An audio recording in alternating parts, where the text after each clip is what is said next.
What is going on, y'all?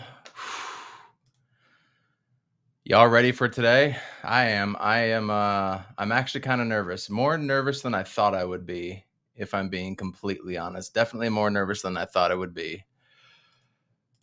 But here we are. Here we are, ready to rock and roll today. I'm really excited for everybody to come out and check out our first live stream. The co-hosts are nowhere to be found. I have no idea where Jay is. I have no idea where Amit is. They said they were going to join. And look at these guys. They're not even coming on. But I'm here with you. We're going live. I got a couple guests as well, too, joining us. Man, what's going on, vlogs? I'm curious to hear what everybody is thinking about the game more than anything. I kind of want to hear everybody else's opinion right now. We've talked left and right about this. We're just going to get right into it, man. He's on Fire podcast, divisional round, Arizona Cardinals playoffs versus the Rams on Monday Night Football. Still weird to say. Thanks for tuning in. Get this dub, man. Urkavici sets, loads up, and it is caught! Dylan Strong! Blitz coming, Matthews, Palmer extending the play, crosses the field, Larry Fitzgerald. Larry Fitzgerald is insane to the 4-yard line. Crowder looking, throws it alley. Oh! He puts it down! He puts it down! They're getting a little wobbly. And Delphi shots out of you! A foot race! They won't get it! Center field!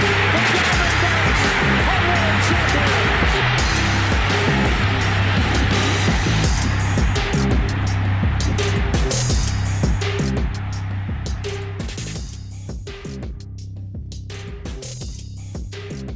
So here we are.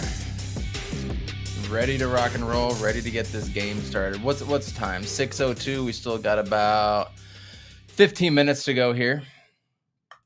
Good things are going to happen tonight for the Arizona Cardinals. I feel it. I feel like what's going to need to happen is going to happen tonight. And, whether that's like Cliff Kingsbury or something like that that's going to happen, whether it's, oh, man, there's just a myriad of things that could happen, you guys. But here we are, rocking and rolling. Jordan Phillips out. Jordan Phillips is a big one for him to be out. I was really looking forward to him coming in. I wanted to see all these dudes play. Yeah, thanks, vlogs. Steelers fan, you know we got beef with each other with Steelers fans. So hoo-wee.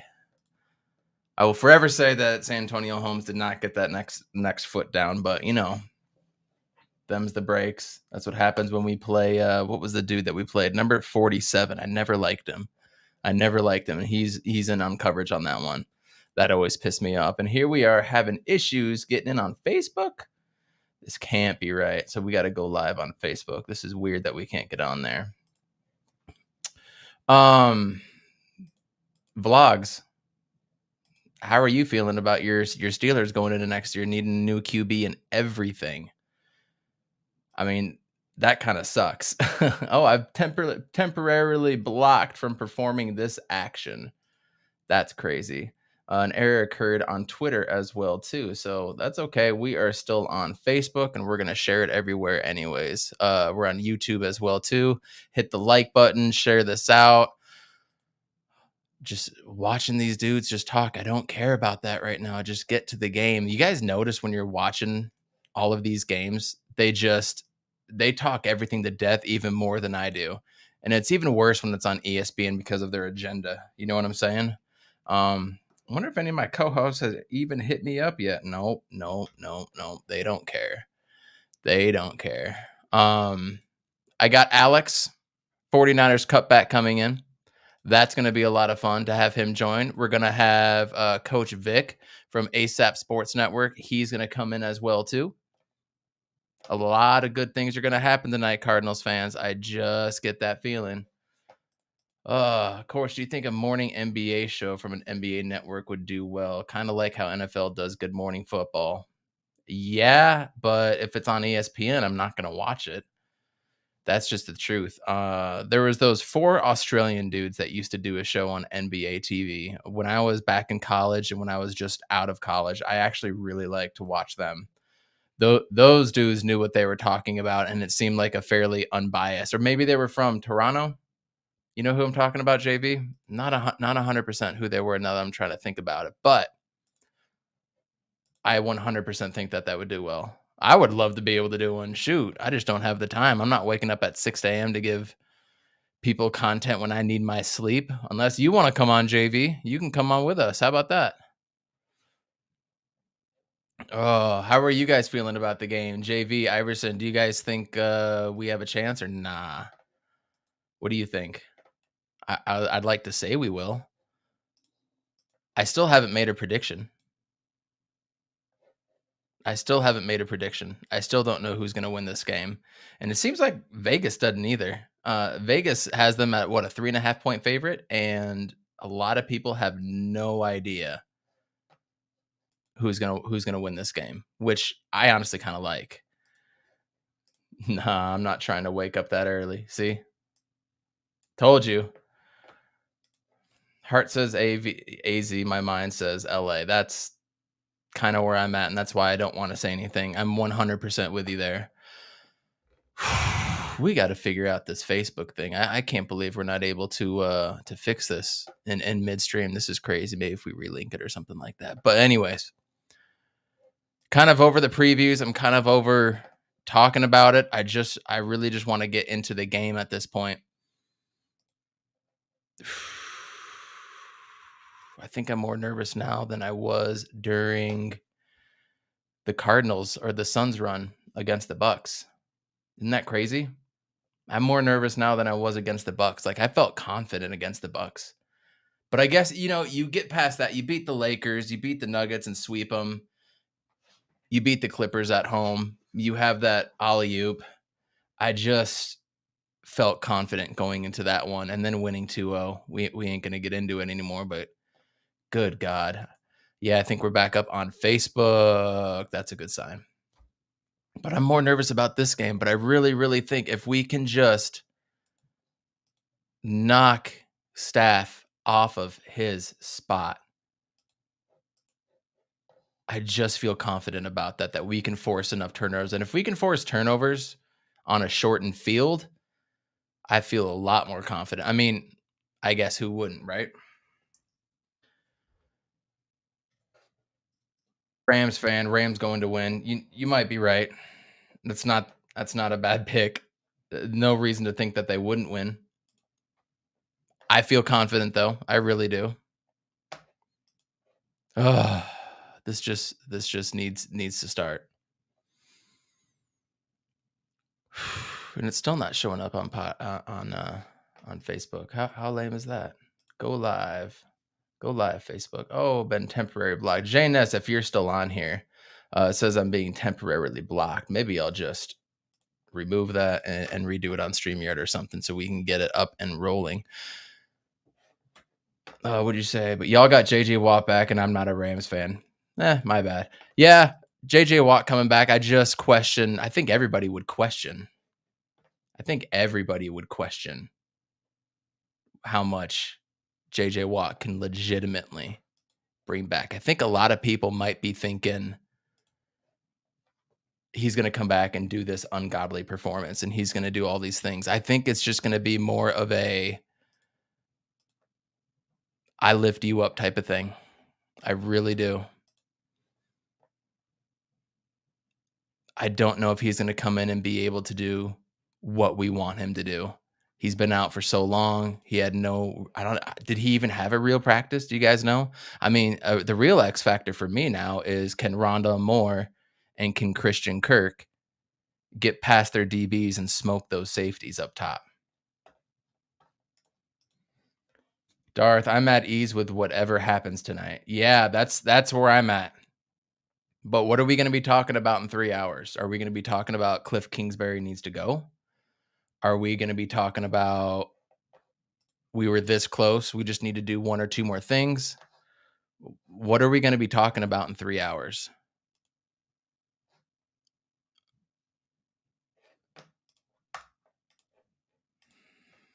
School got called off for me tomorrow.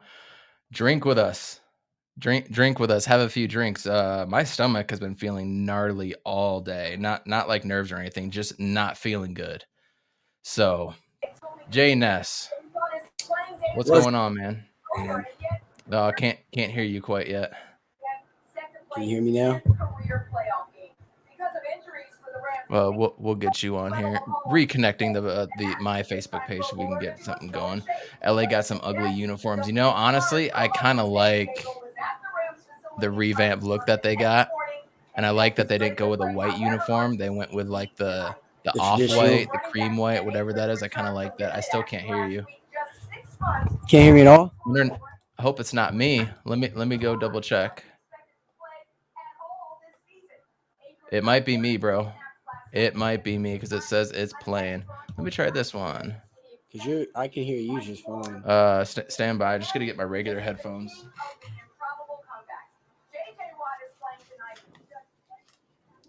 Yeah, can you hear me now? Yep. All right. Yeah, I can hear you. Something with my AirPods. All right. Yes, sir. So yeah, man, I'm excited. I heard you before I jumped in here.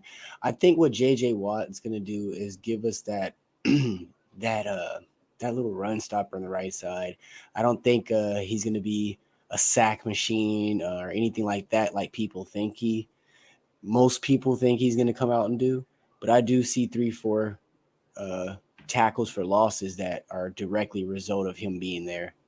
Yeah, that's fair. I mean, absolutely. I 100% can see that, but it's just, he looks like he has the explosion, right? He looks like it when you see it, but he's attacking an effing goalpost.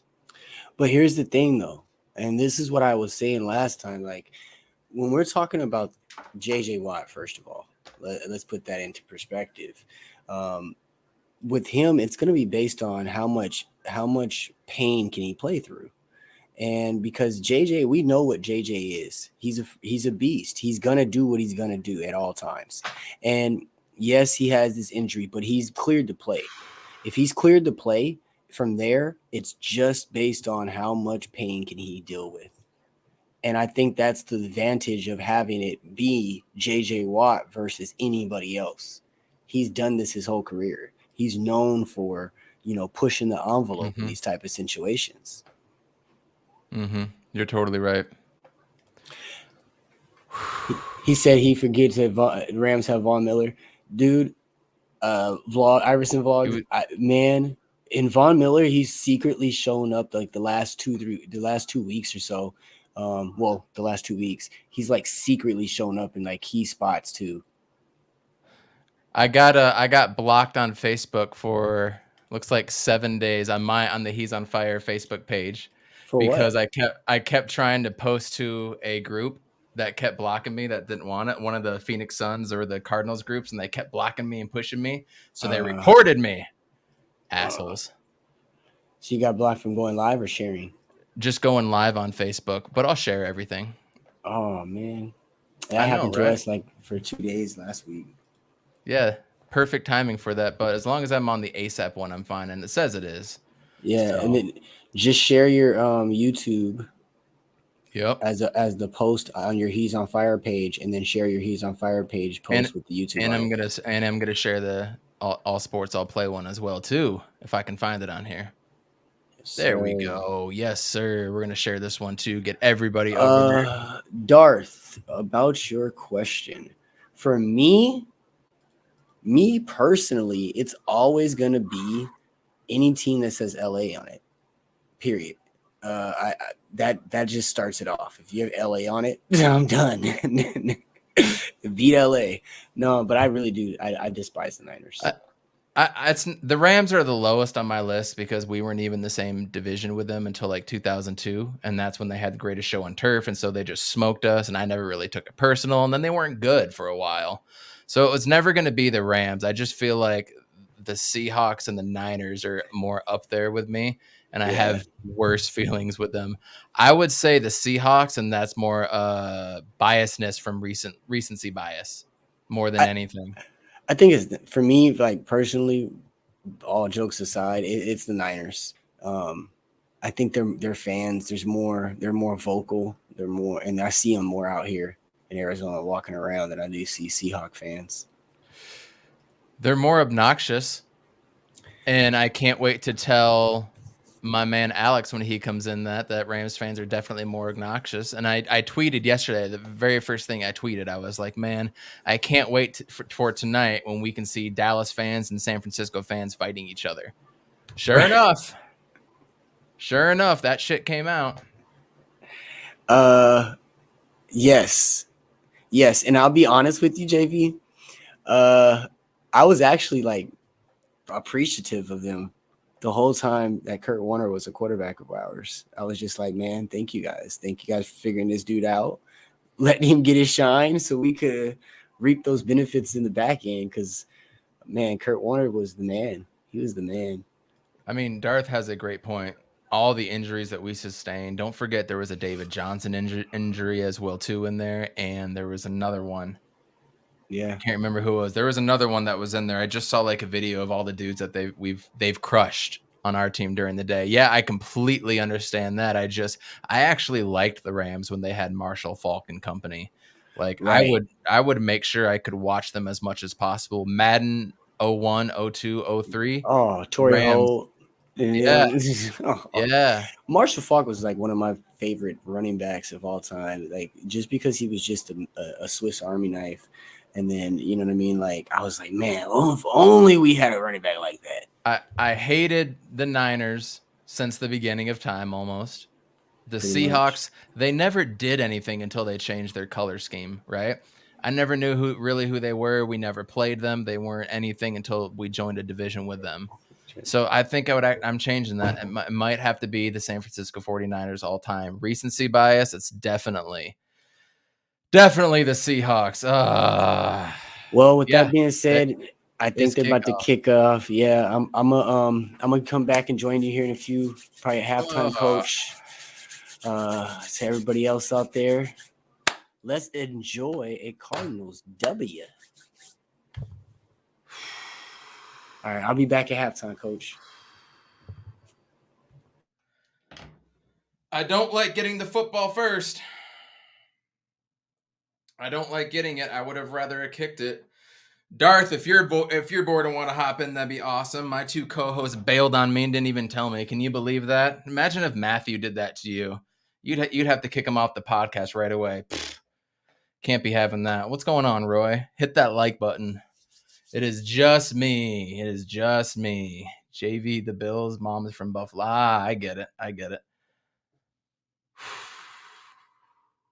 Oh, let's get ready to rumble. Let's go. That's awesome. I thought there would be more red in the stands. Anybody else? I thought I saw a lot of posts with a lot of red going to the stadium, people traveling. Maybe it's just the shots they're showing right now. I thought I'd see a lot more red, but that's fine. Count us out.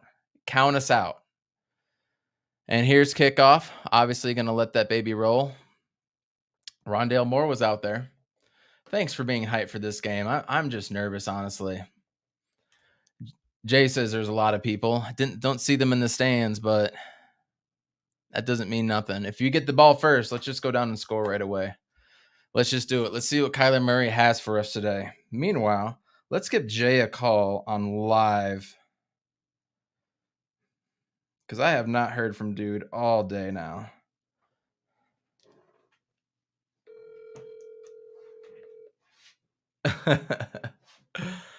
And we got first play coming up. Right in the pistol. I like it. Run it the very first play. Chase Edmonds back there. 2 or 3 yards, gets thrown back right away. And he's still not picking up. Now at this point, I just hope he's okay. Dang. Oh, well.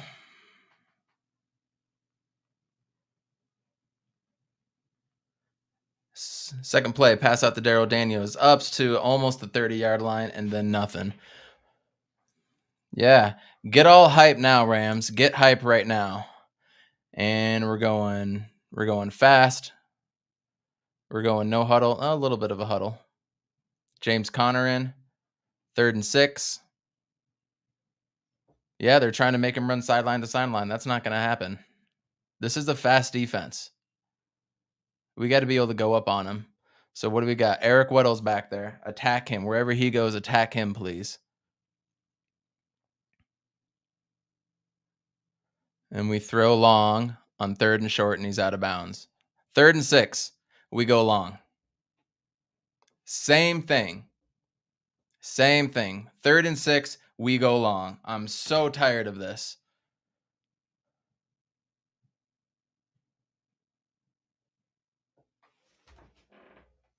That's sad, man.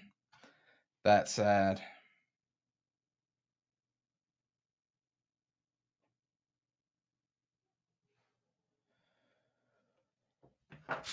Now we got a punt in the first possession. Took 1 minute, 10 seconds off the clock. Good punt. Fair catch it. All the way down to the 20. It's a hell of a punt. That is a playoff punt. We needed that.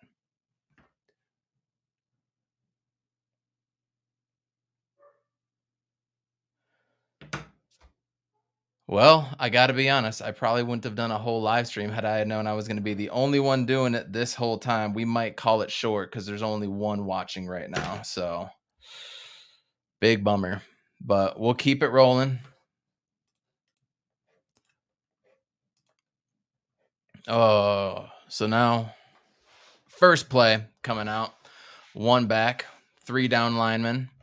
JJ's in there on the left side. Zaven, is that Zaven Collins? What the hell is Zaven Collins doing in there? 1st and 10. 35-yard run. First play.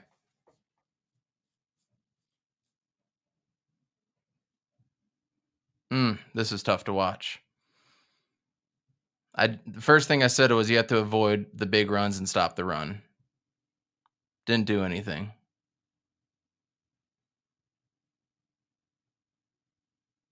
Very first snap.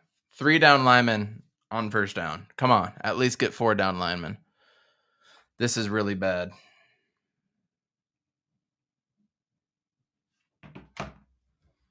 Playoffs games are so stressful, bro.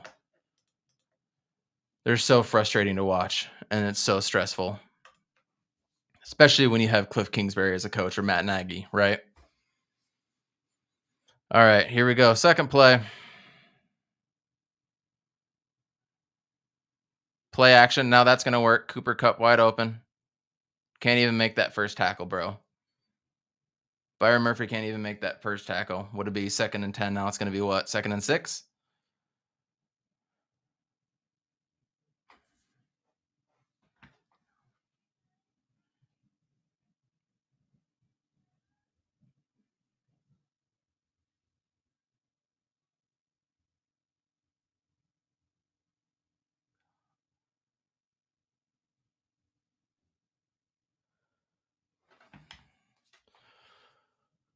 Oh, there's JJ Watt finally. Interior penetration. Get between that center and the guard. That's a flag. Thank you.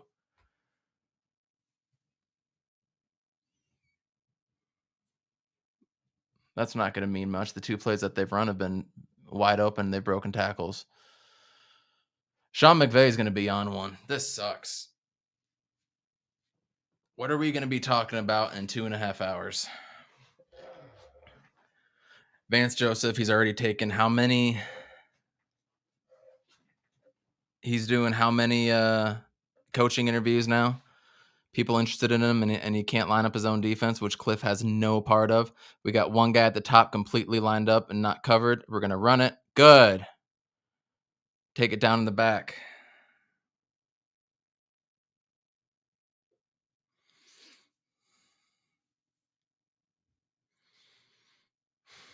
So let's see what happened on the replay. You got JJ Watt going in there, blows up 2 guys, forces him the other direction into coverage. That's JJ Watt for you. Took 2 guys. There's JJ forcing. Falls down. Get him. Let's go. Marcus Golden. Let's go. avoided the big rush, avoided a quick 3-and-out, got off the field, forces them to punt. We're not going to get great field position probably, but that was a stand-up play. Look, they had nobody in the middle of that play. There was nobody in the middle, no backs back there. J.J. Watt falls. Marcus Golden falls. Marcus Golden gets back up like the junkyard dog he is, sacks him for a loss, punts it.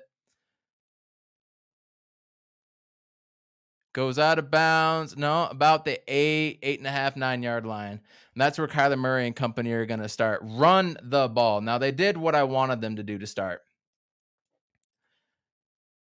They ran the first play. They did kind of a pitch screen, weird little play for the second one. That didn't get far to Daniels. They just need to keep doing that. I fully believe we just need to keep trying to run. They are hype. Let them be hype right now. They were hyped for 3 plays. All that energy built up, had to go sit down, saw one big play. Now they got to come back out and do it again. Hopefully we're the most composed team. Man, I barely even got to eat today. Was not feeling well, as I said. I was going to smoke some ram belly, but I got ram nuggets instead. Oh, look, Jay finally texted me. I passed out. Nobody passes out before a Cardinals playoff game. Are you kidding me, bro? Jay literally said he passed out. Sorry, I'll be on in a minute. You already missed half the game. So as I said, we got Alex from 49ers Cutback coming on, and we've got Coach Vic coming on from ASAP Sports Network. Jay Ness will join us just a little bit later. Appreciate you popping in. Again, hit this like button and save or share this out to everybody. So what are we going to see this turn? What are we going to see, Cliff? You going to go 3rd and long and pass it again? You going to go shotgun 10-man formation on the first play, throw an incompletion? Because that's setting Kyler up for failure right there. I'm interested to see what the lineup is just coming out. Oh, I know Cards are definitely the underdog in this game, but we would have been the higher dog if we hadn't screwed up and done Cliff Kingsbury fashion. Another reason why I don't trust this team in this game right now is because of what Cliff Kingsbury has done. How many times am I going to blame it on Cliff? Once the Suns game starts, Suns game starts any minute too. Let's get that going. How do y'all feel about the Suns game, huh? Oh, look who it is. Look who finally decides to join the stream. What's going on, guys? 27 minutes later. I am sorry, Evan. I got home late from work. I crashed on my bed. I didn't set a timer. I am very sorry to you personally, Evan, and I'm sorry to everybody watching. I am so sorry. Tisk. Can't believe it. Do better. I will. I didn't have to work. I got to finally go watch Spider-Man for the first time. There goes Kyler. Kyler's got the ball. Looks like he's going to try to run it, and he just goes down for a loss of 1. Awesome. I don't understand what Kyler's doing there. Why don't you you're out of the pocket, just chuck it into the stands at that point. So it's 2nd and 10, not 2nd and 11.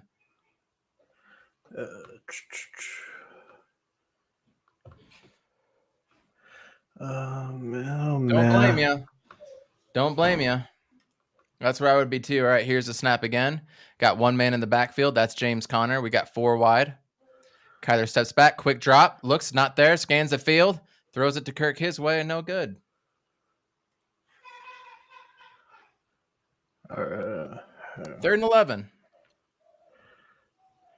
3rd and 11. Now, we have seen this before in SoFi Stadium earlier this year. The first 2 drives were a whole lot of nothing.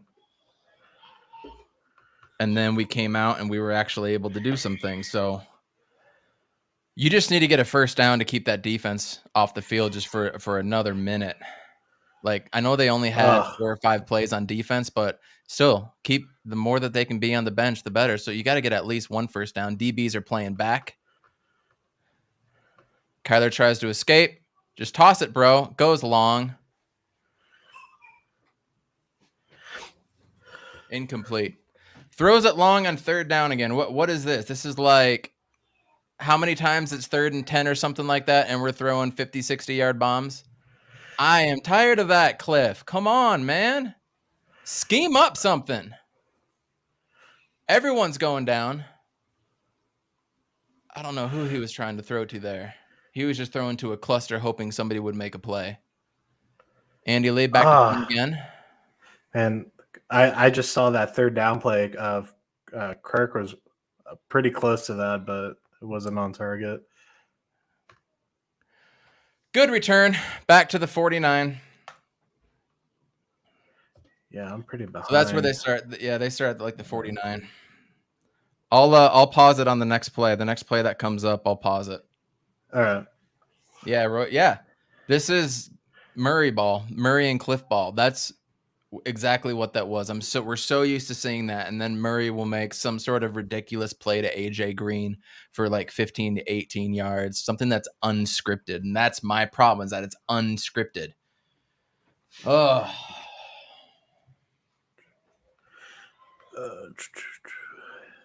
If anybody needs, there you go.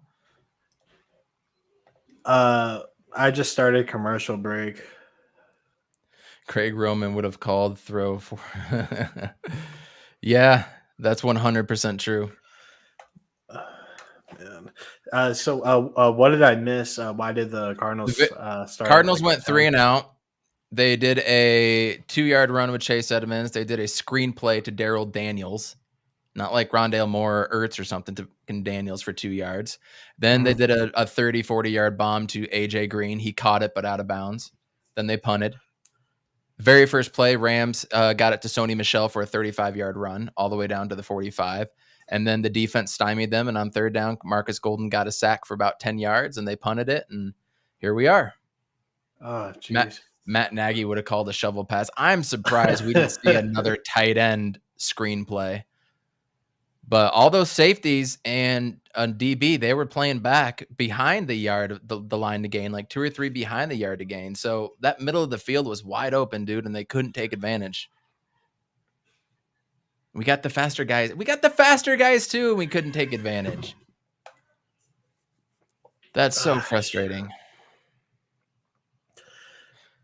Well, on the plus side, Spider-Man was dope, but a lot of the things have already been spoiled for me at this point, and I kind of knew what was already coming. Oh, really? Okay. Yeah, so I think there was just less hype with me watching it. I love hearing Willem Dafoe laugh again. That was awesome. Willem Dafoe is he is a baller.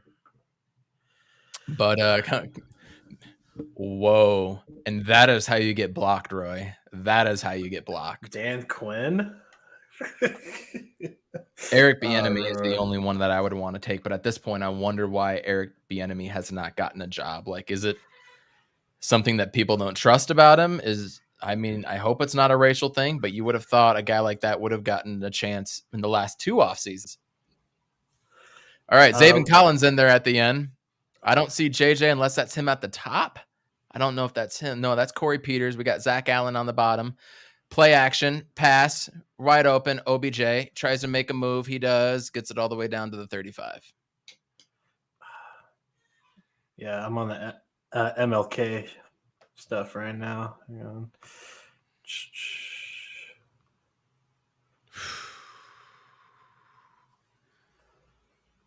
I'll pause it on the snap of this next play. Okay. I'll pause it on the snap and we'll try to sync it up. All right, showing OBJ on the sideline, unclipping. Here they are in the stance, and I'm going to pause it right on the snap. Right on the snap. Okay. And I don't see JJ. Oh, I think that's JJ at the bottom there, the line. Right before the play, you're going to see OBJ on the sideline unstrapping. So let me know when you see that. Okay.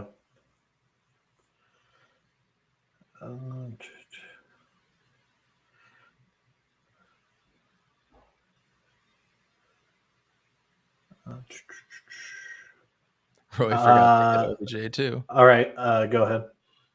Playing it. And it's a run to Cam Akers, going it down to the 7-yard run. Now it's going to be about 2nd and 3. This Rams team is hype right now. At the beginning, it doesn't mean anything, though. You can be hype all you want the first quarter. You can be as hype as you want. Are you going to be just as hype, or are you going to lose some energy because of that? But at this point, you need to stop them to a field goal. Yeah, they're already in field goal range. Yeah, they're in field goal range. You need to hold them to a field goal. Force a turnover right here. Get some momentum back. Akers is in. There's Higbee.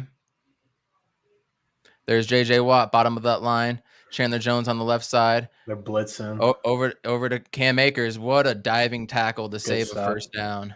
Who was that? Chandler Jones. Chandler. Yeah. All right. Man, you realize in like 2.5 hours, we could be having a different conversation right now. Like, you know what? Not even going to go there. I can't even go there. Because, he's about to free agent, or we could franchise tag him, but yeah. Akers is out. Yeah. Sony Michel coming in, third and 1. Rashard Lawrence is in there. Where's JJ? There's JJ at the top of the line. Oh, he didn't get it. He got it. He got it. Did he drop the ball? Oh, no, he has it. I don't think he went over, though. Official has first down.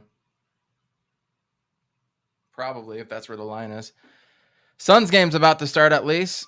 Chris Paul, Devin Booker, Mikal Bridges, Jay Crowder, JaVale McGee, the starting lineup for them. At least we get to watch that. I am excited about that. Cardinals need some momentum like an interception. They need more than that. They need a whole lot of something. They need to conjure up something special. They need to get a play in their favor on first down right here. You got Lecky Fotu in, Marcus Golden, Chandler Jones, and I think Rashard Lawrence in.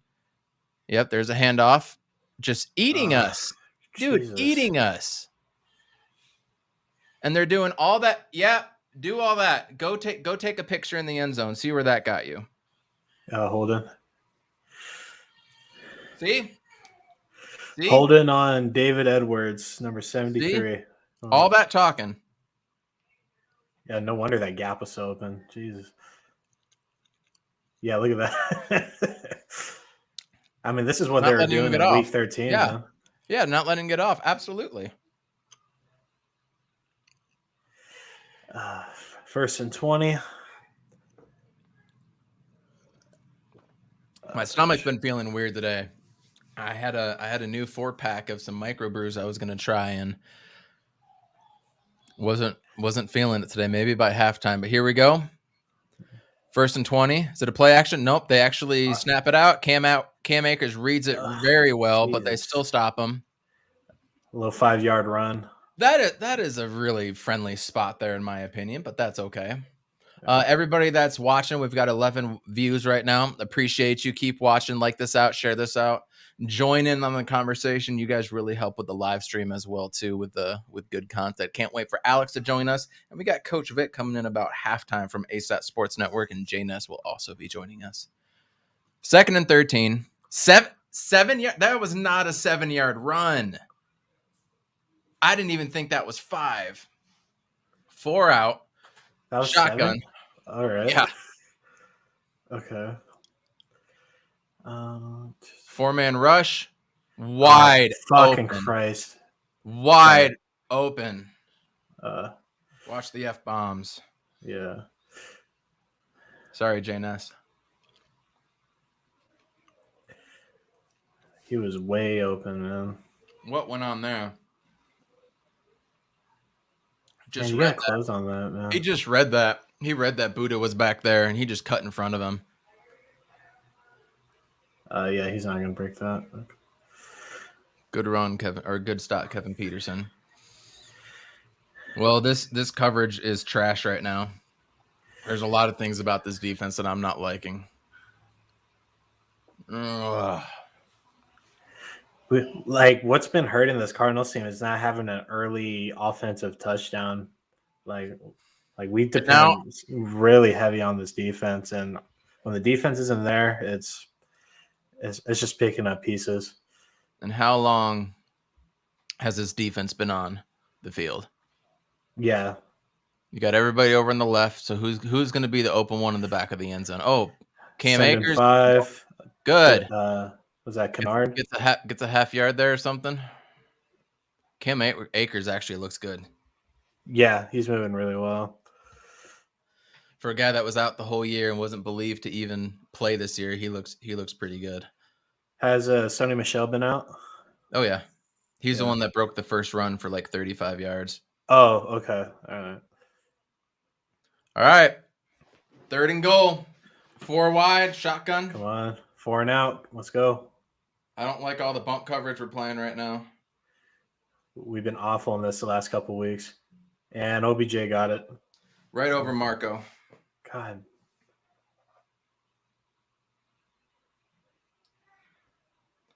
JV, that was Marco Wilson. Meanwhile, Chris Paul on the drive. Right out to Devin Booker. Fake shoot, drives it in.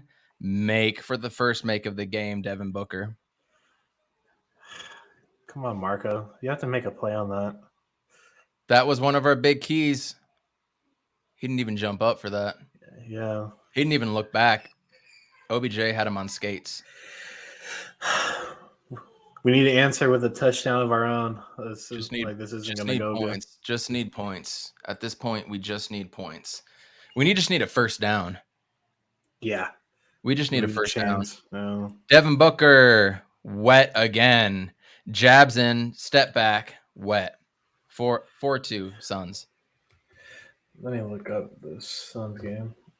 Oh. Bless that we can watch this too. Who's number 3 on that team on the Spurs? Who is that?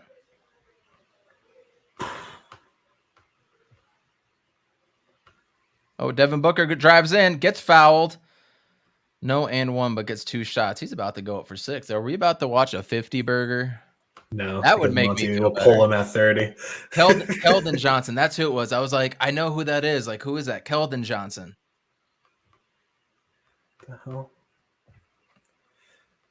Nuggets are currently beating the Lakers. Hang on. Oh, I thought they were playing the late game today. You're right. They're playing too. And Book misses his first free throw. What's going on with that? Blazers beating the Magic. Heat beating the Raptors. Thunder and Mavs just started. Grizzlies beating the Bulls. I'm sorry, JV. It's just not a good sports time right now. Clippers beating the Pacers. Oh, it's the Jazz and Lakers play at 8:30. The Nuggets whooped on the Nuggets lost to the Jazz last night, and the night before the Nuggets whooped on the Lakers.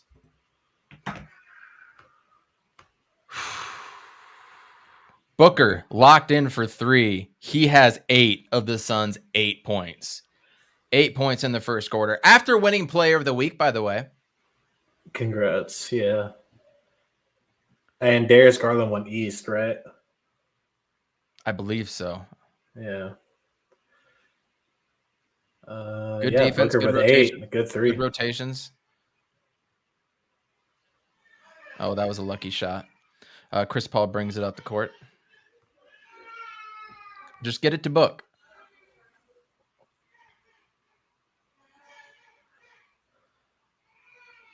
Kid crying in the background. Yeah. My kid's been grumpy today. Yeah, mine too. I'm glad I have an upstairs. I can be down here. This was watch Marco Wilson, man. Marco Wilson's just on skates this whole time. He thought he was going to go inside or something. Yeah, you just got to make a play on that. It's either Higbee or him, man. Higbee would have had a touchdown on Jalen Thompson too. Yeah. Football's about adjustments, man. All right. Oh, there's Rondale. All right.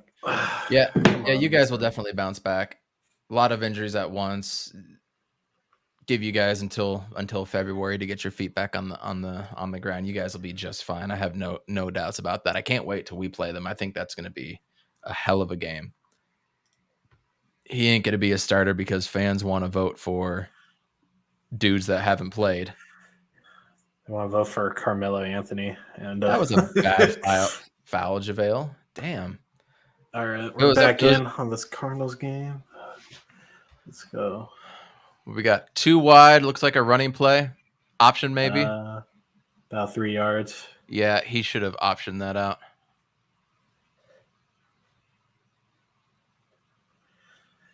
Come on, just move the chains, man. Just get some momentum going. Give yours just a quick pause for me, just a tap. You're just ahead of me, just a moment notice. Okay. 2nd and 8 there's here. 7 now. Still can't get above the chains or ahead of the chains. Okay. 3 possessions, can't get ahead of it. Play action. God damn it. Von Miller with a sack.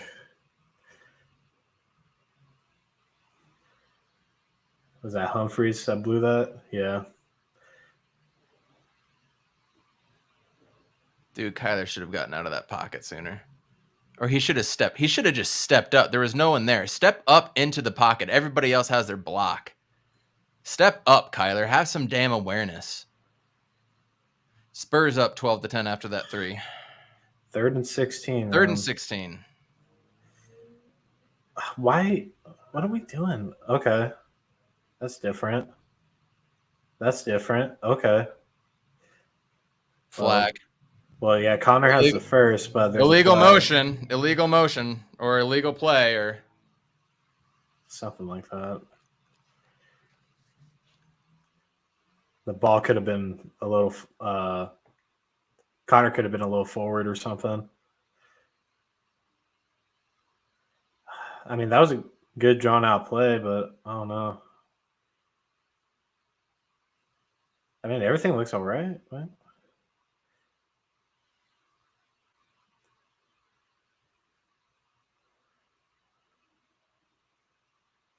Illegal forward pass.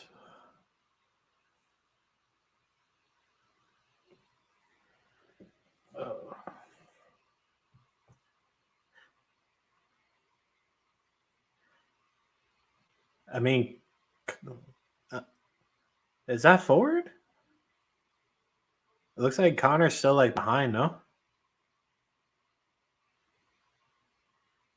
All right. Whatever, 4th and 21. Hey, Evan, I think you're muted. 3 consecutive 3 and outs. There we go. It's not looking good, man. It's not looking good. Well, Man. on this game. Oh, Book loses his man in the corner, which was Doug McDermott, by the way. Doug McDermott drains it. Not really sure why Book would leave him open or lose him. He's the one guy we really got to worry about. He burns us all the time. We are not trending well. No reason why we can't come back. No reason why we can't come back at all. Book goes up for 3, nails it. 18-15. I want Cliff to be fancy, though, JV. I want Cliff to be fancy. I want to see those plays. But if you're going to do it, you need to execute it. And that was horrible, horrible execution. That was on Christian Kirk for not throwing a backwards pass. 100%. But it worked. The play worked. You guys saw it. If it was a half yard behind, that was going to be a first down. It worked. So I want Cliff to do that. And if we have to do that every drive, so be it. Yeah, if Connor would have waited back for maybe a second or something, like that was probably an extra 10 or something. And it sucks watching Joe Burrow be so calm and so focused and so dialed in and throw for however many yards against the Raiders on Saturday. And he's never been in the playoffs. And here we are with Kyler, who's supposed to be better, maybe. That's very debatable at this point. That's a good one for the chat. Who is better, Joe Burrow or Kyler Murray? Who would you rather have? I think it's just competition-wise. The Raiders don't have a good defense like at all. No, that's for sure. But I don't think that would have rocked Joe Burrow, no matter who the defense was. He just looked good. We're not trending well, but guys, we have to stay positive. We could go down 14-0 and we can still win. It's not how you start, it's how you finish. It's how you finish. We're still in the first quarter. But if this is what we get for the rest of the game with Cliff Kingsbury, I am done. This legitimizes that for me. He has a chance to come back, but Burrow is arguably the best quarterback in the league. Arguably, yeah. We could have a conversation about that for sure. He's definitely top tier. He's definitely top tier. And in his second year and moving forward, yeah, he probably will be the top quarterback at some point. All right, we're back. I would take him over Joe Burrow right now. You get a play action right here or run. Sending 4. Run. Stop the run. Good job. 2 yards back. That's Peters. Yeah, if Burrow didn't have as many interceptions as he did, yeah, he would definitely be in the MVP conversation. Gross. 93-3.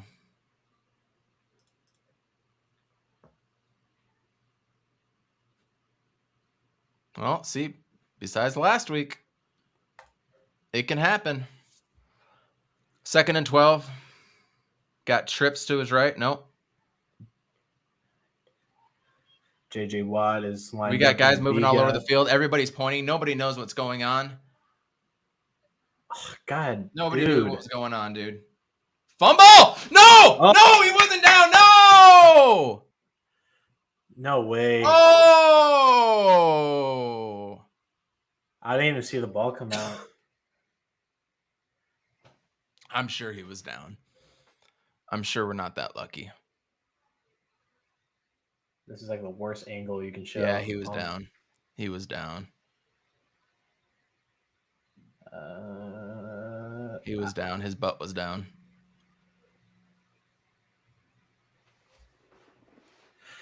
God, stop the run, man. All the defense, the secondary and the linebackers were like this. They didn't know what they were doing. Don't tell me Cliff is challenging that. No, timeout Rams. No. Oh, timeout? Okay. Oh. We need that. That helps us. And DeJounte Murray powers in for a 2. 20-15. Gosh, he's so good. I wish the Suns played earlier so that we could have just watched DeJounte Murray play basketball too. Chris Paul with a little pull-up on the right side. DeJounte Murray brings it back down, 20-17. Oh, I'm at 15 and 18. Jeez.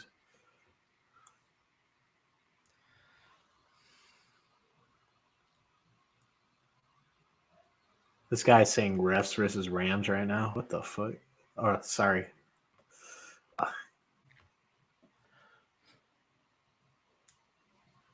Really need this D-line to step up. They can do it in the second half. I'm not saying they can't. I'm just saying, oh, DeJounte Murray with a pretty and 1 bucket over Book. That was a hell of a shot.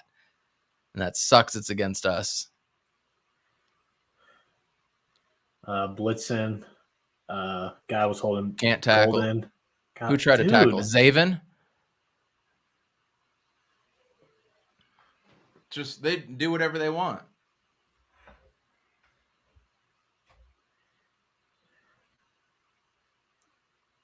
Dude, holding like crazy.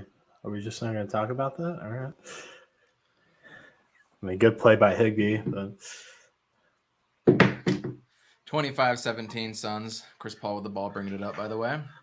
they're probably just going to take the clock down right now. Book with a 3 again. He has quite a few. End of the first quarter. Yeah. Yeah. We are, playing their game right now.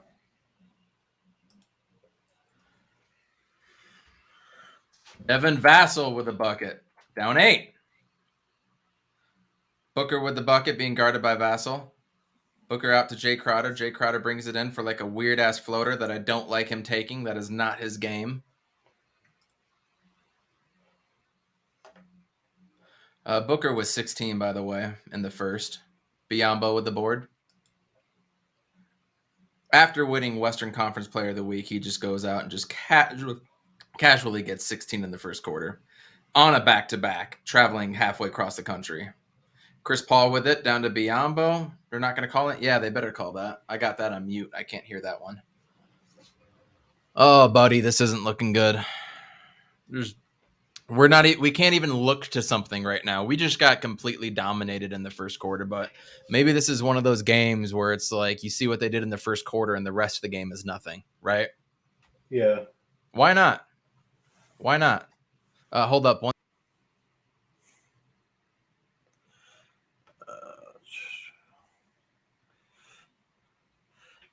Man, how's everybody doing? Does anybody have alcoholic beverages or snacks with them? Man, I'm about to. I think next commercial break I might go get one. Biyombo misses the tip in, misses again. DeJounte Murray comes out with it, coming running down the side. Cam Johnson is back, by the way. It's good to see Cam back out there. DeJounte over to Pirtle. Not going to call that foul. That's surprising. Booker with the board. Booker driving it 3-on-2. Pops open for 3. No good. DeJounte Murray with the ball. Devin Booker's got 16, by the way, y'all. And a foul on the Suns for doing nothing and standing there. Just like usual. Does anybody have anything positive to say about the Cardinals? Where's Jay Ness? Where's Darth? I want to hear what you guys have to say. Man, that's not looking good. Campaign gets the board from the DeJounte Murray miss. They try to foul in the backcourt. No good. They poke it out, and McHale recovers. Over to Devin Booker, who thought somebody was there. Wasn't. Goes up for the bucket. We are up 2. Or he has 20. We have 22. He has 18.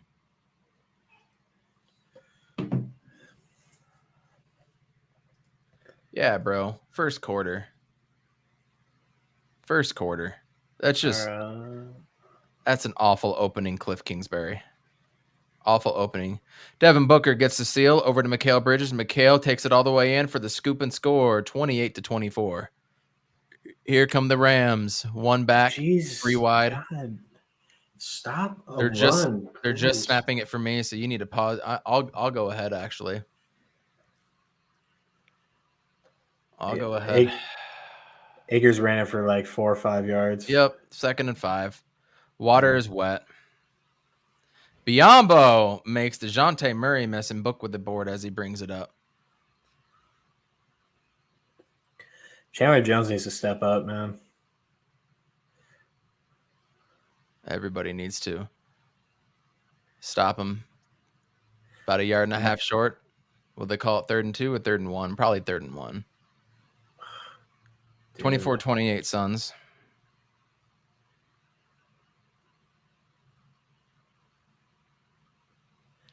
This reminds me of the Bears offense, bruh. Yeah, basically. And then they're going to play scramble ball for the rest of the game because now they feel like they're going to be behind. Cam Johnson and Campaign both missed back-to-back threes. 3rd and 5? You mean 3rd and 1?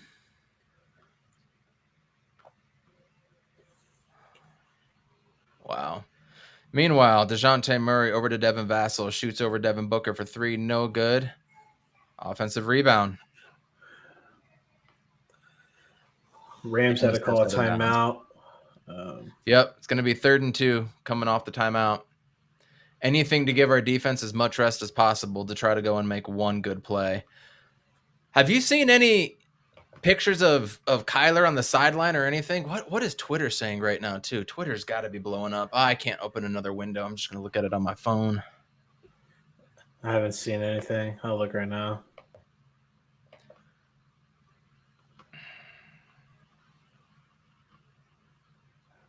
Can I close this ad, please? Oh, God, I just read what the play was. I forgot the chat is always before on a live stream, so you got to block out the chat. OBJ again.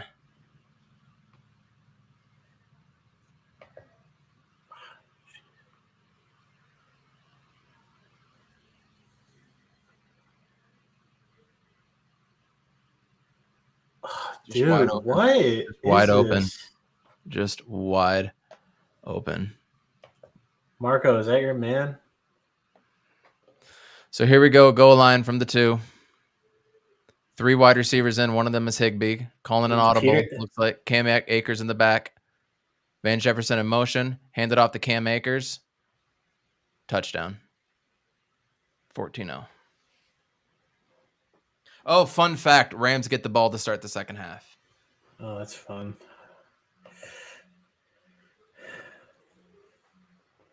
Cliff, get your team together, man. Cliff Kingsbury is not a leader of men. He looked short to me. He was short.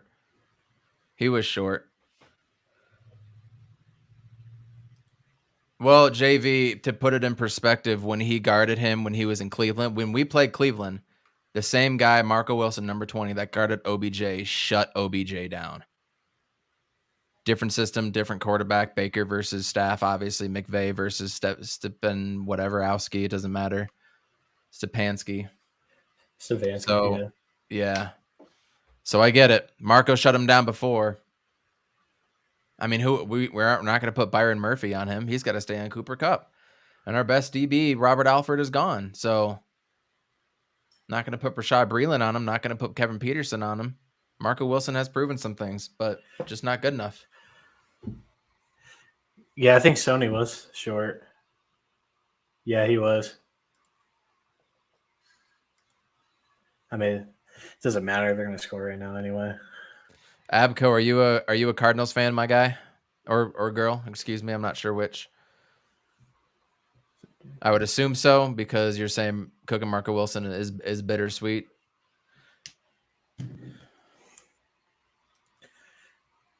Are we going through the right ASAP here network? Yeah, we're going through ASAP right now. This too. The last thing I wanted was to be embarrassed, but you know what? We're gonna find out everything we need to know about Cliffy. Yeah, this game is going to show where this team is at, just mentally and leadership wise, And preparedness. and preparedness. I mean, And just being prepared. Attaboy. Thank you for joining. Go ahead and hit the like and sub as well too, and keep interacting with us. It makes this a lot more fun, and we'll shout you guys out too. If anybody wants to come on cam at the end of the night and give us your thoughts and your takes, there's going to be a lot to talk about. So if anybody that wants to come on, I'd love to bring on some guests as well too, some fans. Meanwhile, down to the Suns game. Suns are up 1 now. That looks like an offensive foul by the one and only. Is that Thad Young? Was that Thad? That was not Thad Young. That was Jop. That was Bates Diop. But Cam Johnson going in for a nice little whoop, lets you know that the ankle's okay. So it must have been a minor sprain for him at least, right? What do you miss, JJ? 2 games or 3 games? Cam Johnson. It was 3. 2 or 3. No, 2. It was 2. We already know Cliff folds in big games. Yeah, we know. You would think like the odds would change at some point. Cliff needs to be an offensive coordinator. Period. That's what Cliff needs to be. What's going on, man? Yeah, not good at all. Not good at all. The host of our ASAP Sports Network Monday night show. Welcome. If you want to jump on, we'd love to have you on. I'll send you a link if you'd like.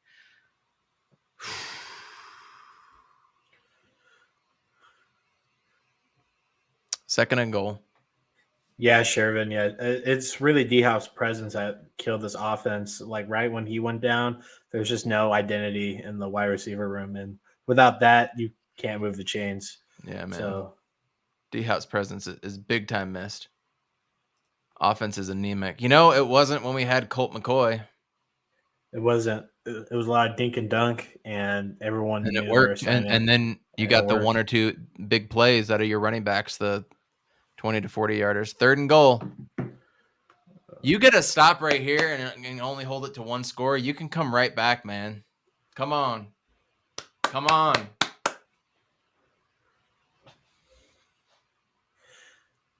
From the half-yard line, Stafford goes right in, touchdown. That looks like a touchdown to me. They're calling it short on both sides. Maybe I'm wrong. Oh, you're a little ahead. It's going to be 4th down. They're calling it. Oh, really? Yeah, he looked in as to me. Ugh. Yeah, I don't know. Yeah, that's in. That's in all day long. I'm going to go get a beer. I'll be right back. Yeah, for sure. Man, oh man.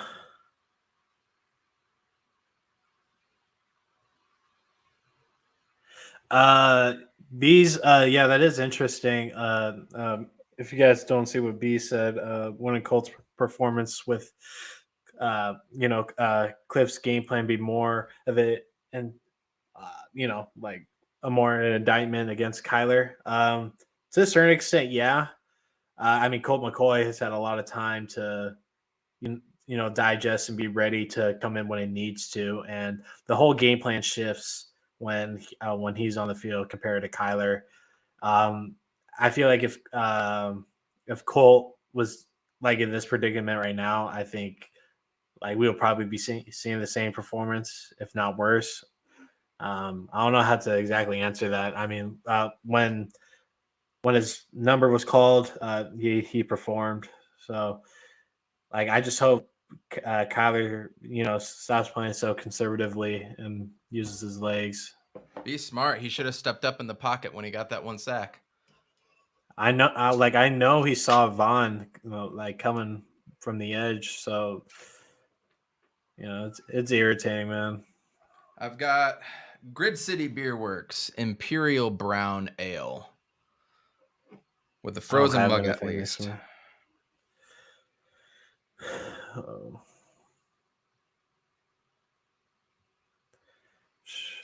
Appreciate everyone joining tonight.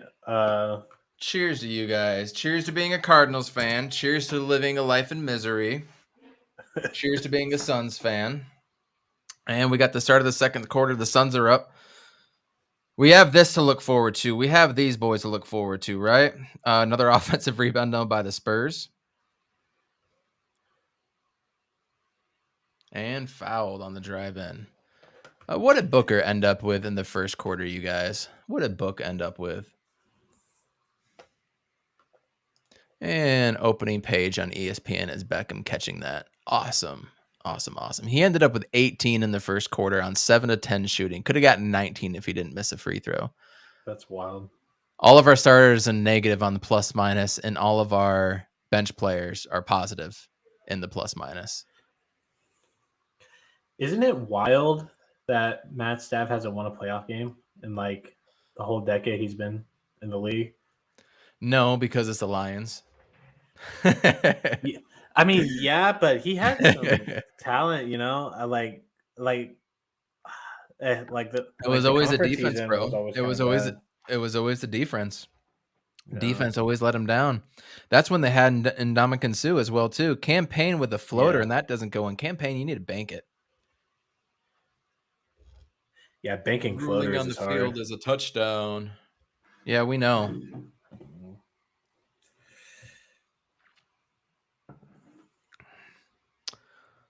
Another offensive rebound by the Spurs. Another one.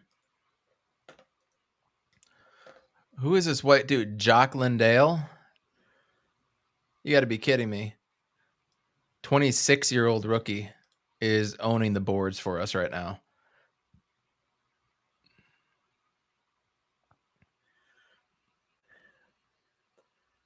All right. There's a lot of blue in that. 14-0 lead is the most dangerous lead in football. 14-0 is dangerous. Absolutely no reason why we can't go down and score. Absolutely no reason why we can't stop them again. We've done it before. And get the ball and go score before halftime. No reason why we can't do that. Absolutely no reason. We need to get ahead of the sticks. We need a 4 to 6 yard play on first down minimum. If you got a play to go for 12 yards right now, do it. Do something. This is very delicious, by the way. This will help ease and numb the pain. What are you guys drinking? What are you guys eating? What is your game day cocktails? What do you guys got today? I don't have anything next to me. I kind of like rushed in. I was like watching Cops, and then I just knocked out. People still watch that? Yep. Stay calm. Operate cleanly. I do. Yep. Yeah. Yeah, I don't watch Cops anymore. I watch YouTube. And I search cop chases. I mean, yeah, that's essentially what I was doing. Like, I don't Biombo have with a cable. nice hook. There's no point in having cable. 36-35. Has a cup even been targeted this game Yeah, yet? once. He got it like a 5-yard or whatever, which is great. Okay. Keep doing that. Keep doing that. Landry Shamet goes in. Cam Johnson drives it, goes nowhere, goes back out to Campaign. Campaign over on the right side. Oh, he has a lob over to Biombo, and he just like threw it in backwards over to his head. He like caught it right here and just like tapped it up. That was cool. Way to go, Biz. Way to go, Biz. Hey, Biz man, has been playing really solid, man. Biz is good. I mean, I would like to re-sign him next year as well, too. JaVale doesn't want to come back. I mean, JaVale can't really play more than 12 to 15 minutes a game, you know? Bismack, I feel like, is just more sturdy. I'd like to get Biz back as the backup. But I love what JaVale did. All right, 4 wide. Kyler Murray, here's a snap. And gets sacked. Are you serious? Gets sacked 7 yards. Had a pass, and then he pulled it. Chris Paul for 3. Nope. Bismack right back out. Over to Cam Johnson. Back over to Campaign on the wing. Free throw line extended. And circles around to Chris Paul. Chris Paul to Cam Johnson. Cam Johnson, stop. Pop. Bounces every part of the rim and doesn't go in. Suns still up 38-37. 8.5 left in the second. Garcia really can. Still passing when we should be running. That's right. 100%. Now we're trying to play catch up. Now Cliff is playing catch up this whole game. Dude, like, Garcia, throw your whole body into Garcia. What the hell was that? Remember when Cliff Kingsbury was like, K1's going to play the best game of his career? Yeah. That already lied to us before the game started. I'm on 2nd and 17 right now. I don't know what happened right now. Jesus, you don't want to see it. Dude, hold him. And that ball was trash. What was that? Come on, Kyler. Minus 10 yards so far of offense. Here's 3rd and 17. Looks like a quick snap. Kyler wasn't expecting it. He's having to rush out again. Checks down to his receiver, Rondale Moore, for a 6-yard run or 6-yard pass. Awesome. Now we're at negative 4 yards total, and we have to punt it. If you got a fake punt, you call that right now. This is like when we went to travel against the Panthers in the conference game. Yeah, it's very similar right now.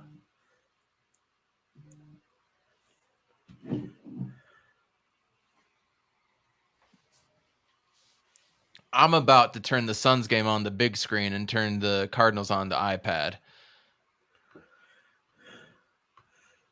My cousin's already texted me. He's like, dude, this team is awful. This is awful. Man, Amit, you're lucky. I don't think the game is in his head. Like, I just don't know. So Cardinals offense has faced a 3rd and 6, 3rd and 11, 3rd and 16, and 3rd and 17.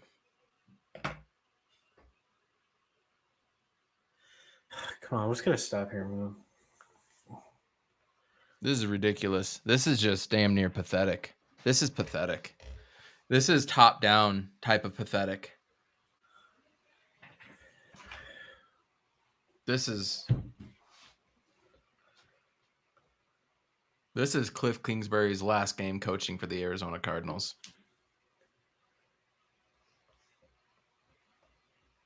What do you guys think? Is this Cliff Kingsbury's last coaching job? Do you think we can make a comeback? I don't. I'm officially off that. I was trying to stay positive, but after seeing that garbage, I'm not seeing it. So So what are we talking about, Cardinal Nation? What are we talking about, Red Sea? I need to drink more of this beer because I got another one I can have. Has Chase even sniffed the field yet? He did at the beginning, but we're not running the ball now. We're not running, so we're not going to win. We have to rush 30 times to win. We're not going to.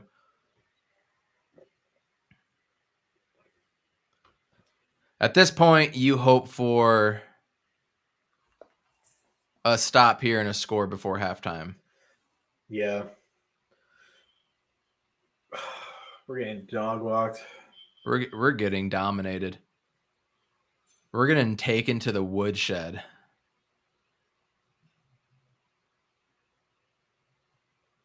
Landry Shamet brings the ball up, 40-39. Suns winning, 7.5 to go. Landry Shamet in the offense over to Chris Paul. Back to Landry Shamet in the corner. No good. Missed about 3 or 4 threes in a row. A lot of them wide open too, by the way. Spurs with the ball over to Dougie McBuckets. Imagine Doug McDermott on the Bulls right now. Ugh. He would have been able to stay. You had too many guys that you were signing that were upgrades, but if he could stay, oh man, Derek White in 41-40. Offensive boards killing us in this game as per usual. Chris Paul walking it up. Back over to Shamet. Free throw line extended. Here comes a pick and roll with JaVale McGee. Landry Shamet drives it. Gets fouled. Goes to the line to earn 2. Here comes Stafford. 5 wide. Get to him. He ain't running it. Get to him. No J.J. Watt. That is J.J. Watt. Knocked him off his spot. But he ran 5 yards. Because of course. Because of course. I need Kyler to start using his feet. I don't know what I want at this point. I don't know. I don't know what the answer is. All I know is Cliff Kingsbury is not a leader of men. Shamet, free throw. No good. Dude, how did Staff get out of that? 2nd and 6. It's a short 6. 3 wide. Nope, 2 wide. 2 tight ends. Out to Cam Akers.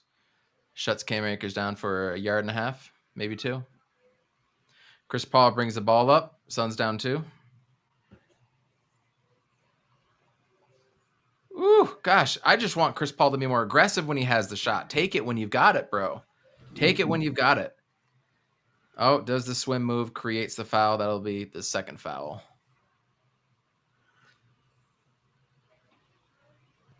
Yeah, Cardinals need to play like it's nothing. Exactly.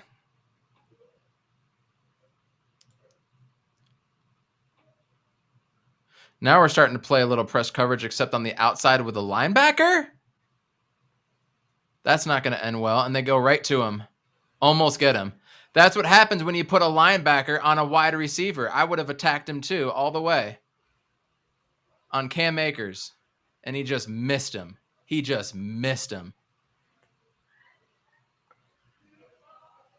Oh my gosh, that is awful defense. I can't believe you dropped that. I can't watch this. I wish I wasn't doing a live stream. I want to go put something together or do something productive right now. Dude, Hicks got burned on that. I don't know why Vance would do that. Got lucky. Oh, of course they get the bounce. Are you fucking kidding me? Go up and get that ball, man. Fair catch that ball from like the 12, and you let that bounce. Your job is to be back there getting the damn ball. Dude, are you serious? Catch the ball if it's in front of the 10. That could have bounced back and hit a Cardinals player. Everything, dude. Everything is wrong tonight, and our best player has been Andy Lee. Dude, like, I thought it was, like, known that, like, if a team is kicking it from, like, the 50 or inside the 50, you try to fair catch it. But I don't know why you would want to. If it's anywhere from the 5 out, you fair catch it. Yeah. I mean, I've never played football, but I've watched enough to know that much. Jay Crowder misses a 3. Of course, now we're playing the Devin Booker ice game. Let's not get Devin Booker the ball. Dougie McBuckets for 3. No good. That's surprising. JaVale with it. Yep. Every facet, every category, every whatever you want to call it. They're kicking our ass with everything. Booker's got the ball, drives in, up and under. Doesn't call the foul. JaVale McGee with the rebound, but they poke it from his hands. Is he still fighting for it, and they're calling a jump ball, it looks like, finally.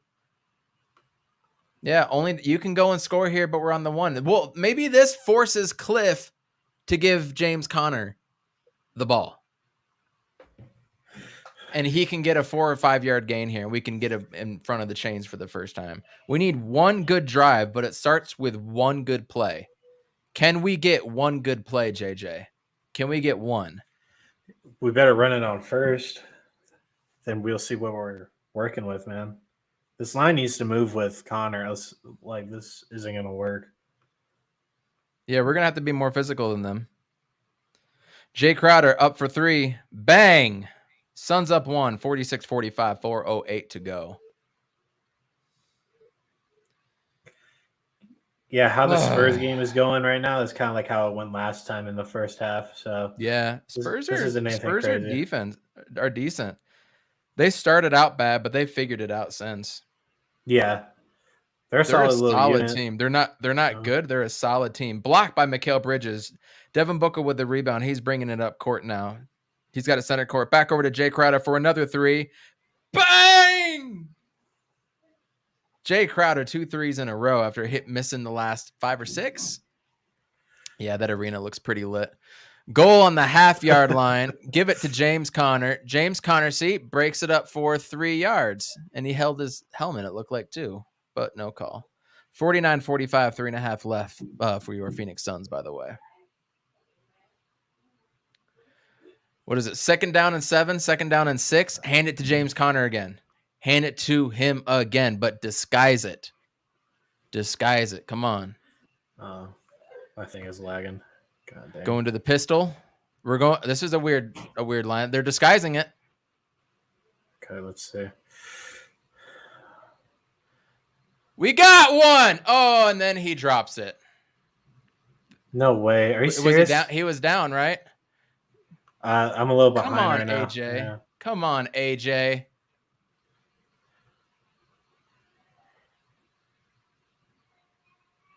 No way, AJ. You couldn't hang on to that, bruh. And they're still not calling the damn play. The hell are these refs doing? I mean, yeah, that was a great hit on AJ Green. He got him for sure. Nope, that's incomplete. That's incomplete upon. Look, now AJ Green is all shaken up. Oh, God, this is great. Dude. But what are they calling on the field, and then will they challenge it? I mean, he did take the 2 steps. I don't know if that's. He was trying to make a football move when he got hit, so that's. God, the NFL needs to figure out what's a catch and stuff. Like, they've changed the rule like 3 or 4 times in the last 6 years, and we still can't figure it out. It's not a catch to me, but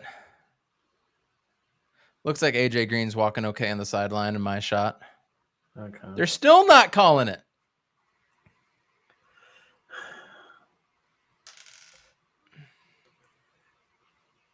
Oh, AJ Green's going to the medical tent. Never mind. Yeah, he seems okay, but they're probably just going to check him. I mean that was a great play. I just wish AJ would have just hung on to that. But he's going to the medical tent, so he's out. All right. Come on, Antoine. When Campaign drives it and hits the glass, I just always feel like it's going in, man. Dude, call something. Catching a fumble. Ball will be placed on the 24 unless they challenge it. I wouldn't challenge that this early the way your team is playing, but yeah. That's what I kind of assumed because he did take the 2 steps, and then right when he got hit, the ball came out. DeJounte Murray's so good. Yeah, they're challenging it. That's kind of I wouldn't challenge that, but at the same time. I mean, I agree with the call. I don't. I think it's an incomplete.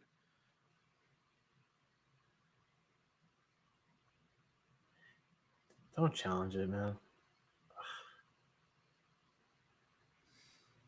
Bo Brock tweeted, "Can't imagine McVay would challenge that with one timeout." Right.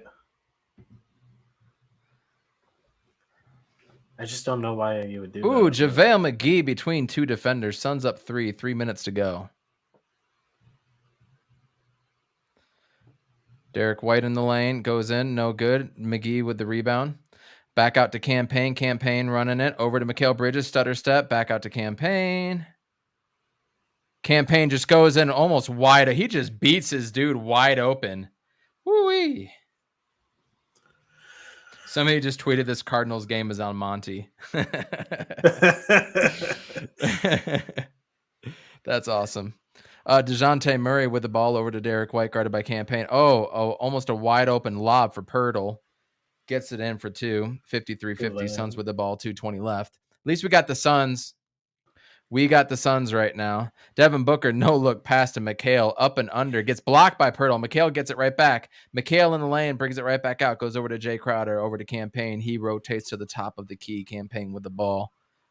Back over to Jay in the corner. Jay pops it over his man. Whiffs it badly. McHale somehow gets it. Goes up with it. Gets fouled. Will go to the line. Hell of an effort by the one and only McHale. And since Twitter is ahead of me, I'm going to go to Twitter to find out what the call is before we even get it. So I'm just doing the refresh.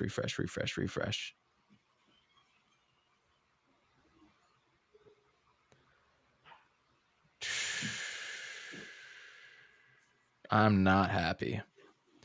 McHale misses the first one because, of course. They're currently moving the ball back to the 4, so it looks like the challenge is going to be upheld. No catch. But, it's 2nd and 6. I totally understand why you go 20 or 30 yards and not try to run the ball with Connor. I totally get that. Right, Cliff? That's what you do. You do the nonsensical thing and make it 3rd and manageable, 3rd and short. No. That's wild, man. Now we're going to force Kyler, who's been under pressure all night, to make a play in his own end zone. This is exactly where we wanted to be, right? And knowing him, he's going to run deep into the end zone. No, it's going to be 3rd and 6, so we're going to see a 20 to 30-yard bomb right now. 20 to 40-yard probably. Biombo steals it off the ball. Over to Book on the breakaway. Book goes up, lays it in. What is Book at now? Memphis beat Chicago tonight pretty easily, it looks like. Booker with 22 in the first half. Still a minute and a half to go. Dougie McBucket's wide open for 3. That's no good. Pirtle with the rebound and in. 56-52, Suns. Oh, I just got really good the last 3 games. I had the broadcast in my ears just on super low. I can't do it anymore. Booker for 3. Bang. 25 for Booker in the first half. Booker's becoming must-watch TV right now. Maybe we should turn over and watch Book. Book's on a mission for a 50 burger on a back-to-back. What up? Pirtle in the paint against. He's in there for 3, 4. It finally gets out of the paint. Booker's guarding him, which is weird. And then he boxes him out, but it doesn't matter because that was a DeJounte Murray swish game for 3. 59-55. Suns up. 3rd and 7 for the Cardinals.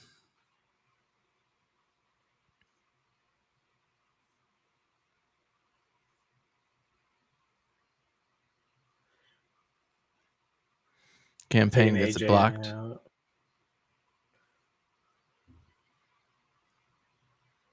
What'd they say about AJ?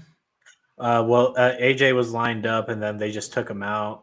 So they're going to run a play without him. Imagine being a Cardinals. If you're a Cardinals fan in that stadium, I'm sending you all the love right now. I know.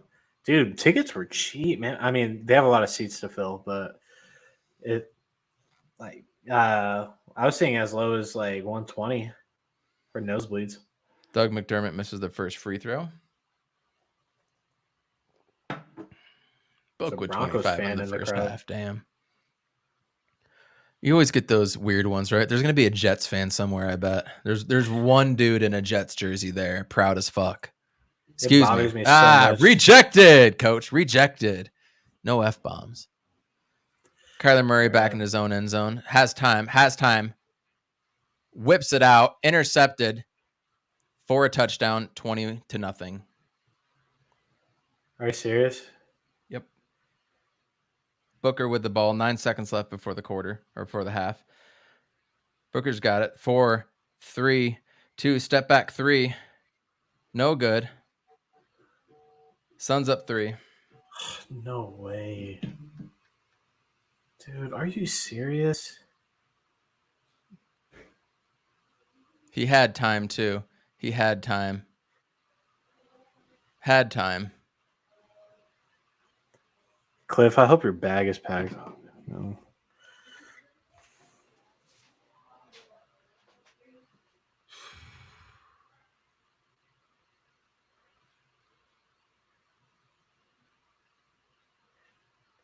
Dude, We did not deserve to get in the playoffs.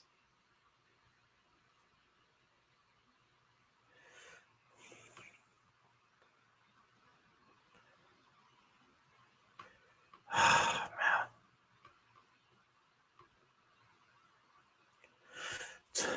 21-0. Here it is. Here it is. Cliff got to go. It's a nail in the coffin for Cliff.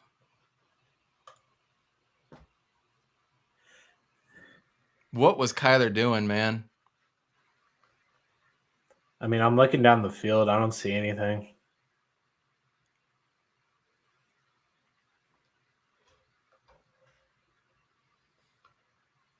Yeah, no one was open.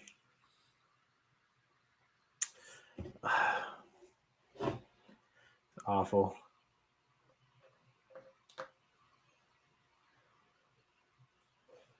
I just wish Kyler just threw it out, man. Just throw it out. So AJ Green's not coming back next year. Justin Pugh's not coming back next year. I would stay away from Chase Edmonds. Man is injury prone. Can't stay on the field to save his life. Re-sign James Conner. Got Rondale Moore trying to make something happen now and getting tackled at the 13-yard line. Just can't even do the common thing and take the damn knee to get to the 25-yard line. Can't even do a basic thing at this point. Anemic. Pathetic. Disgraceful. Cliff Kingsbury needs to go. Oh, Cliff God. Kingsbury needs to go. He And can't, Rondale bro. He gets can't even tackled fair at the- catch it and make the right play to start the ball at the 25. No, Why did- we're back here now. After a 3 and out, now we're gonna punt it and they're gonna start on their 50. Can't even do the most basic play. Dude, why did you take it so deep, man? Pause. And a push in the back by Connor, and that's not called. Got lucky. I need some new vibes. I need somebody else to come get on this show, give us some new vibes. You know what?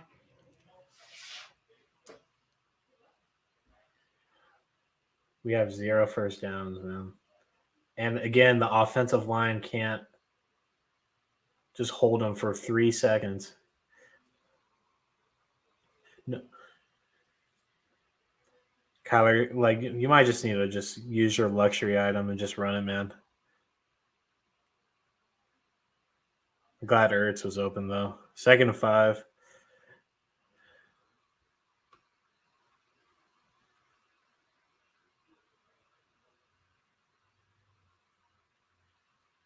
The second I put on the Pat Tillman jersey, we get a first down.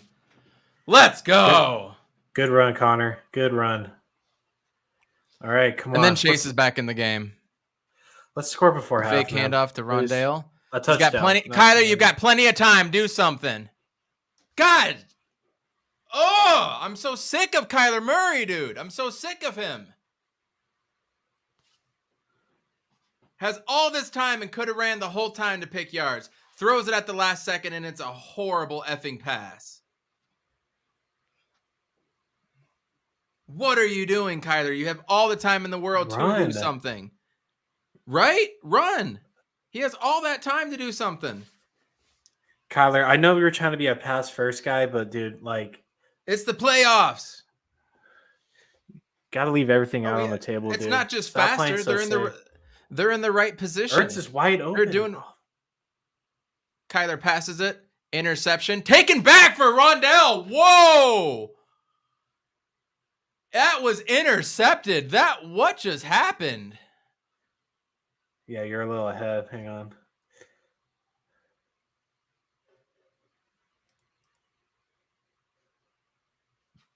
Wow.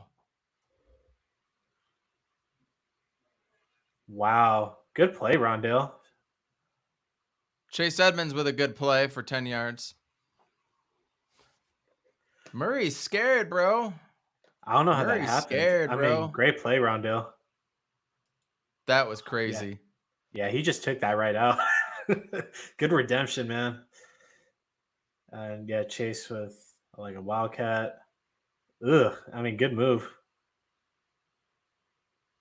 Chase is good, man. Like, if he just stayed healthy. He almost broke it there. He almost broke it.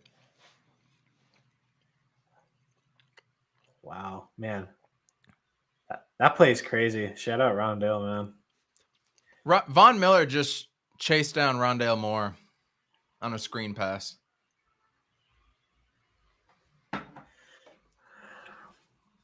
First and 10.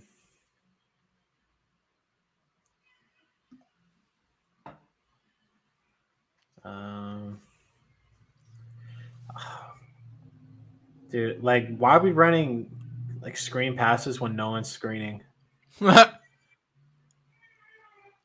It's the most irritating thing, dude. Word. Why are we running screen pass with nobody screening? I mean, there's the interception. There's the interception. That's game. That's game. That's set. That's match. Oh, but the Rams are going to take a picture in the end zone. That usually spells doom and gloom. There they are. They're all out there to take a picture. That is doom and gloom. What the hell? What kind of pass is that, Kyler?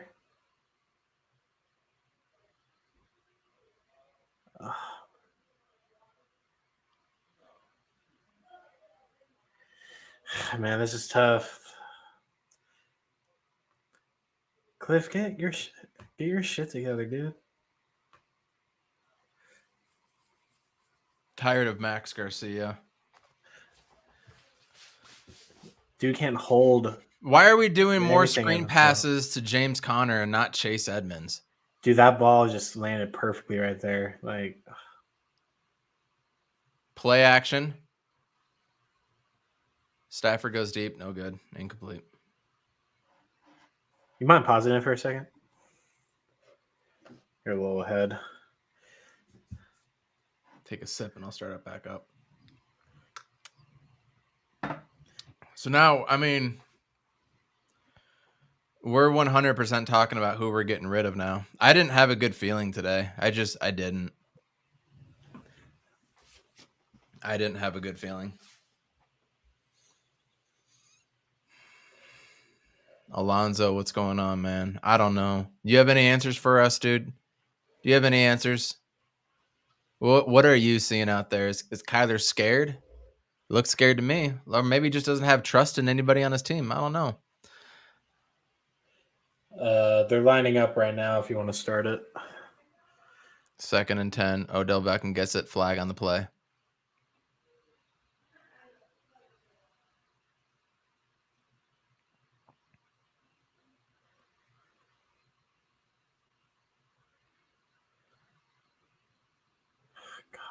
Holding offense.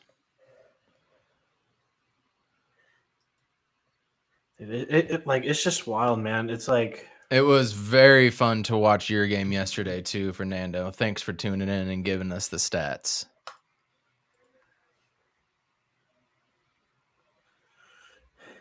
This guy keeps on holding, man. I mean, that's what Whitworth does. That's what he did week 14. That's what he was doing week 4. Like, I think this guy just does it. This is so bad. 2nd and 20. Here comes the snap. Let me know when you get the snap. Oh, nice play finally. Don't celebrate. You're down 21-0, Vallejo. Get your ass back on defense. Don't be celebrating a damn thing right now. They just snapped it. Oh, damn, you're way behind, dude. Yeah. Ooh, good play. But then he gets up and he starts celebrating. Yeah, you're down 21-0 before half, dude. Like, get back. Get your ass back. I mean, you read it great. Nothing to celebrate about. 3rd and 22. I'm looking forward to them breaking this one because why not, right? God, there was a lot of green to that left, dude. If Vallejo wasn't there. 3rd and 22. Foreman out, one back. Snap, hand it off. It's got a little bit of a gap. Closes pretty quickly, gets 7 yards.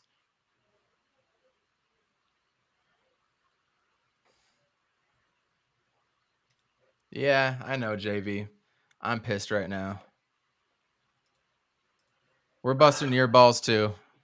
Don't take offense. If you're going to bust our balls, we're going to bust yours. It's just sports. It's all love. It's just sports. Sports are stupid right now, and we're pissed. I'm sure you were pissed last night in that Cowboys game. My wife is a Cowboys fan, so I get it. Oh, almost could have blocked that. He looked held on that play. And now Kirk is back there because Rondale Moore is trash.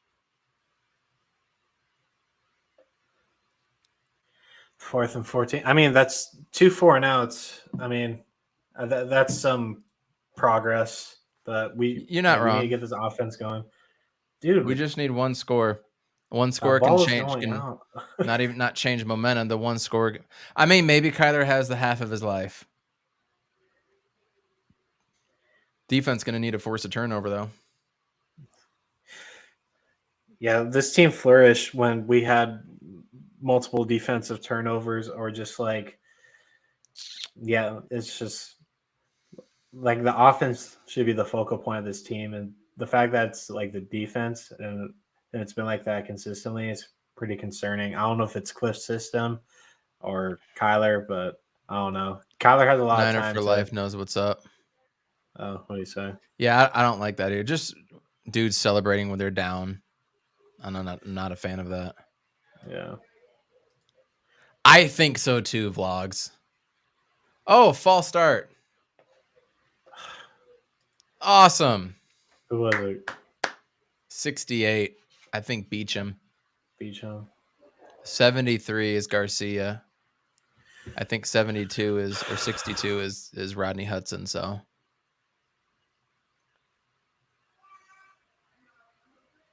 no, it's not Beecham. They called it on Beecham, no? It's not his number though.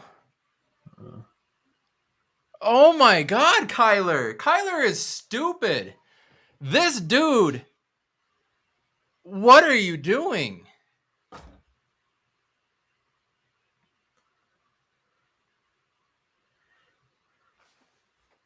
Dude, what Kyler, the hell? What? Just run the ball. What are you?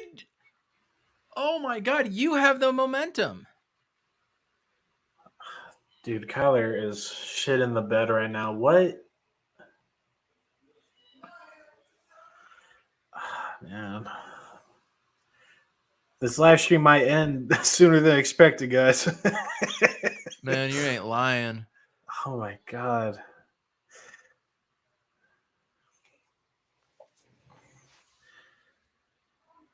Everything is gone. Everything has fallen off. Everything. The wheels are off. Cliff Kingsbury needs to be fired. Dude. Cliff Kingsbury needs to be fired. And he has a guy wide open on the left side. Beecham. Yeah, JV just said offense looks like they're only there because they have to be. Big facts. Dude, we can't even get past the 50. We've only scratched the 40 maybe twice. This is fucking awful.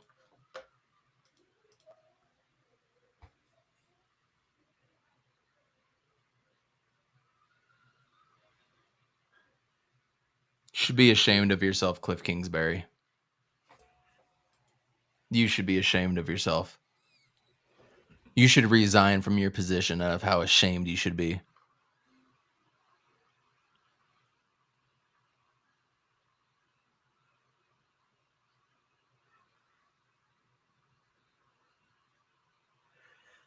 It's just wild, man. Like, it started with the injuries, and all of a sudden Cliff couldn't call a clean game. Kyler lost his mojo.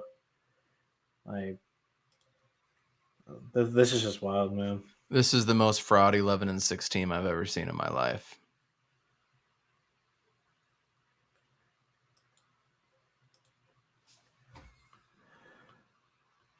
Yeah, I just don't know how you recover this. I mean, like, Niners came back from 17-0, but at least Jimmy G was playing a little consistent to start the game. We haven't seen anything. Everybody always brings up like the 28-3 Super Bowl, but it's like you have Tom Brady back there. That's Tom Brady, yeah. We don't have we don't have Tommy. We got K1.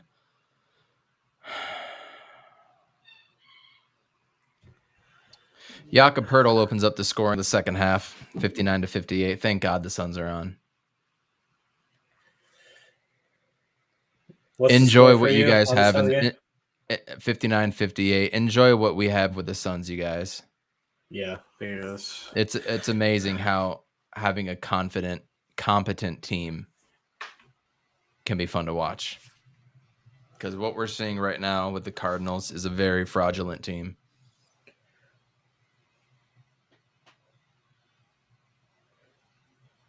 8-0, 7-0, whatever it was. I would have thought there was no way we would look this horrible in all phases of the game. Mikhail with a nice block. Can't get the save, but nice block, Mikhail. D. Booker playing defense, but Twitter will tell you that he doesn't. Booker with the rebound now after the tap out, taking it up court. You got the whole right side, bro. Oh, goes left into the lane. No good on that shot. Got fouled. Should have gone right, to be honest with you.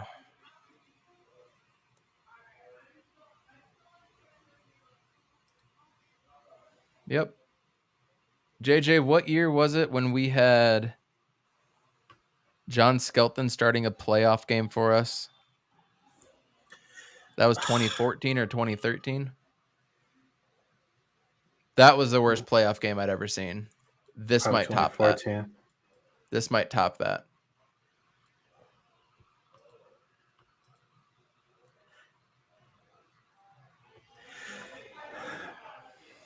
I mean, this is just wild, man. Like, there's like no excuses for the performance that's going on right now. I won $140 sports betting over the weekend, though, so that's cool. What did you bet on? I had a 4-team parlay. I picked the Cavaliers to beat the Spurs by 3.5 on Friday night, and then I picked all 3 games yesterday correctly. I thought the Chiefs 12.5 point was a little bit much. I felt uncomfortable, so I just picked the money line. Had I picked the over or something, I would have won a little bit more, but I'm happy. It was actually like 143 and change. Oh, okay. That's nice. I had a buddy that was in Vegas and was very nice and gracious and put a bid in for me.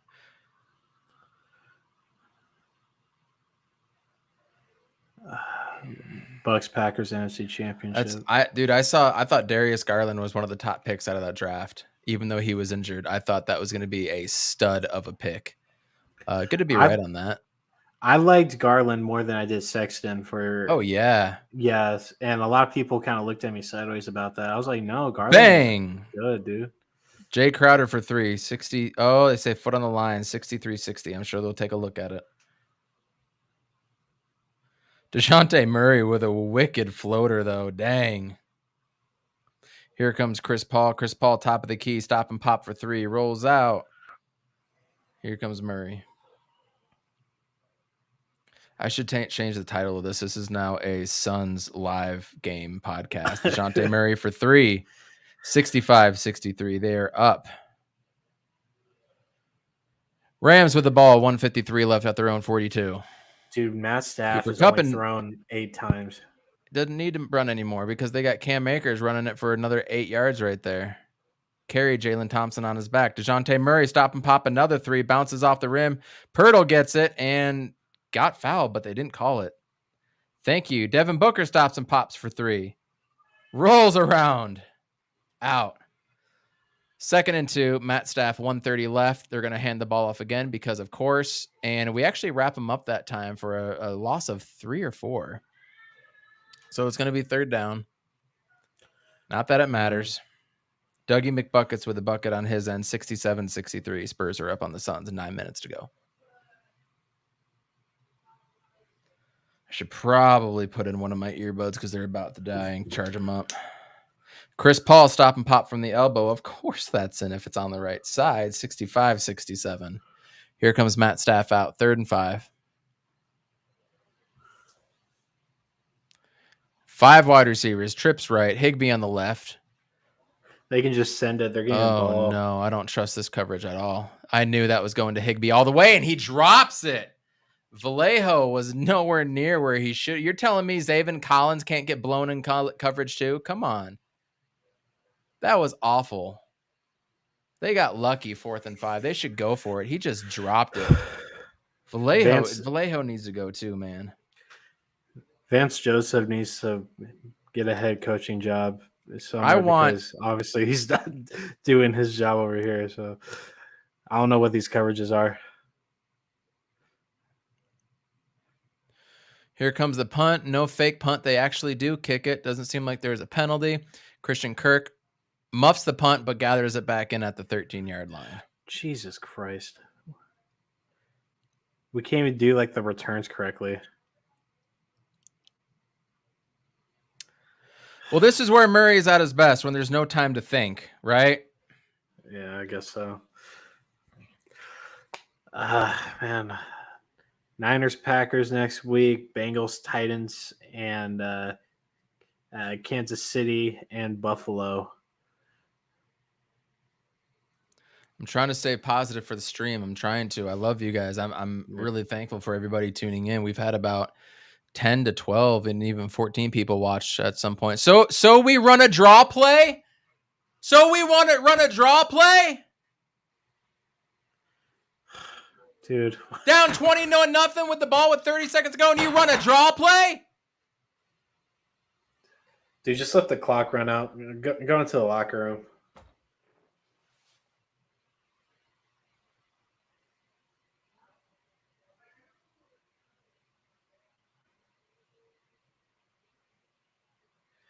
Dude, what is this team, dude?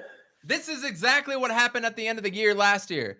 Team quit on Cliff Kingsbury. They quit on him because he is not a head coach in the NFL. Get rid of him.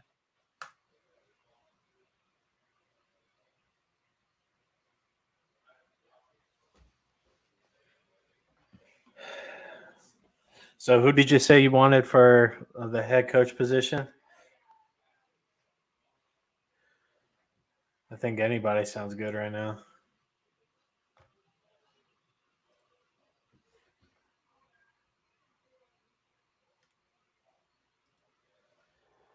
Eric Bieniemy, maybe? I don't. Give me Brian Flores. I'll take Brian Flores. I was actually thinking Brian Flores. I think that might be. I mean, he's a disciplined ass coach. He doesn't take shit from anybody.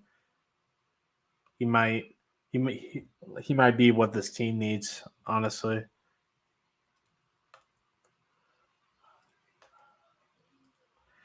Titans Bucks Super Bowl. I mean, I can see it. I just don't have faith in Rodgers and the Packers.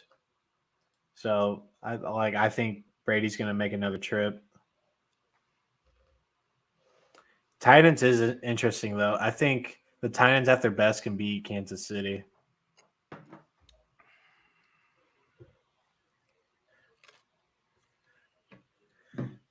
Man. Yeah. And Suns are losing.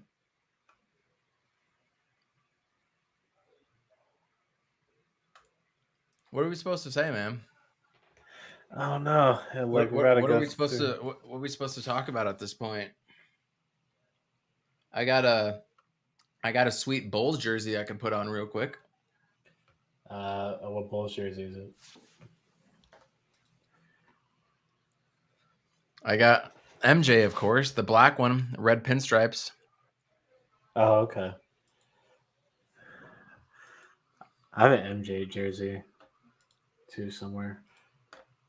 But that Booker's got Pats 27 loss, though. that Pats loss, rookie QB, he led to the playoffs and stuff. Buffalo's more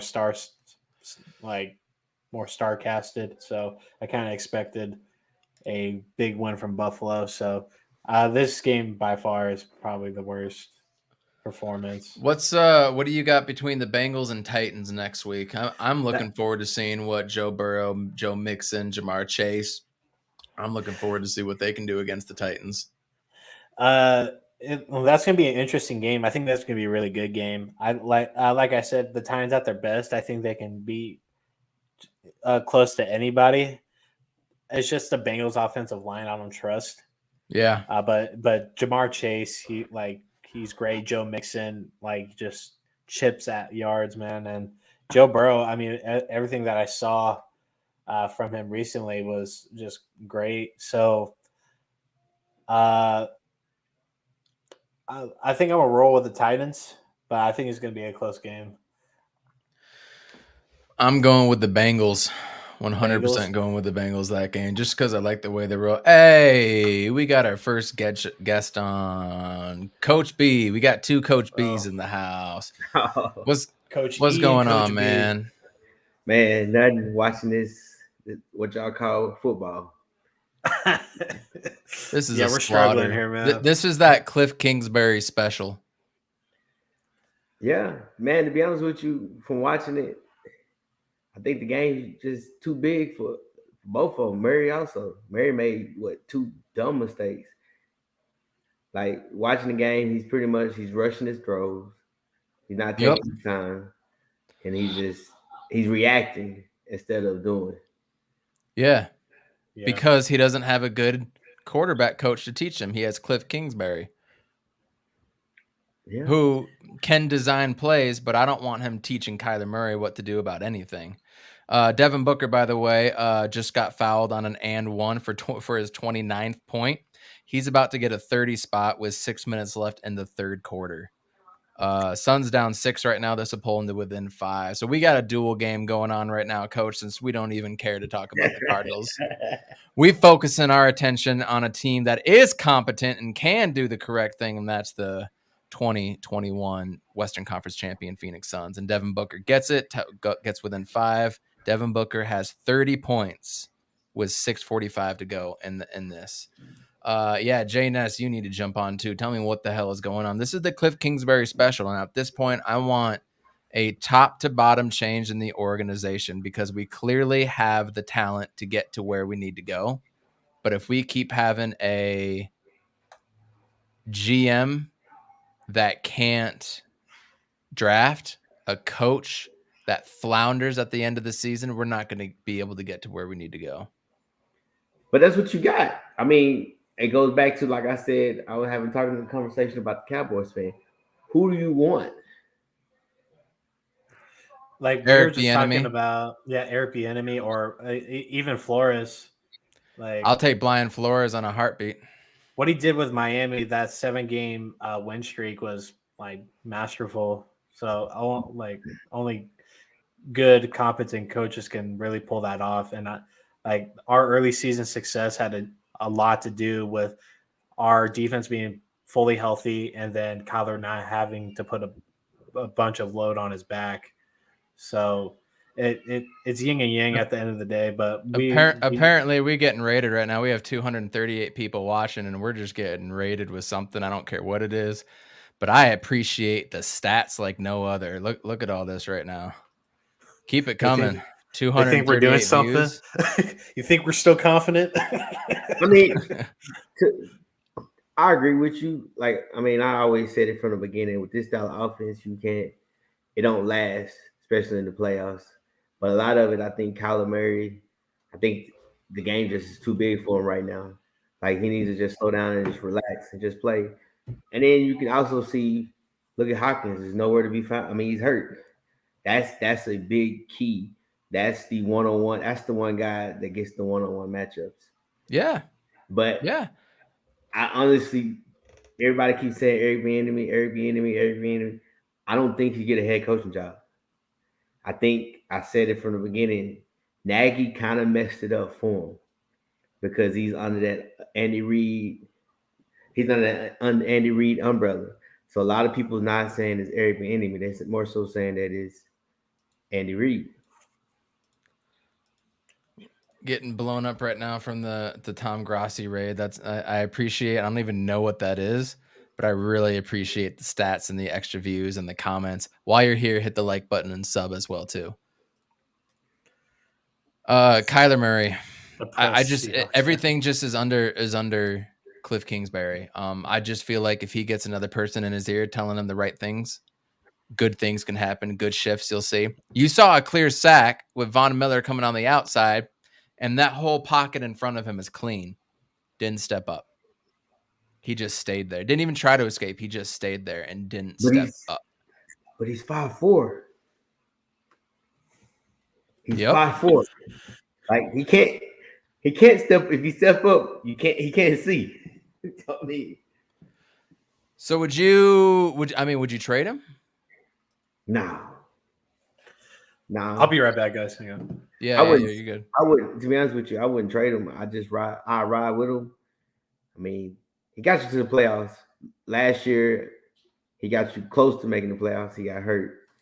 I just think they just need to make some adjustments. I mean, even if you say this game, man, it's 21-0. They get a stop, move the ball. I think they had the last drive when he threw the pick to the screen because he was just anxious. It was actually a good drive. He just needs to settle down. Like that screen, you drilled it to him. Just relax and just play. You ain't got nothing to lose. But get a stop, come down and score. Get another stop, kick a field goal, try to score. At least move the ball, get in field position.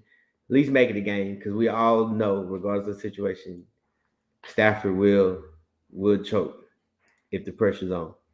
Yep. But you got to have balance. Don't, because you're down 21. Don't look at it as, okay, we got to throw 50 times in this half. Run the ball, get the screens, and you'll be fine. He is 5'5". He is 5'4". I don't care what you say. If you want with shoes on, he's 5'5". Come on, coach. Yeah, well, with cleats.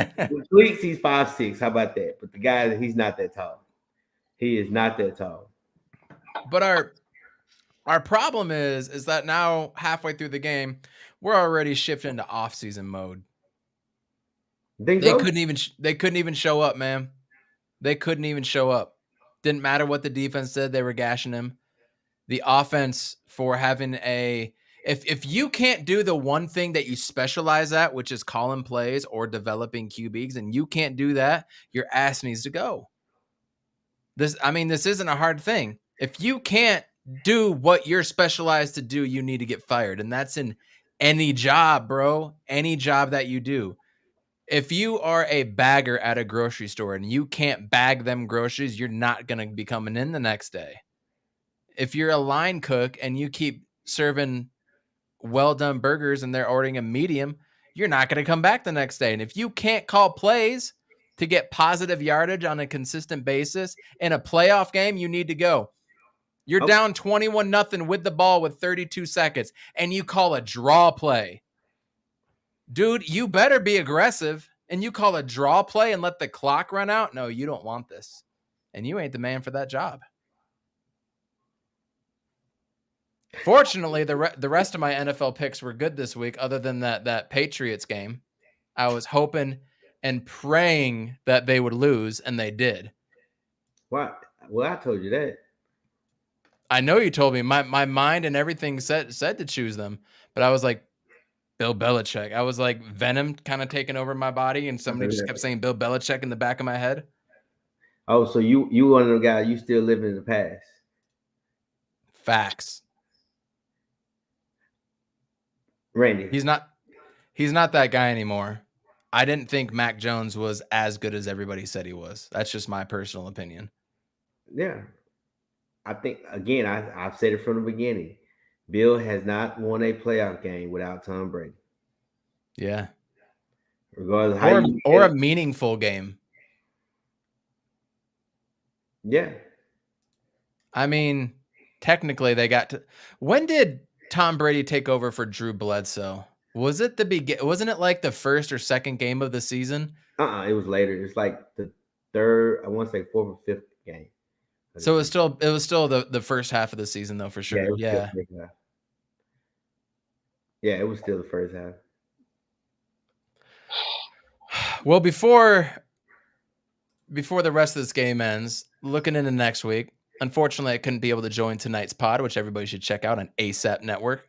Who do you think is going to win between the Bengals and Titans? I am so intrigued by the Bengals, man. I am so intrigued by them. Titans. Why? Run game. Balance on Yep. offense.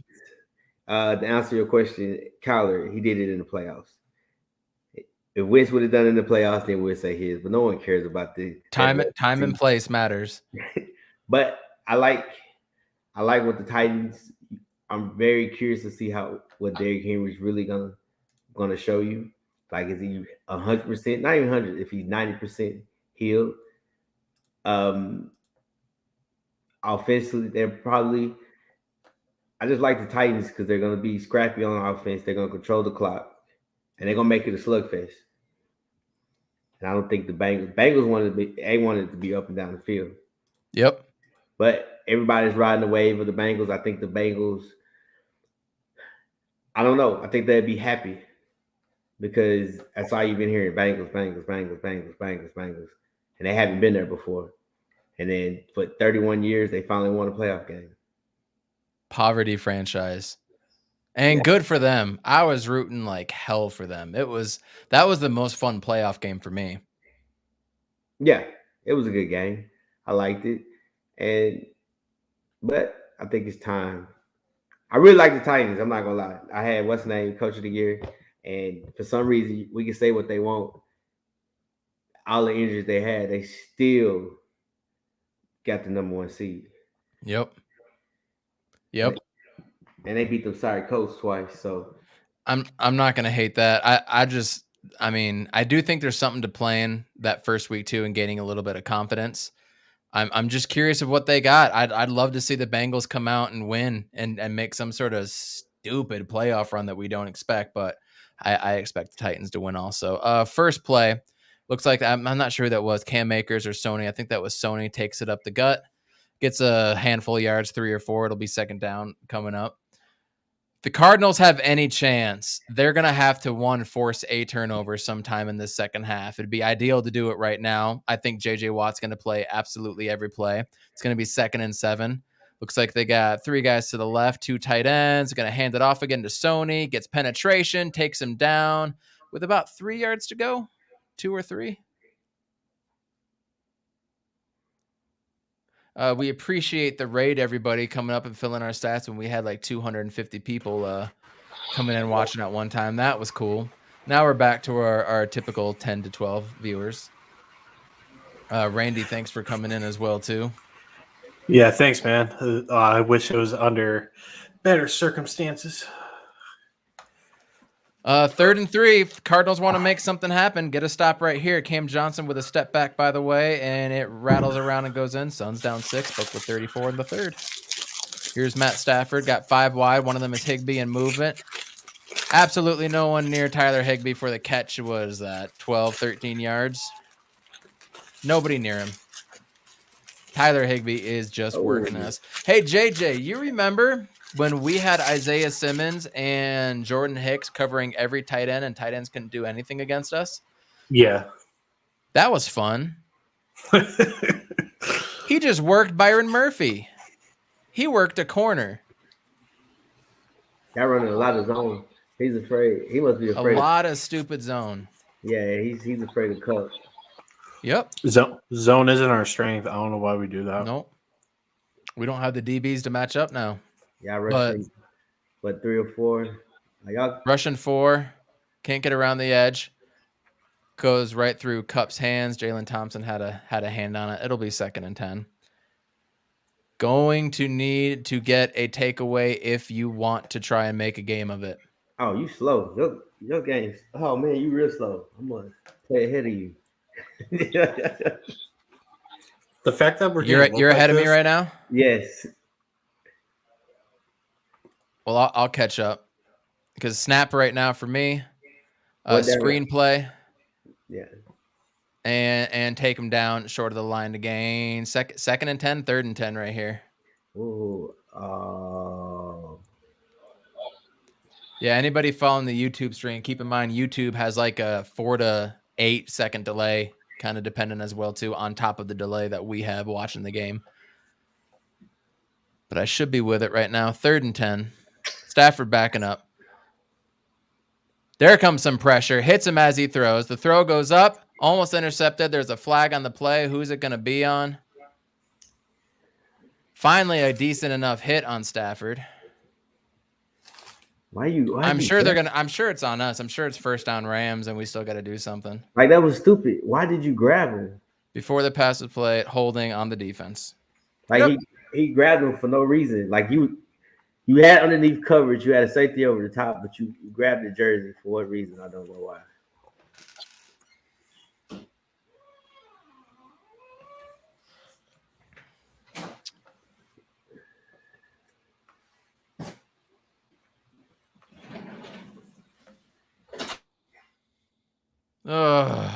We finally get pressure, finally knock Staff down, and what do?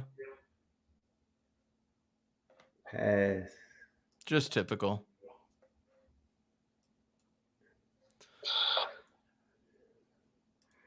Yep. Positive is they got a hit on Stafford. Yep. Still 1st and 10, though, at the 49-yard line. Oh, well, you can still do something. You still have the opportunity. Passed back to OBJ. He's going to pass it wide open for Van Jefferson. No, Cam Akers all the way down to the 10.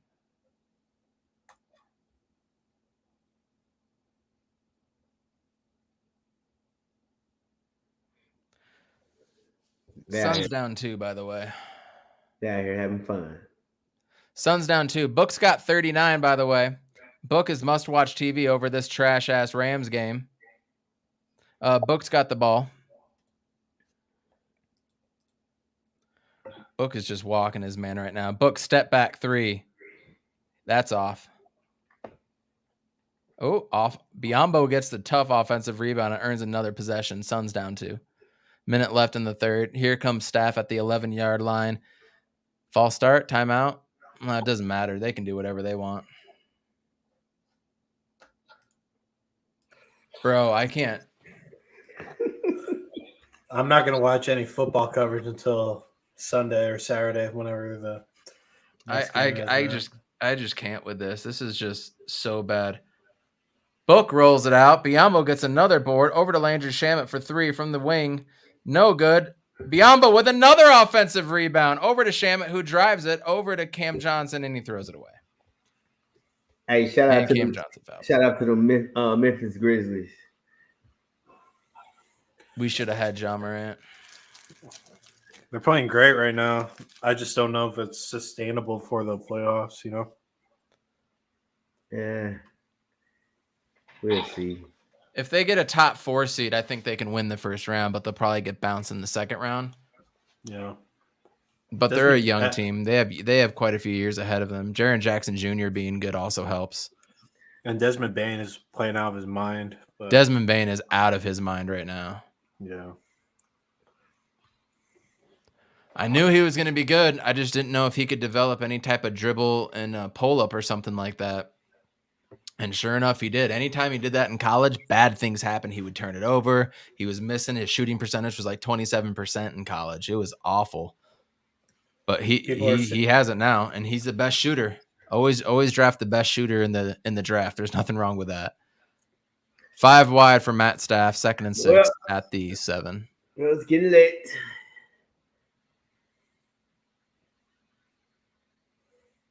It's the fact that we're getting whipped like this, and like Cup just isn't even present in this game. It's just no. Oh, just wait. Book's got 41 though. To end the 3rd, Book's got 41. So he's having a hell of a game. I'd love to. When's the last time Book got a 50 burger? It's been a while. Oh, and they drain a 3-pointer because, of course, tonight. 91-87.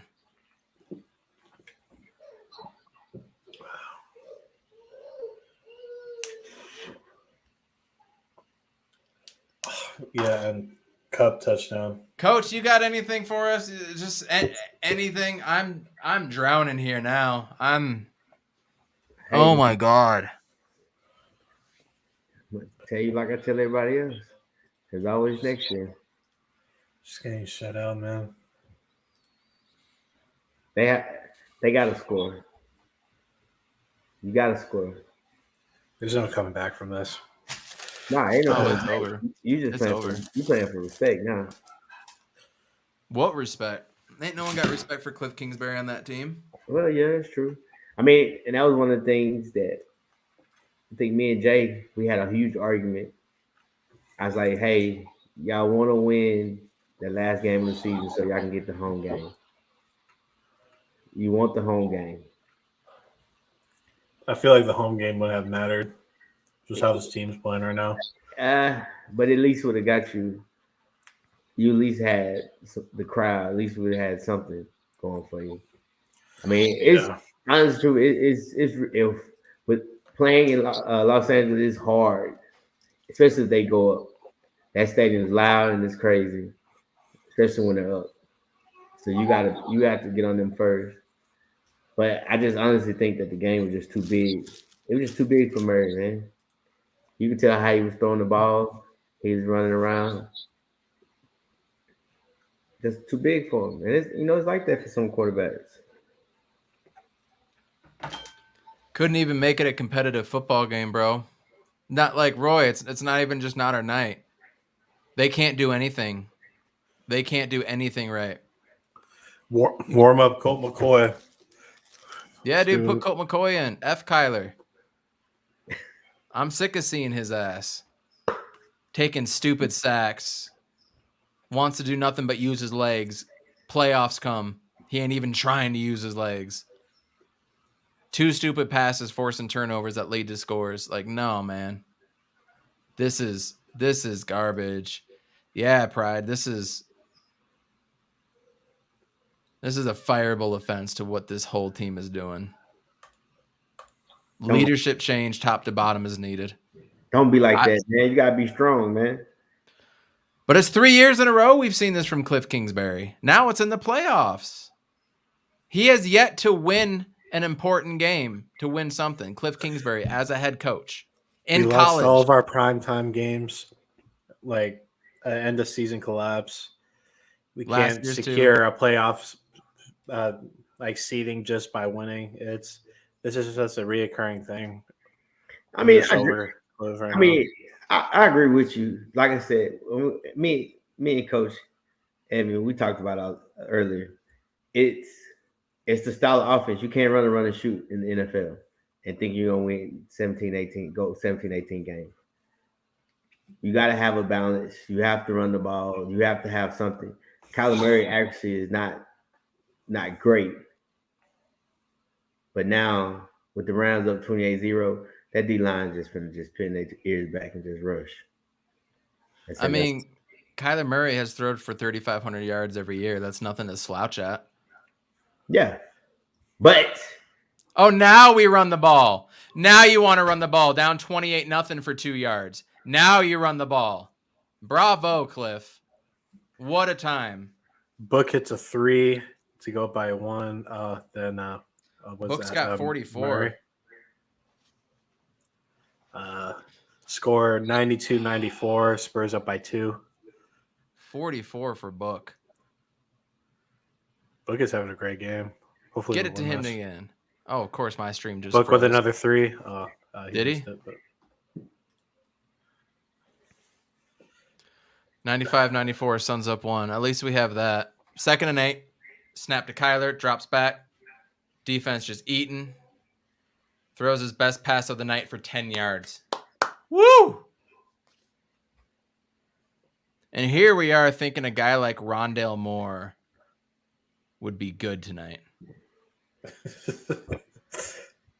Ooh, Bismack Biyombo with a nasty putback for an and one. Suns up one and Biz going to the line. 9:46 to go. Looks like Devin Booker's not going to be resting in the fourth quarter. Better not. Give him his 50. Nice. So 1st and 10. This is a rare sighting for the Cardinals. 1st and 10. Just no urgency. If there's no no urgency, and let's run the ball for 3 yards. Now, when you need to be passing, you're running. When you needed to run, you're passing. This is like the epitome of Cliff Kingsbury and his offense. I know Alex Clancy is losing his mind right now. Yeah, he just texted me. I think he's going to hop on in a little bit. Oh, really? Oh my God. Oh, not Alex Clancy. Alex from what you call it? From 49ers Cutback. Okay. And coach is just over there like, what the hell just happened? So I'm really looking forward to this play.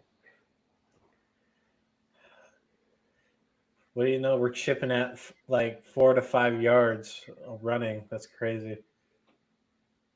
We're just letting the LA clown them.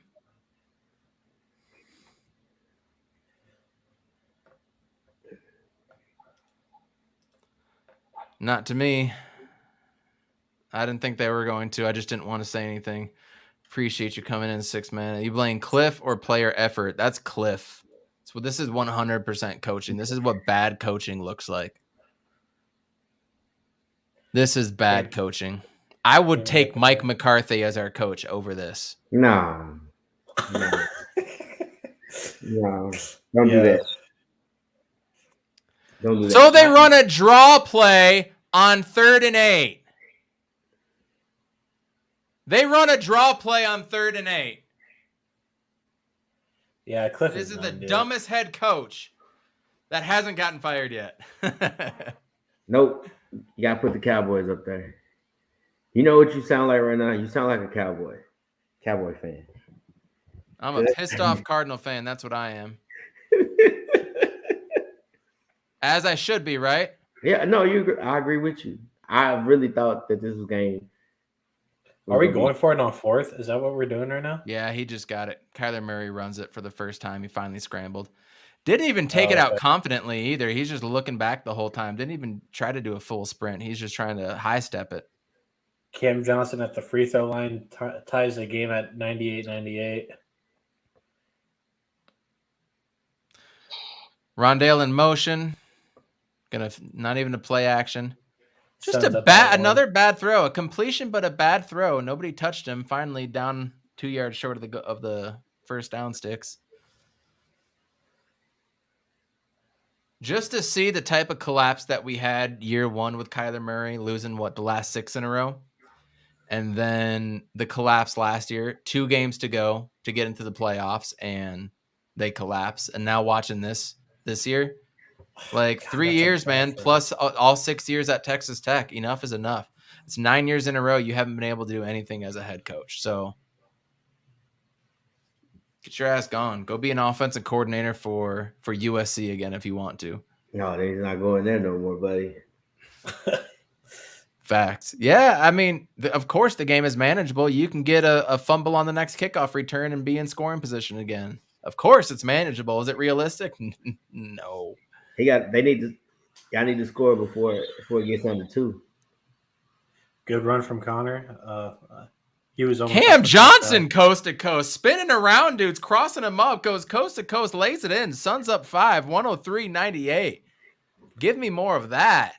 Oh, I just saw that. Book that was great. And then here's Chase Edmonds running up the gut for 2 yards. Okay. Look, now we're actually moving.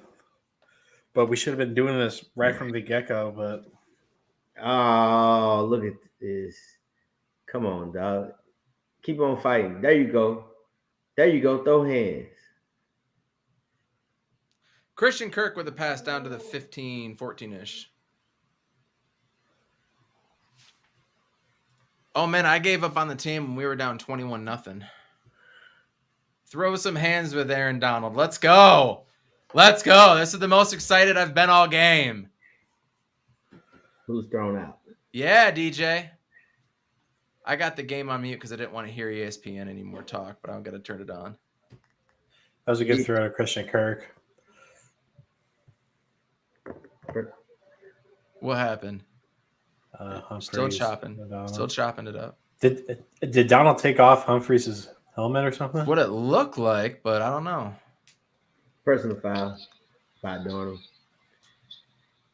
Personal foul by both teams. The play doesn't count. Arizona will be moved back 10 yards just because. Oh, why not?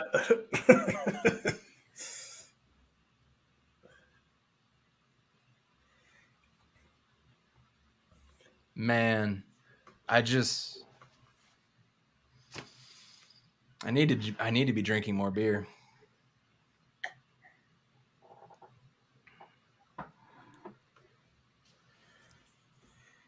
Hey man, y'all about to score though.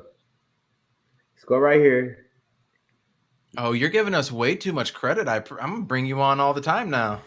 Nah, you got momentum.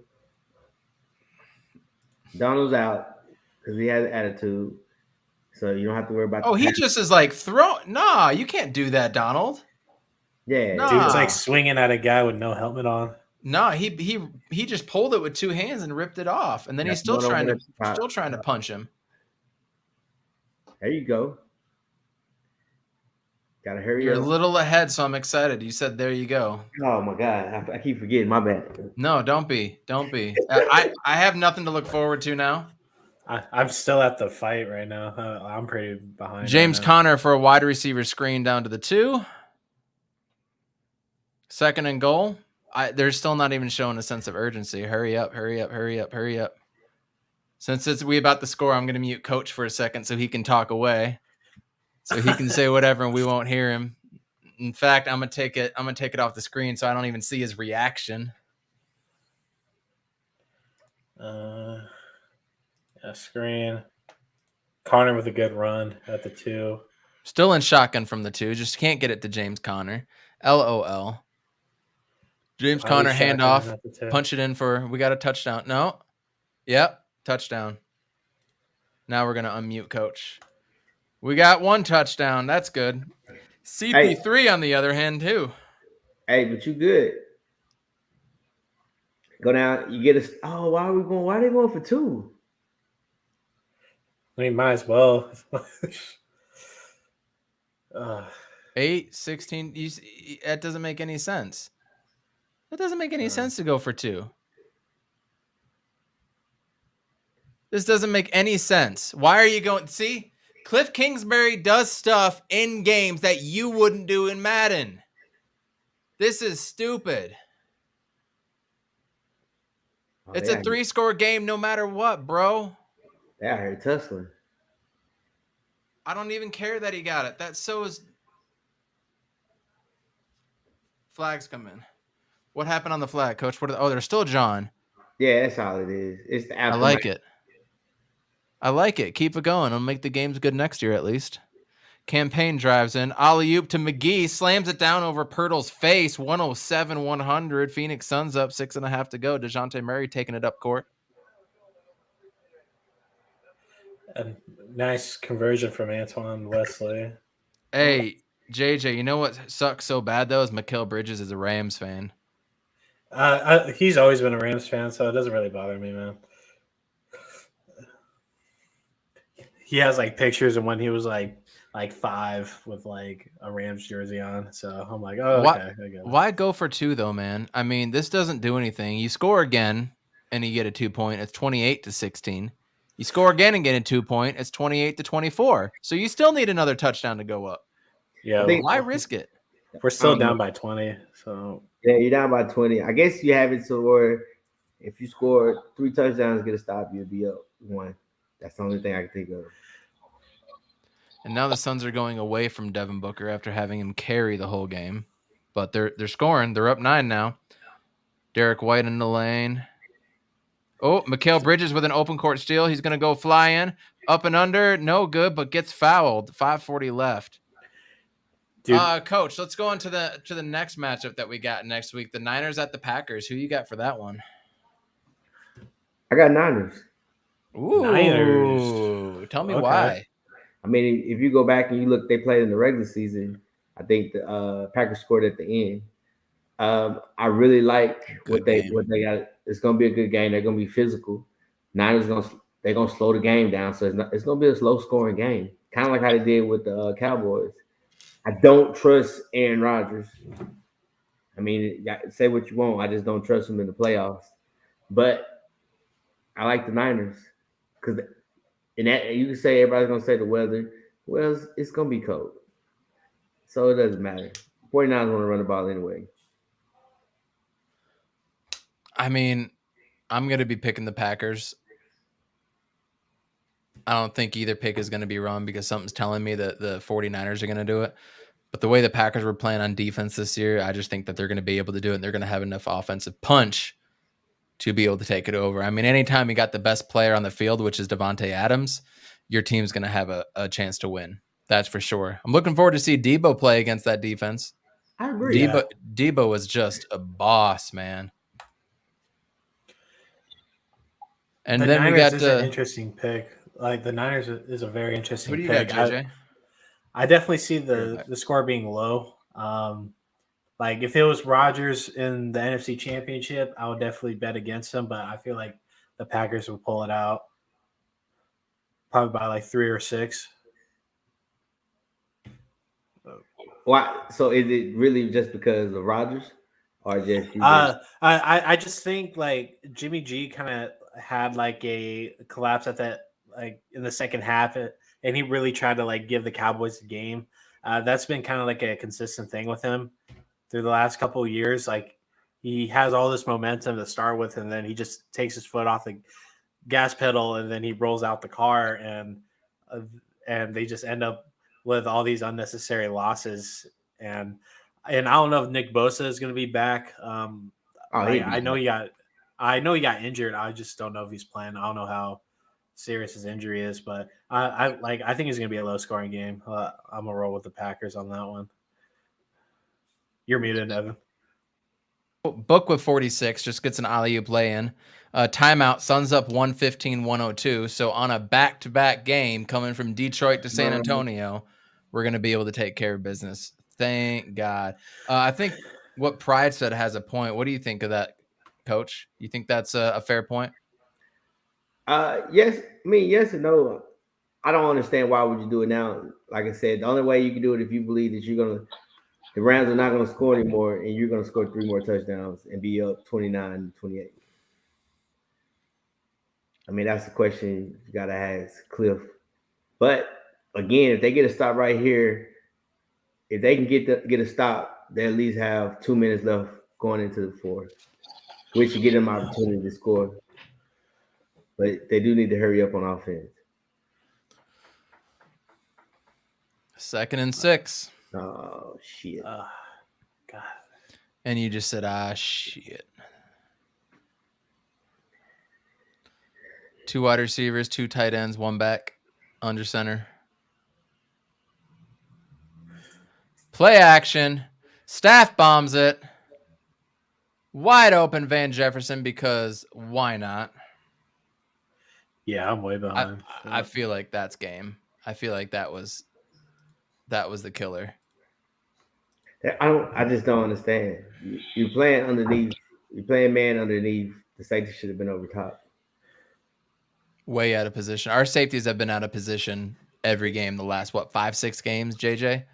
We have not seen Budda Baker or Jalen Thompson have a good game. Marco's just getting beat every time. He's not healthy. He wasn't healthy, and maybe he's trying to. Shouldn't have cleared him. Healthy. He wasn't healthy. Has Breland been playing? I haven't seen Breland. I haven't seen him at all. Probably a reason for that too. Cam Akers on first down just runs the gut and does whatever he wants against 4 players for 8 yards. So let me ask you this. You talked about who do you have? Chiefs. Who do Chiefs play? Chiefs and Bills? Bills. I'm going to take the Bills. I'm just not high on this Chiefs team. There's something off with them, and I think they're going to have like a collapse or somehow. Oh, I'd like to see the Bills win. Oh, he hurt. Yeah, I just saw that Cam Akers run. Oh. Yep. And then here's a handoff to Cam Akers, run up the gut all the way, and Buda Baker's down. That was bad. That's like a neck or some sort of back injury right there. Concussion. He just got stone colded. Yeah, they about to fight again. I like the Chiefs, man. Pat Mahomes, I trust. East Texas boy. I'm gonna show love for the Texas boys. Yeah, I just don't know, man. Ugh. Stop. Buddha. 115, 104 for the Suns. Mikal Bridges goes in all the way for the dunk. 117, 104. Hey, JJ, we still got the number one team in the NBA, dude. Man, Well, I guess you're ready for basketball season. Man, basketball season is here to let's stay. wrap this shit up, dude. Coach, before you jump out at the end of the quarter here, what do you think the Cardinals should do? You don't watch every game. You're not a diehard like us, but the outside perspective is always curious, especially in our situation. And considering the conversation we've already had, are you on the fire Cliff Kingsbury and the GM train, or do you want to keep them boys together and see what happens for another year? Considering they have made incremental improvement every single year, from 3 wins, number 1 pick, drafting Kyler Murray and hiring Cliff, then to 5 wins, then to 8 wins, and now 11 wins and a playoff appearance, 3,700 yards passing average. What do you think this team should do, man? You're probably gonna keep them. I mean, I'll keep them, but me as an owner or as a general manager say, hey, we need to run the ball more. 1, 2 things that you guys need to draft or you need to pick up. You need to pick up a receiver. Because say what you want, Hopkins is when he's in, he's good. But when the last time he played a full season? He never played a full season with you guys, right or wrong? No, he only had 1 game off though, and we won that game. He only had 1 off our first year. So you're not wrong though. See, I want to trade our first round pick for Calvin Ridley. If we're in win now mode, you trade that first round pick and you go get Calvin Ridley, who is on the market right now. And you need a D lineman. You need Akeem Hicks. You need somebody nasty because you got all the speed. Like say the D line, you got rush. Yes. You have outside rush, but you have nothing in the middle. Like if you watch even this game, Stafford has time to throw. He has time to step up in the pocket. Like outside rush doesn't bother guys like Aaron Rodgers. Oh, Stafford. Jesus. He's being carted off, JJ. Buda Baker is being carted off. He's being rolled to the side. They are putting the board underneath him. Yeah, he was stiffed as a board when he got hit. It was nasty. I'm gonna be turning on the cast. I want to hear. We've seen him move? He moved his arm after he got hit, but he was stiff. I think more than anything, it's more of a concussion. But he's stiff as a board.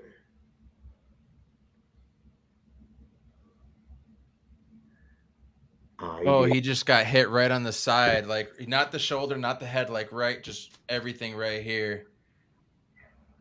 Oh, that's helmet to helmet. He went into him with his helmet, man. Come on, that's got to be taken out of the game. That's something that a lot of people have fought on in football. You know, when a defensive player lowers their helmet and they go in, they're flagging that every time. In college, you're out of this half and the next half or the game, right? But nobody talks about when the running back lowers their head. Yeah, that's the thing. You can lower your head, you just can't. You can't aim with the crown of your head. Right. Do you think Cam Akers did that, or is he just going down to bowl over? I think he lowered his head to run through him. I mean, you always, as a running back, they're always taught to finish. You always finish your run, no matter what. So he lowered his shoulder, and Akers wasn't in proper position. I honestly, from the look, and I could be wrong, I'm not a doctor. I think it's more of a concussion because you see how he landed and how he got collapsed. I hope so. I don't think it's spine, but again, like I said, just from the look of it. And Monty Williams pulled Devin Booker out of the game because we're up 13 with a minute and a half to go, and he had 48 points. Wouldn't even let him get 50. You son of a bitch. That's kind of trashy. And we have our next guest coming on the podcast right now, our good friend Alex from 49ers Cutback. What's going on, Alex? dear. Someone explain to me what the hell is happening, because we've been in full recording mode since like 5:30. I got off work, recorded our pod and did our stuff. I literally get out. I texted you as soon as I got out, Evan, and you were like, this thing's awful. I get home, the Cardinals are scoring, and I'm like, all right, well, I mean, hey, maybe they're about to. And then I literally went in the kitchen, finished making dinner, and You blinked. Was it Buda Baker? Was it Buda Baker that was just down? Yeah, man. Yeah, man. Yeah. Hey, here's the only bit of, I guess, maybe pause I can give Arizona fans is this happened with Trenton Cannon against the Seahawks. He took a hit. It was just a concussion, no other serious damage. But because he was knocked out, unconscious, they brought the ambulance out, the stretcher, the whole nine. I think this is just protocol now for the NFL. If someone goes out cold for an extended period of time, they just cart him off immediately. I hope that's the case. I thought we saw his arms move just a little Yeah, bit. he's moving his arm. He's waving. I think it's just a concussion. Okay. Oh, man, I hope so. That's good to hear. That is good to hear. But what has been happening? What is going on? Hey, I will fill you all in on everything. Coach B, I know you're about to jump off in a minute. jump Thank off, you. man. Hey, Appreciate you coming on, man. no problem. Thank you for having me. Thank you for Yeah. joining. Later, man. It was all bad. And the offense, this is on Cliff Kingsbury. Meanwhile, real quick, Phoenix Suns fans, we're about to win our 4th in a row. Gonna just continue to pound on that lead in the Western Conference. We're gonna have a 3-game lead now, number 1 seed, but we've seen this before. It doesn't matter how you start, it's all about how you end. It's 121-107. So Suns went on a back-to-back on a Sunday, playing at 11 a.m. in Detroit, and they win tonight in San Antonio. JJ, we've got a big matchup on Thursday, with Luka Doncic. So that should be a good game. Meanwhile, Alex, things that have happened in this game. Cliff Kingsbury's gotten in his own way. 100%. Well, I was looking at some of the stats, man. Like 12 of 22 for 74 yards. 11 rushes between your two main running backs. I mean, so what's happening? Everything that could go wrong has gone wrong. All of the runs that we've done have been for 2 to 3 yards. So the ground game just obviously hasn't gotten going. And then when we need to be in hurry pickup mode or do something like that, and it's 1st and 10, we're going to run the ball for 2 yards. Looks like we're going to get a little bit of a stop right here. It'll be 4th down, so they'll probably kick a field goal for 31-8. Still 3 scores down. And then it was just a myriad of turnovers by Kyler Murray, just making the wrong play. He's made the wrong play every night. When he should be moving up into the pocket, he's just staying put and getting sacked for 7 yards. When he's running out of the pocket for his life, he's throwing the ball when he shouldn't be for incompletions or 2 interceptions. One of them was a pick 6 out of his end zone. They picked it off on the 4-yard line and they just tiptoed it in. No problem. Our bright spot has been our punter. That's not good. The defense has gotten gashed time and time again. Every DB has been gashed. And we're playing a lot of zone, and they're just feasting on it. They're calling a lot of zone routes where a tight end can go inside or outside. And he just reads it. He's like, oh, you're going to play 3 yards off of me? Well, I'm going to go that way for 12 yards. Boom. No problem. And then Matthew Stafford hasn't been touched. You name it, it's been bad. Offensive play, linebacker play. The safeties haven't been in the coverage where they should be when they're getting the DBs are getting beat up top. Everything is just awful. But thankfully, Alex, on this night, we have Devin Booker dropping 48 points against the Spurs. I just saw that. That's nice. That's always nice. That makes things a little bit better. Yeah. But I'm more... Okay. You're a fan of the 49ers. You hate the Cardinals like there's no tomorrow. Not as much as the Rams. Not as much as the Rams, I can tell you that. But you've paid attention to this team over the years. I mean, we play you guys twice a year. We're division rivals. I mean, there's been 6 or 7 years where divisions have come down between us two teams early in the Kurt Warner years and, kind of a little bit recently. So more about the Cardinals than the regular average fan of Vikings or the Jets or whoever. This is Cliff Kingsbury's third year and Kyler Murray's. Keep in mind, Joe Burrow looked astounding in his second year and first playoff game on Saturday. True. Poised in the pocket, stepping up, making the right reads. And then you see this team and Kyler Murray at 5'1". Is this experiment with Cliff Kingsbury, does it need to stop now? Or do you think we should go for another year and try to take your bias 49ers hat off if you can, please, Alex? I'll take it off. I'll take it off. Here's what I can tell you, right? Here's what I'll say. As a 49ers fan looking at the Cardinals, you guys in the division outside of Seattle, you guys give us the next most fits. We've had the least amount of success against you guys dating back to Harbaugh. Even when Harbaugh was here, we struggled with you guys and this being an issue. The Seattle matchup actually was more favorable for Harbaugh at that time during those eras. He had more success early against Seattle until the Legion of Boom became the Legion of Boom. It's hard to say. Here's what I can say. Before Kyler Murray and Cliff Kingsbury, it was not great for Arizona.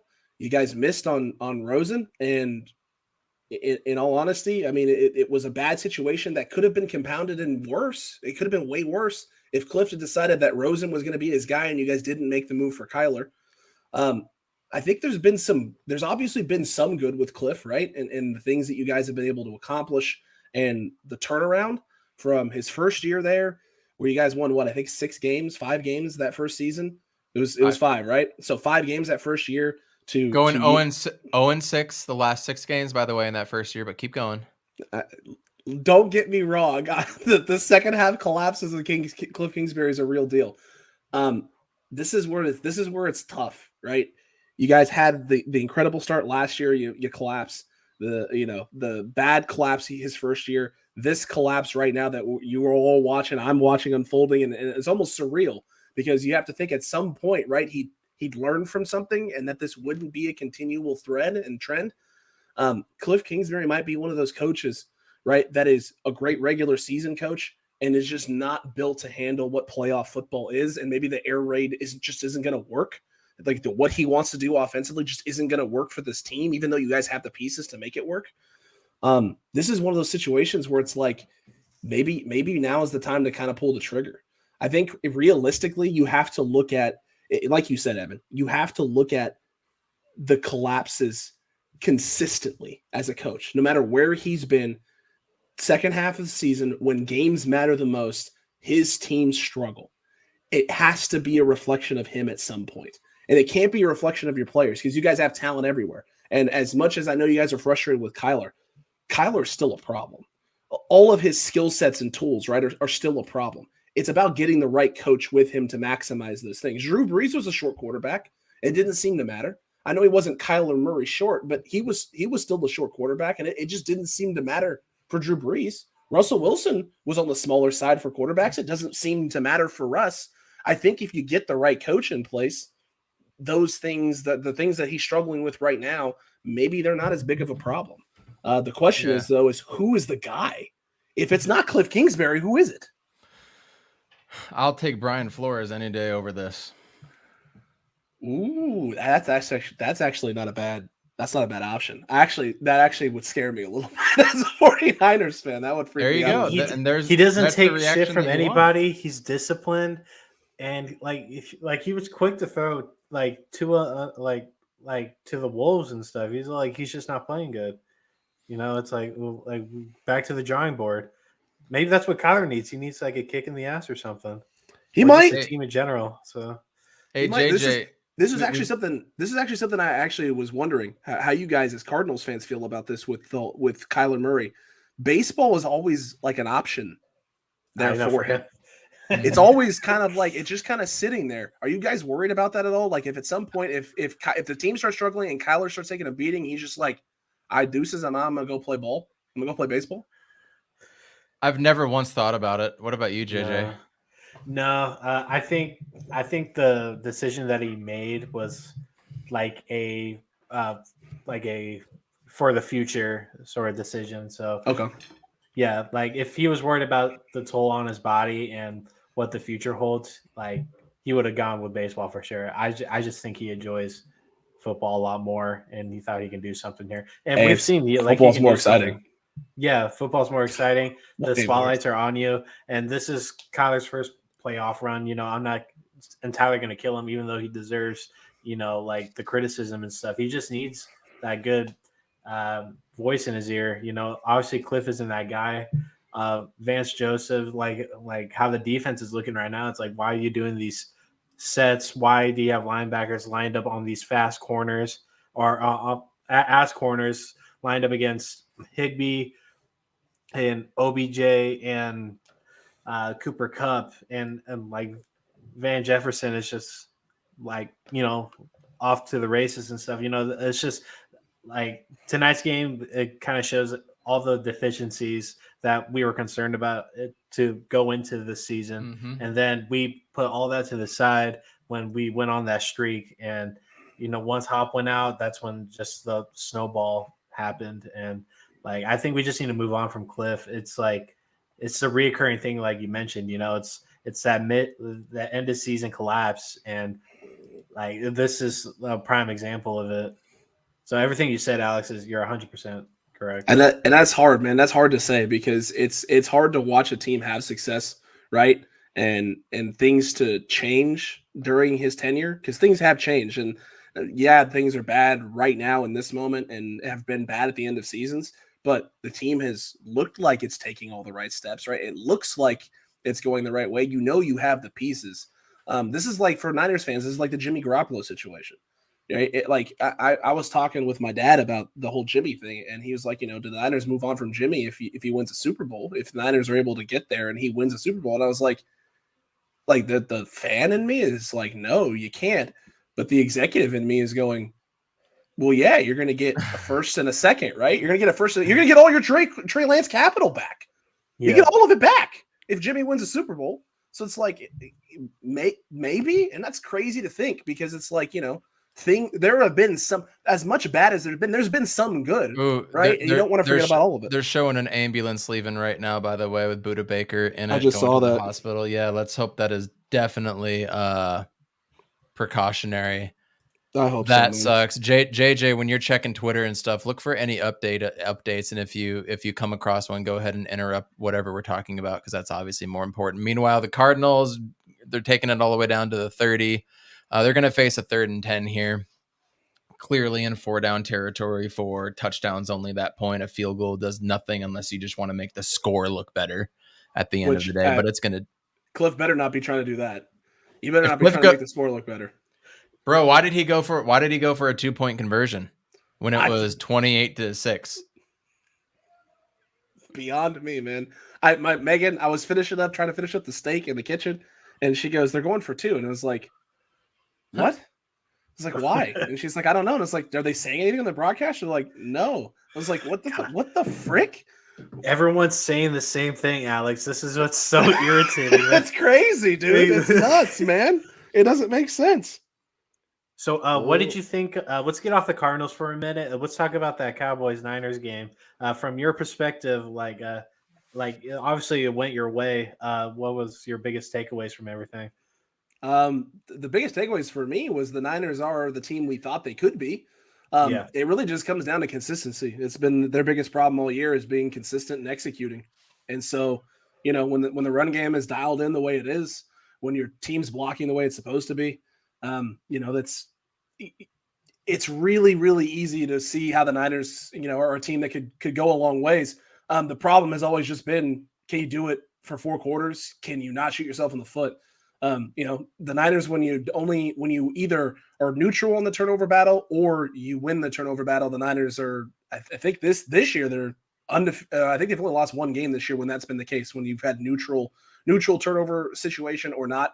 When the Niners don't turn the ball over, they're 12-1 in their last 13 games. So, I mean, it's really just about not making mistakes. And right now, this team is not making enough crucial ones. Jimmy hasn't had the big six. With a nice 4th down. There's a flag on a play. Holding against Arizona, 15 yards, even though that's not a thing. They're not going to call holding, are they?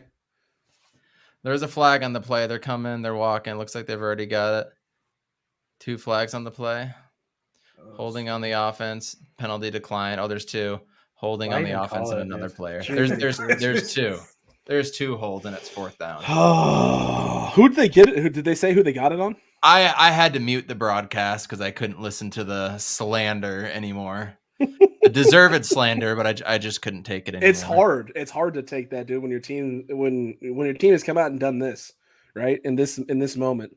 Let's see. I'm watching a replay right now. They are kicking a field goal because why would you go for a touchdown on 4th and 20? Did they call that on Hudson? No, there was no hold there. They've been. I didn't see a hold. I did not see a hold. Did you see 2 of them? Because they called 2 of them. I mean, listen, if they want to try and call it on Kelvin Beachum, maybe, but I thought he just wrote him out, is what it looked like to me. Maybe Pew. Maybe. Did Matt Prater just sniff a sniffing salt?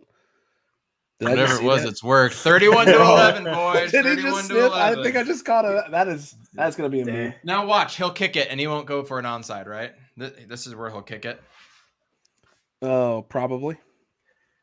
Yeah, I think you're right. Yeah. You're down 20. I mean, he's 3 scores still. 11 minutes left. I mean, you guys need a turnover in realistic, like in all reality here. You need a turnover. I don't know what we need. I need to ask. I don't know anymore. I don't know anymore. I'm glad we could do the Dude, live stream. how you guys feel right now is how I felt all of 2020. The only difference is the Niners were injured to hell and back, and there was just nothing there's nothing the team was going to be able to do. You guys have like the pieces, and it feels like right. It just how do you Hop? That's true. Hop would help. Hop would help the offense a lot. I don't care what anybody says. There is a synchronicity between Hop and Kyler Murray. Yes. And they just make things happen, and they know where each other's going to go. I don't know if they're doing sign language, like when he's running routes or doing something. They just know where each other is going because there's so many times where Kyler does something extraordinary and Hop will either be completely wide open or he himself will do something extraordinary as well too. Oh, dude, I remember. I think it was last year. Kyler scrambled left, threw one down the sideline to D-Hop, and D-Hop did like a stutter move, started to go vertical, push vertical, and then started to slow down and stop like he was running a comeback. And I think it was E-Man. He comes flying downhill. Yep. And then he just scoots by, and I was like, oh.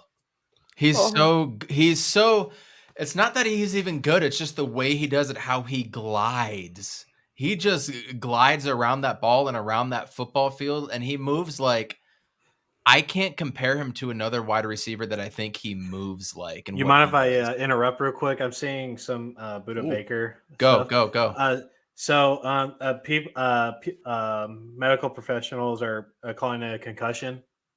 He's clenching his fists and stuff. He's responsive and all that. They're going to run more tests. So that's everything that I'm seeing. So. That's huge. That's great. That's great news. Yeah. When a player just stiffs out like that, man, it can be spine, it could be neck, like some CTE. Lot of things. Yeah. But, oh man. On the other positive side, the mighty Arizona State Sun Devil basketball team at the Beat whopping the Utes. 5-9 beat the Utes today. That was cool. That's nice. That's nice. The one game I don't watch because I finally go and watch Spider-Man. How did you like it, by the way? How did you like Spider-Man? A lot of it already got spoiled for me, so I think a lot of the wow. You waited like a month, so nothing. You have the kid, but we were all sick over Christmas. We were supposed to see it 2 times, and both times somebody got sick and we couldn't go. Oh, so you hate to see that happen, but at least everyone's healthy. It was good. No, it was a great movie. I think it was trying to play to the lore of my 12, 13-year-old, however old I was in high school when the first Spider-Man came out. I think it was trying to play to that more than draw up a legitimate type of storyline. But at the end of the day, when it came to the multiverse of madness, it was all about setting that up. That was the whole goal of this film, was to set that up. Same with Eternals. And now they're off and running with another phase. It was fun though. I love seeing Andrew Garfield as Spider-Man. I always thought he did a good job. I didn't hate him as Spider-Man. I can tell you that. I didn't. I didn't either. I always loved his movies. Is there any way that Sean McVay goes extra stupid conservative here for Yes. like two drives? Probably. Just Yeah. 2 drives. He Right? probably learned from that Niners game. Maybe. I mean, I don't know. Man. I think he will pull the trigger when he needs to, but he's going to try to run the game and run the clock. Okay. But if they do stuff like snapping it with 8 seconds left, It's 9, silly 8, right they're now. still going. JJ Alex, Watt's still in the game. Do you feel confident about the There's Packers the play game? action. I feel good. I feel really Feel good, good? actually. Oh, there it is. Oh, flag on the play. Cam Akers makes a great move, 13 yards, but flag on the play. Go ahead, Alex. Let's see. I'm trying to see here what they got. Probably a hold It's somewhere. got to be a hold. It's got to be a hold. Holding offense. It's got to be a hold. But it's one of those things where the Niners. It's the run game, man. It's just the way we run the football. It's Kyle Shanahan's creativity. It's knowing when to put the ball in Debo's hands, when to roll out and stick out with Elijah Mitchell, and Jimmy Garoppolo being good when we need him to be good. You don't need him to be great for 4 quarters. We don't need him to carry the load for the team. He just needs to be able to execute when you need him to. And I think that's been the thing that we've seen a lot with this team, especially the last like 8 or 9 weeks, is that the Niners, for whatever reason, they figured out how to run the football effectively. They figured out how to execute. They figured out how to not shoot themselves in the foot. The halftime adjustments have been phenomenal. So the team either comes out and runs the ball well, or comes out and doesn't do anything really good at the start of the game, and then at halftime turns into a new team. Oh, Adjustments. Football is all about adjustments, man. really. It really is. We got third and medium here. I'm still on 2nd and 15 right now. Big play for the Cardinals coming up. This is huge, because if you can get this ball back, if you can find a way to score before before you get to the 5-minute mark and Matthew drop this Stafford thing into drops 2 back. goal. Man in motion up front. The rush is on for the Cardinals. Oh, and they jump, and it's going to be a flag already. Oh, jeez Louise, dude. Oh, gosh. Anybody watching, please hit up ASAP Sports Network and the link in the comments. And if the ASAP Sports Network execs are watching, make sure you guys check out 49ers Cutback if you need to add some additional talent to your talent pool.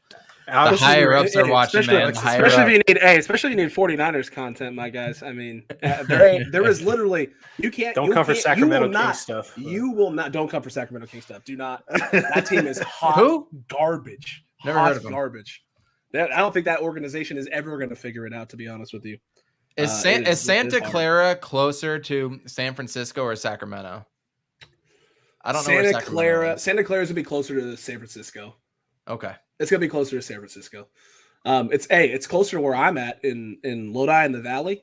So, I mean, it used to be like if you leave at the wrong time, like a 3-hour trek to get to San Francisco from where I'm at. Going to Santa Clara, you leave at the right time, it's like 50 minutes. It is glorious. Do you have more Lakers or Warriors fans in your area? I'm not going to say the Kings. Kings in the early 2000s maybe, but Kings in the early 2000s, absolutely. Honestly, it's bandwagon down here where I'm at. There's a lot of bandwagon. So there's a lot of Durant jerseys. Oh, growing up, man, there were so many Laker fans around this area, and then all of a sudden, during that early run with the Warriors, it's like, oh my, look at all the Warriors fans that are here. And that was Jay Ness, and he says to message him. You can find him on my Twitter. All right, well, at ASAP Jay Ness or something like that. But Jay Ness, you need to come in too. He's the co-owner of ASAP Sports Network, but he's a huge Suns and Cardinals fan as well too. Oh, there you go. So he holds this podcast near and dear to his heart. Well, that's good. Hey, you guys cover Arizona fantastically, man. You guys cover the Suns, amazing. As a matter of fact, the only basketball content that I watch right now is your guys' coverage of the Suns, even though I'm not a Suns fan at all whatsoever. Thanks, man. Hold on. This is the only that one deserves a drop. He's on fire! And one more for Alex. Boom shakalaka! I like it. I like Best it, thing man. to happen tonight. Shit. Best thing that happened tonight, seriously. Booker's 48 I and am Alex's seal of approval. I'm so Appreciate sorry, that. guys. I really am so sorry. I feel absolutely terrible. You know what the funny part is? That Niners Cowboys game, I was actually watching it with my father and my stepmom. And my stepmom is a huge Dallas Cowboys fan. She's from Oklahoma, but huge Cowboys fan. So I was every second of that game was losing it. When the Niners sealed it at the end, I literally stood up and gave a yes, that's what I'm fucking talking about. Just losing it. Yep, I stopped, as you should be. Stopped for 2 seconds, turned and looked at her, and went over there and put my arm around her. And was like, I am so sorry. I am so sorry. But Nothing to be sorry for. oh God, Cooper Kupp. I'll be right back. Hold on one sec. No Yeah, worries. no problem. Oh, dude, it was a great experience, great thing. I mean, all I gotta say is thank you, Jerry Jones, for hiring Mike McCarthy. I mean, holy cow. What is that? What was going through your head when you saw that? When you see Dak running a quarterback draw with 14 seconds left and the Niners playing literally sideline defense. That's literally something sideline Cliff defense. Kingsbury would do. Okay, so I didn't think it was a bad play if he slid sooner. It was Dak Correct. trying to get that extra 5, 6, 7 yards, whatever, and then he didn't do the Larry Fitzgerald thing. Grab the ball, give the ball to the ref. And I know there's 3, 4 refs on the field, and each one has their own particular job and stuff. It's a little bit of the ref's fault, for not going with the play. He stayed all the way in the back, and then so he had to regain that as soon as Dak went down, that's when the ref decided to go. But I love the change. I love the change. Yeah, but I didn't think it was a bad play. If Dak would have just slid sooner and you just got the ball down, it still would have only been one play to run. I literally was sitting there and I see him take off. Ooh, what are those? Tostadas. Oh, yo. Oh, man. Jay, that is... It's about to be an ASMR video. For real. ASAP Network. That looks good right there, my guy. Cowboys versus Packers in the NFC Championship game. Book it. Yeah, that's not happening at all, my guy.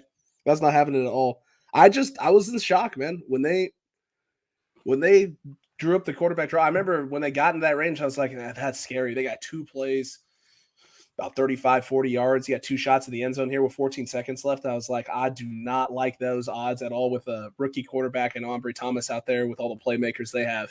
I was like, I don't know how I feel about that. And then he took off in the quarterback draw, and I was like, don't slide. Don't slide. Just keep running. Keep running. Keep running. And he kept going. It was like, okay, well, thank you. I appreciate it. Really did. I appreciate it. Made me feel a lot better. It was overall a really good game. I liked everything that I saw from the Niners. I mean, it's exactly what you said. Just the injuries have been killing your guys' team for the last couple of years. It's always kind of like 1 step forward, 2 steps back when it came to that stuff. Have you heard anything about Nick Bosa? I know he got a little banged up. His dad was on KMBR this morning with Greg Papa, who does our radio calls in Lund on their morning show, and basically said that Nick's sore. He feels like he's doing pretty all right at the moment, and I think everyone's a little optimistic. I don't think it was as bad as it possibly could have been, but yeah. I mean, I also don't expect Nick Bosa or anyone in the Kyle Shanahan has been notorious all season for giving no information at all whatsoever. So no one is going to find out anything at all until it's time. Even Nick Bosa's dad was just like, oh, we'll see. You're going to take it day by day. He looks fine right now. He feels fine, but concussions, it's really hard, especially the league, the protocols. So I would just got to play it, day by day. And I was just sitting there going, Kyle and him probably had a conversation before we won KMBR. He's like, you give them nothing. Probably, you say nothing, yeah. Give them nothing. Geez Louise, man. It's one of those things. It's just one of those things. I'm hoping he can go. We absolutely need him to go. I think the one that every 49ers fan is taking a deep breath on is Fred, because I thought it was ACL when it happened because it looked like he was grabbing his knee. Looks like it's just a low ankle sprain. So he already said he's playing, so that's good news. Oof. Hey, Matt Gay, you want to miss this right here? You're muted, Evan. He just totally nailed that. I want to get your... Darn it. Darn it. Chandler Jones. I wanted you guys to win this football game so bad. I wanted you We guys to did win too, this Alex. so bad. We did too, Alex. So bad. Rams fans drive me up a wall. They're not as bad as Raiders fans. They're not as bad as Cowboys fans. But Okay, let's go here. They're close. Let's go man. here. There's some. Y'all have some pretty awful fans, Alex. We do. No. You have some god awful. if you fans. accept it, 10,000% yes. 10,000% yes. The fan base is toxic, my guy. It is toxic. I would put Eagles as worst, and I would put 49ers next, and then I would even I'd put Cowboys down there, and Really? then the Before the Rams, and then Cowboys? as far as We them boys. I every have year, seen every I have year. seen more social media fights from 49ers fans than any other fan base in any sport. Okay. And listen, then I'm not gonna disagree with yeah, if you want to add San Francisco Giants, who I'm sure there's a handful of San Francisco Giants and 49ers fans. You added what I've seen from that in the stands, like to me, it's not close. Now the difference being with Philadelphia, when Philadelphia made their run with Big Dick Nick to the to the Super Bowl, they played the Vikings. Just coming off of that Minnesota Miracle, right? You remember that game, Stephon Diggs and all that? My buddy, one of my good friends is a Minnesota Vikings fan. Literally the greatest Minnesota Vikings moment of his life, followed by the worst Minnesota Vikings. Yeah. But before that game, fans wearing Minnesota stuff, just coming off of that one, are walking into the stadium and full cans of beer being thrown at a mom and two kids. Oh, geez, Louise, dude. So I have yet to see anything like that from any other fan base, and for me, that's pretty bad. That will be by far up there. And it wasn't just one; it was multiple, and dudes going up in full Eagles attire, yelling slurs at them left and right, and to the point where they turn around and walk back. Like, how awful would that be to go through as a kid going to see a game? That's embarrassing. That's by far will be the worst until I'm sure it will be a new low soon. That someone will at some point. But this is the minute for me. I kind of knew the fan base for the Niners was kind of like a little all over the place. You have a lot of people who are just fans and maybe don't understand football. They just have their team and root for it. It's Alex Smith. It's the last year before Harbaugh takes over, where David Carr is the backup quarterback. The Niners are winning a football game, mind you, but Smith is playing atrocious under Singletary, and people are chanting for David Carr to come in over Alex Smith. And David Carr at this point is a shell of himself. Not great. We want David. Bad. We want David. I'm literally sitting there in the stands, and I was like, holy shit. Holy shit. Guys, this is bad. Do you guys understand what you're asking for? I don't know if you guys have watched David Carr play. It's not going to be better. It's not, but this was also the fan base that believed Grant Cohn early this season that Josh Rosen should be the starting quarterback. Yeah. Not everyone, but that says enough that I need to know. 25 to 50%, somewhere in there. 25% is too many. Oh. Meanwhile, you're still trotting Kyler Murray, your franchise quarterback, out there with 4 minutes left, and you're down 34-11. Again, bravo coaching. You're just doing a wonderful job. It's possibly the last game of the season. You can't hold anything back, right? Go get our quarterback hurt and then get fired. Then you will really be one of the most hated men in Arizona history. That would be accurate. But as a Cardinals fan, I think the worst fan bases would have to go Steelers, Niners, Cowboys, Steelers are up there. Seattle, then Rams, then Green Bay. It's so interesting Green Bay is getting up. It's so interesting talking to other fan bases, man, about this, because I think every fan base is a little bit different in terms of how they feel about like different fans. Toxicity. You ask a Chicago fan and it's Green Bay all day, right? Oh, 100%. It's 100% Green Bay. They're everywhere. They're absolutely everywhere. There's no way this many people came out of Green Bay, Wisconsin. Green Bay, Wisconsin. Hey, and another good point, by the way. Speaking of Green Bay, Alex, what are your thoughts on the Packers as an overall franchise being owned by the city, not having an owner per se, It's- just being owned and it's operated interesting. by a small town city. Do you think that's the way sports should be? I feel like that's part of the pureness of it, right? You're not A going to little have bit. your team up and run away like the Baltimore Colts way back in the day, Well, right? here's the other thing. Here's the other thing too, right? Is you have a situation where how many years can we honestly say the Green Bay Packers were hot garbage? Maybe one since the mid 90s.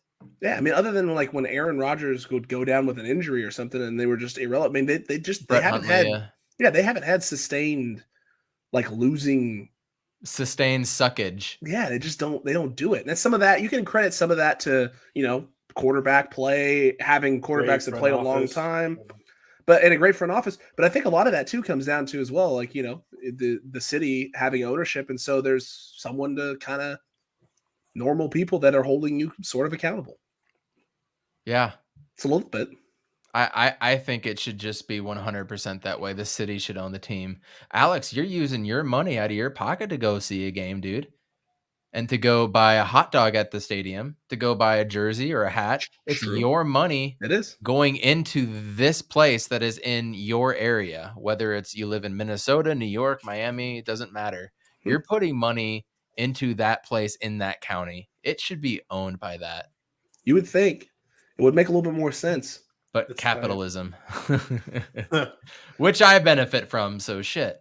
Everyone does. Everyone to an extent, right? As long as you do it right. Well, as long as you're, I don't know about doing it right, but I mean, if you know how to work this, I don't know. Cardinals on How do 4th and 9 economics work? How do from economics the work? 39. Throws a lame duck. It is over the head. And you guys, that is going to do it on the Arizona Cardinals season. Yeah, I'm just gonna close it out. But It's unfortunate. I'm going to close it out too. JJ, I'm glad you're here for this, Alex. JJ, we need to have a serious discussion about Chandler Jones. we're doing this now. Listen, man, you're supposed to be that dude, 100+ sacks over the last 8 years, the best sack artist and all that.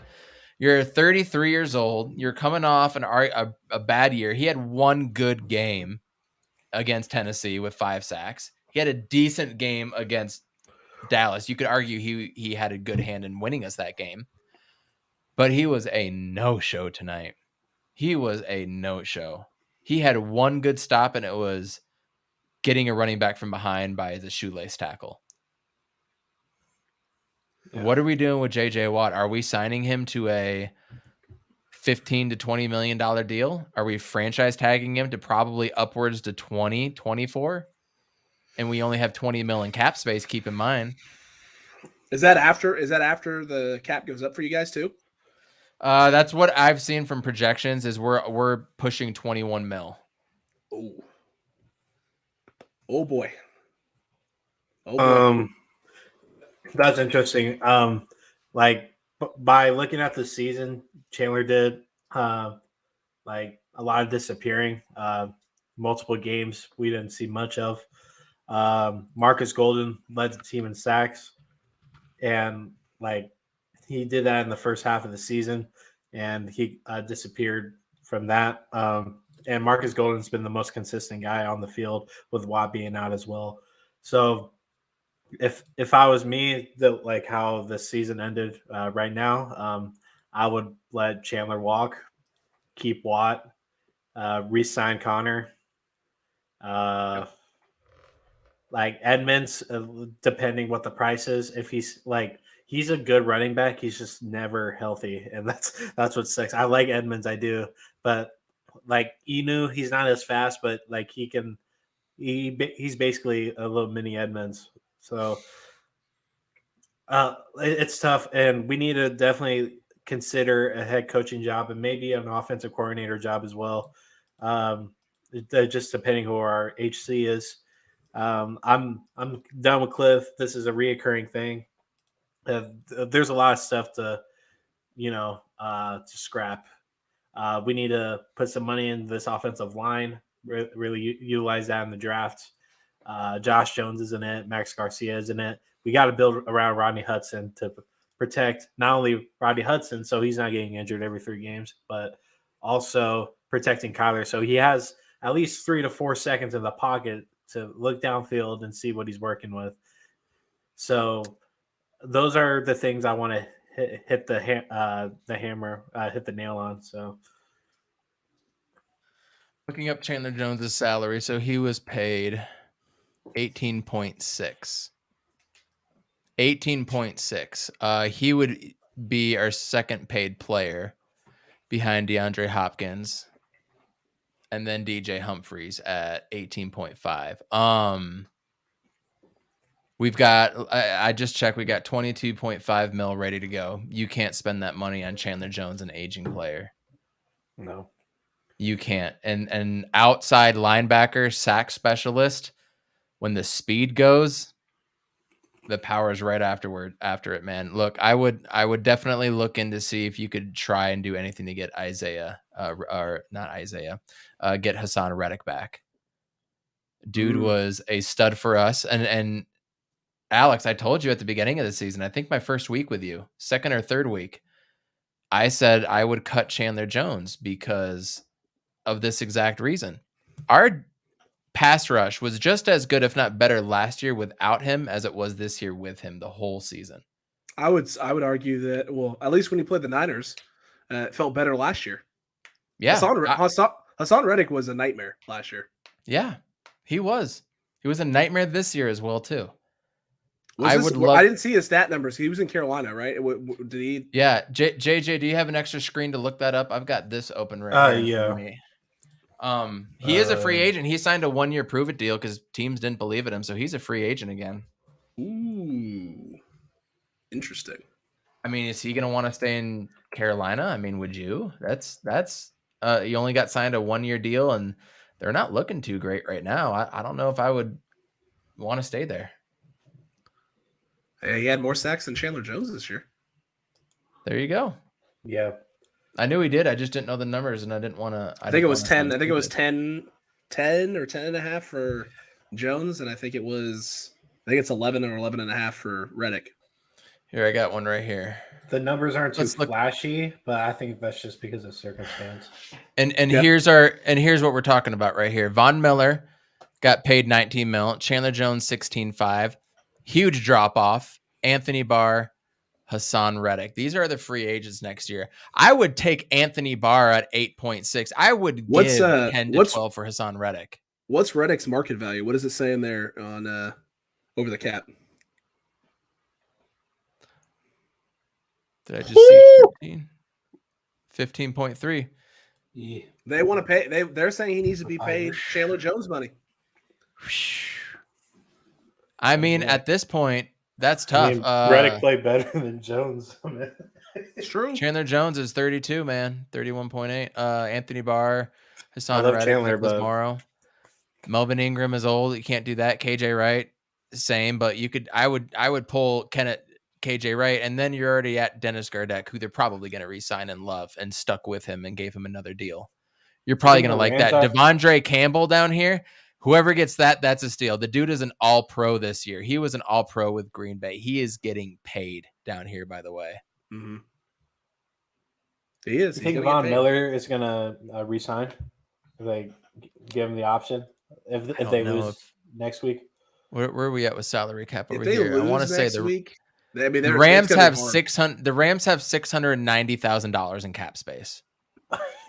Hey, they don't care though, man. They don't care. They're gonna do exactly what the Bucks did, and they're gonna take like a bunch of their guys who are getting paid a butt ton of money right now, and they're gonna extend them 6 years or 5 years, void 3 years of the contract. So they're only getting paid for 2, and then they're going to pay him 3 years down. Once they're no longer on the team, 3 years down the road after that.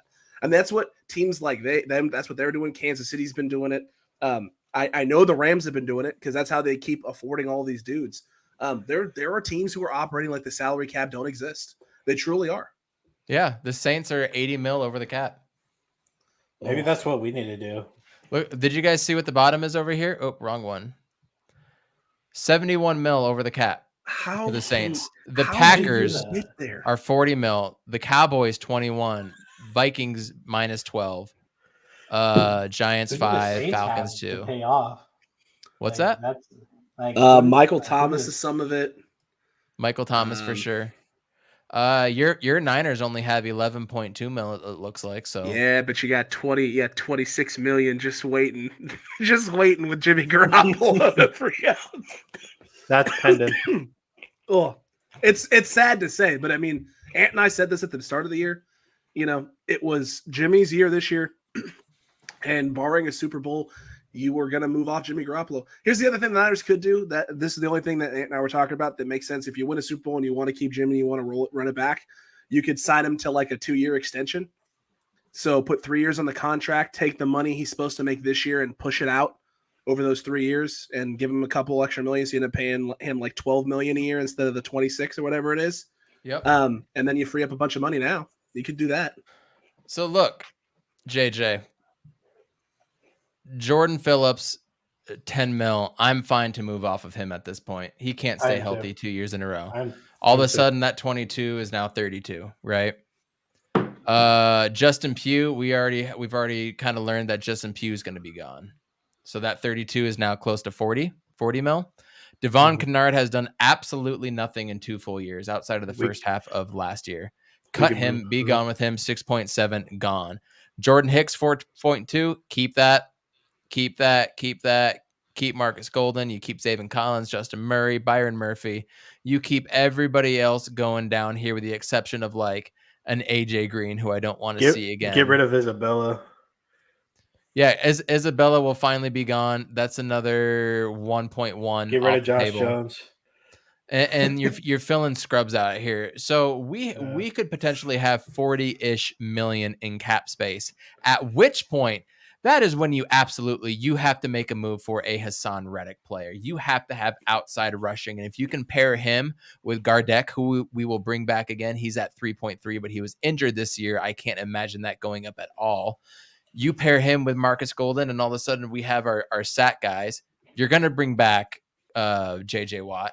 And then you've got to look at the inside. So what do we have on the inside? Is anything that I'm saying off base at all? Makes sense. And that's I think those numbers too are before the cap goes up, man.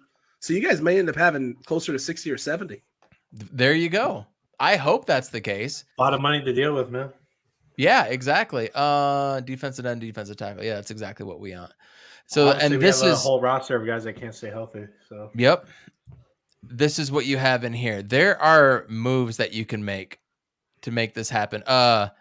Sorry, I hate to be the bearer of bad news. Bro, the Niners are re-signing DJ Jones. He is not going anywhere. 100%. He's not going anywhere. He can't have any connections with Shanahan, so we can talk about this. He is not. Dude, listen, Ant and I have been saying this since like week 4. The pairing of him and Armstead on the interior is such a problem. The only way DJ Jones is walking away in free agency is if Javon Kinlaw has the offseason of his life.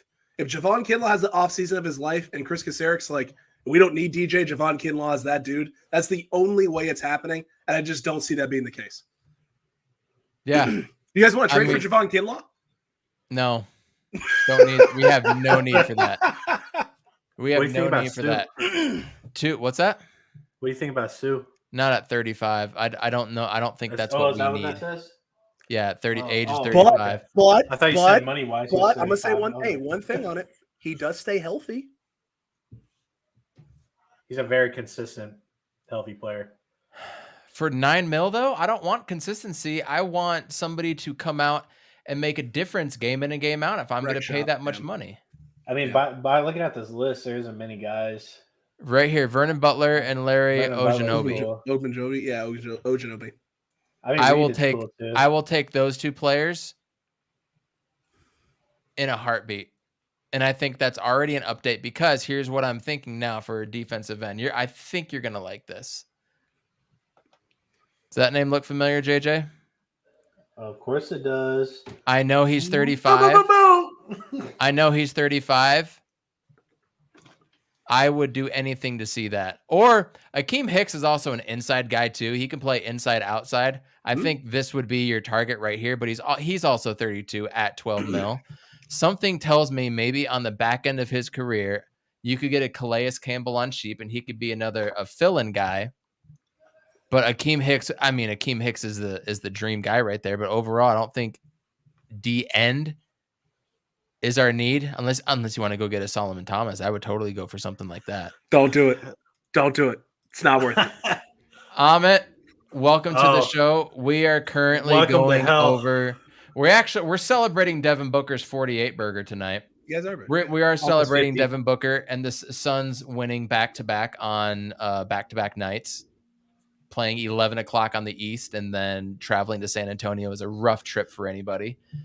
But the Suns pulled it out. So we're celebrating that tonight. We're on the Cliff Kingsbury fire bandwagon 100% because I think you're done with this trash too. Maybe we're going to get into you. And then we've found out we're about 22.5 mil under the cap. If we cut Jordan Phillips, who gets 10 mil, Justin Pugh, and we don't re-sign Chandler Jones before the cap rises, we're at about 40 to 42 mil. So that's where we're at. And we're playing with names right here. And I don't know if you saw... I don't know if this guy looks familiar at the top here. He does, but he's old. But I think at this point in his career, we could get him on the cheap, on the 3 to 6 mil deal, maybe a 1 year. Finish out your career as a Cardinal. We can talk about next season.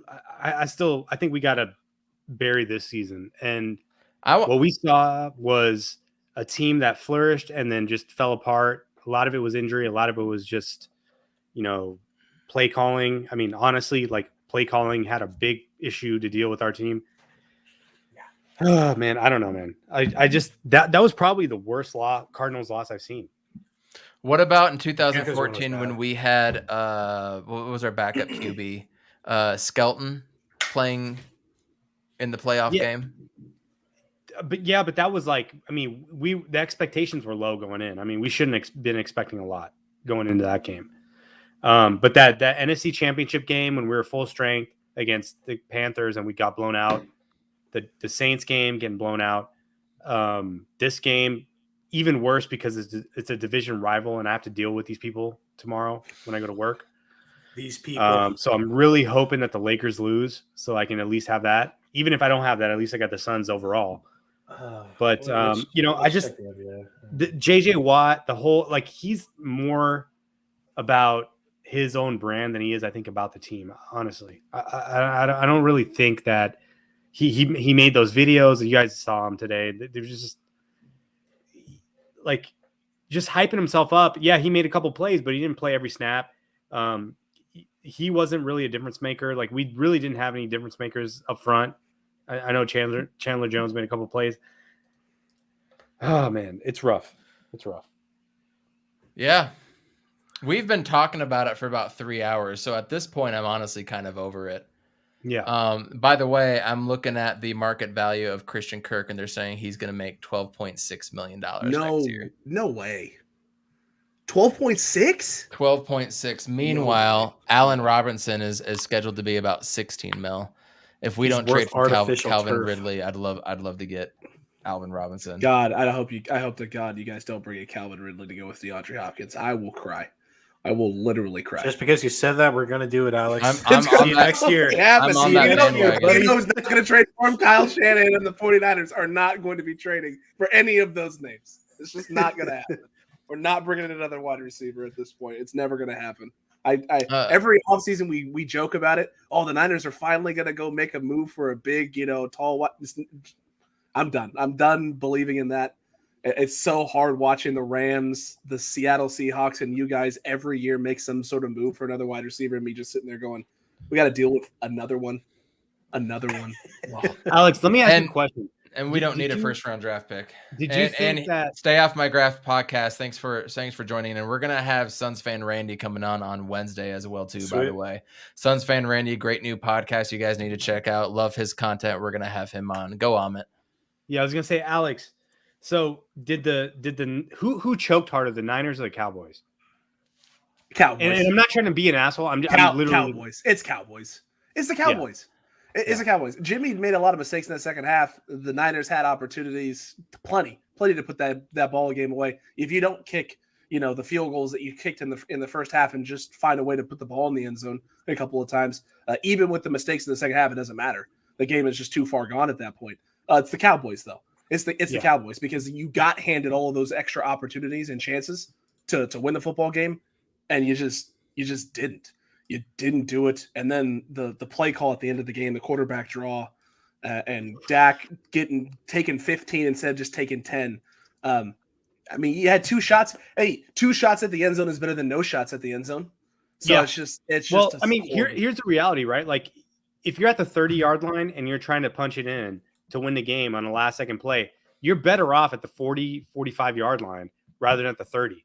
There's no field space. Like, you're going to have to chuck it in the end zone, and there's just going to be 8 guys back there. So it's better to take your chances at the 40, 50-yard. And I don't know why they did that play.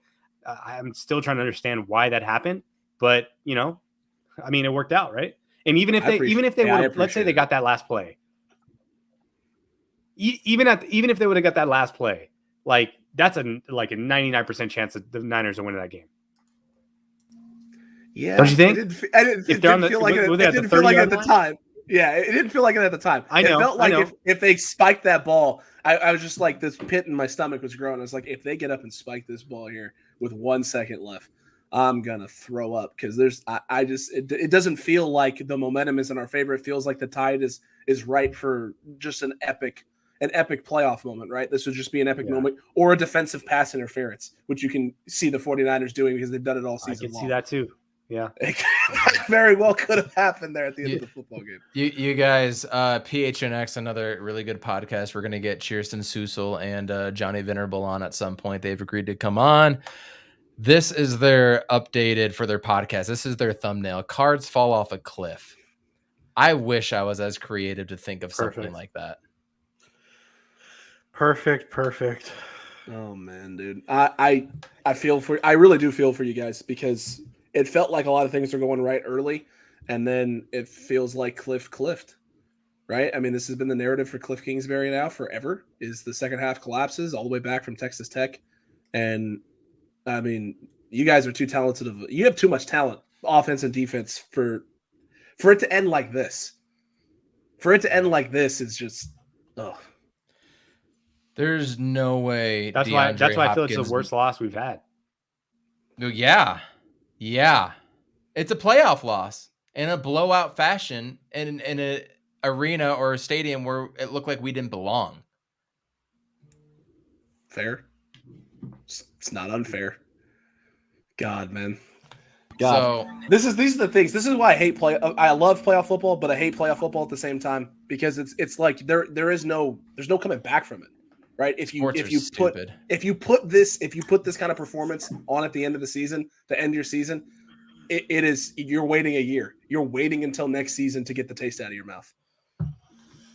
Then again, I also went through terrible years with the Niners in which we didn't win any playoff game. This is this crazy part for me as a Niners fan, is I grew up hearing about all the glory days, and I got to experience like 5 seconds of it. And then as soon as the 95 season ended, right, it was never a Super Bowl. You never really got that close to a Super Bowl, other than a couple, until Harbaugh came in. It was absolute hot garbage.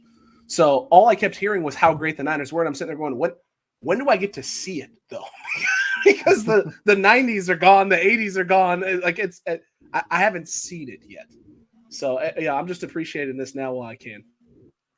You should. You guys looked special. I think you're going to be able to do special things in Green Bay. God, I hope so. I think anytime you have the best player in the field, which on that day it's going to be Davante Adams, I think you have a better chance to win in football. I think Davante Adams is just a special player. Will it be enough? I don't know. He's not out there stopping the run game. He's not out there stopping the run game, but he is the best player on there. And the last time you guys met, what is it? Week 4, week 5, week 3, whatever that was, when you guys played each other, that was arguably one of the better games of the whole season. It was a good game. 2-point game. I mean, it was nice.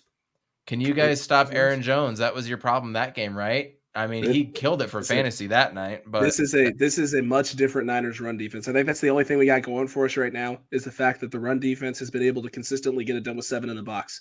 You got your 4 down linemen, your 3 linebackers. You don't have to walk a safety down, which means you can keep 2 safeties over the top, which means, you can bracket Devontae Adams if you'd like, single up across the board everywhere else. And then it's just a matter of Ambry Thomas not being a rookie for a handful of plays in the game. And, you got yourself a chance. Yep. That's what it's going to come down to, man. It's going to be interesting Saturday. I just saw the final score and I got all sorts of depressed again.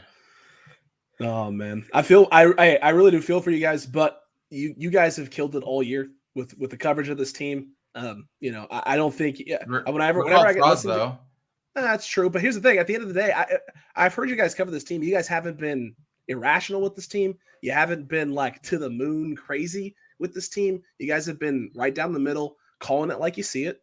And I think I think Arizona fans in general need to appreciate that, because it's really, really hard to find podcasts in any sport with any team that don't let themselves be prisoners of the moment.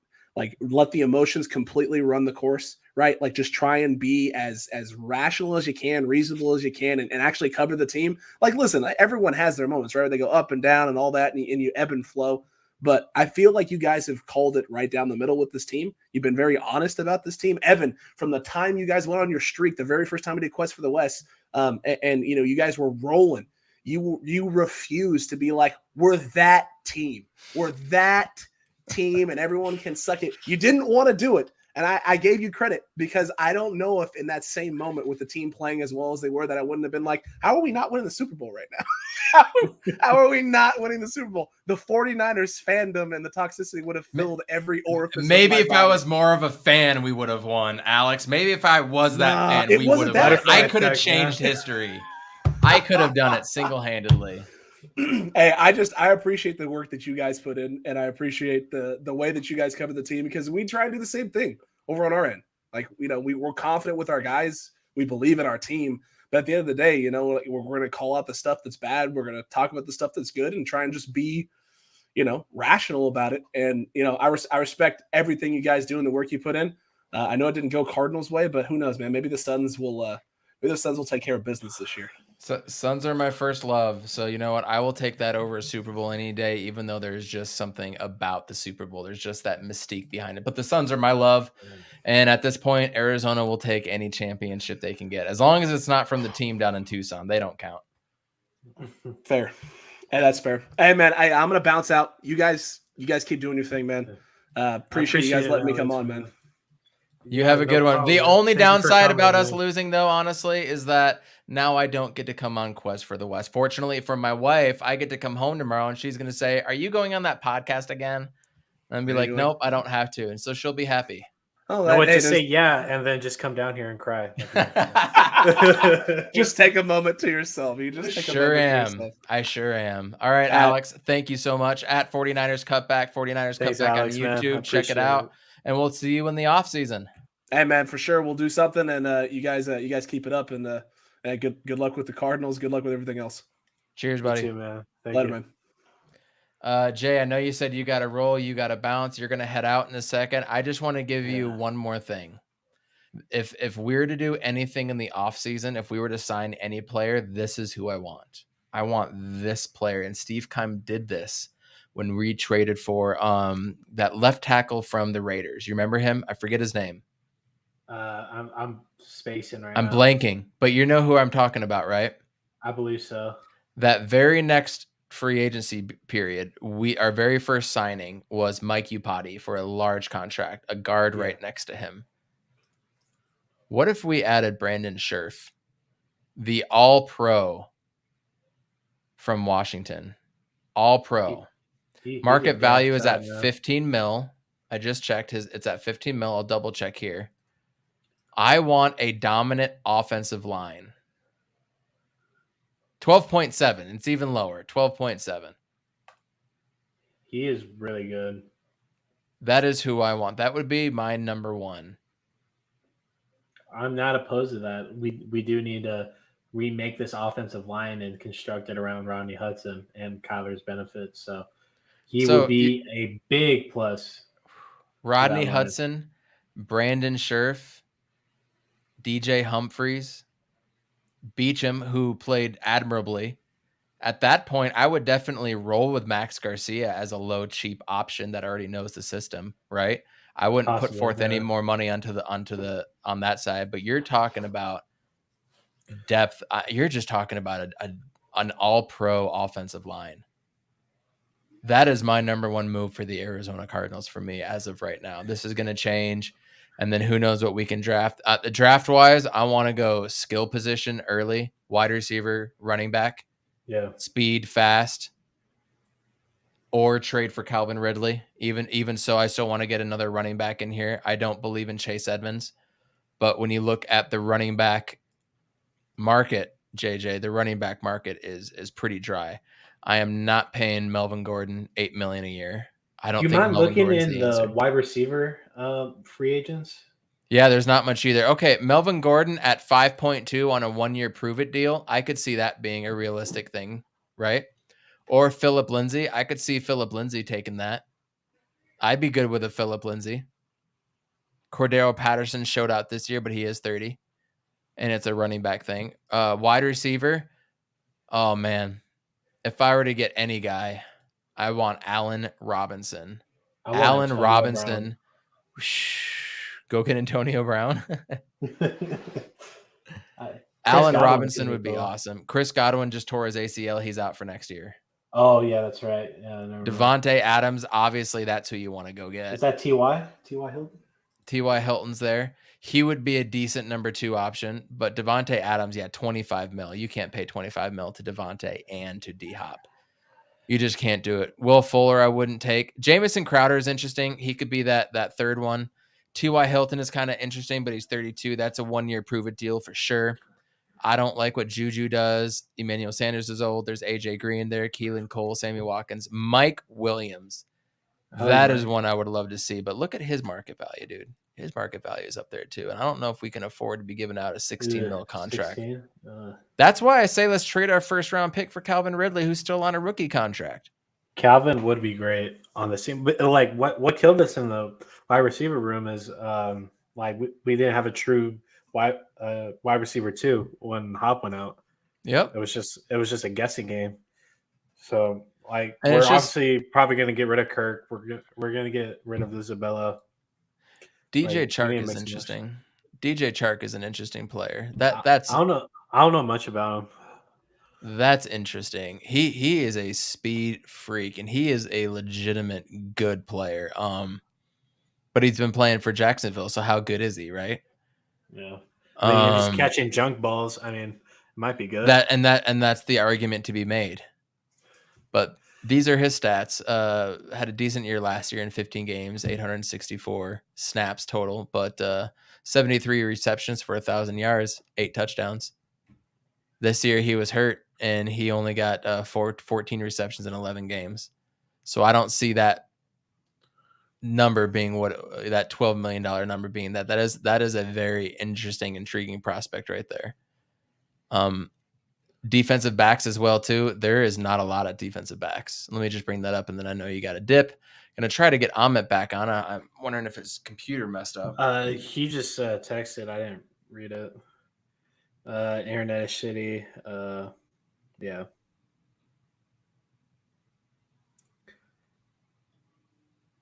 Bummer. We might not get Ahmet on the rest of the night. I feel bad because he missed Friday's episode as well too.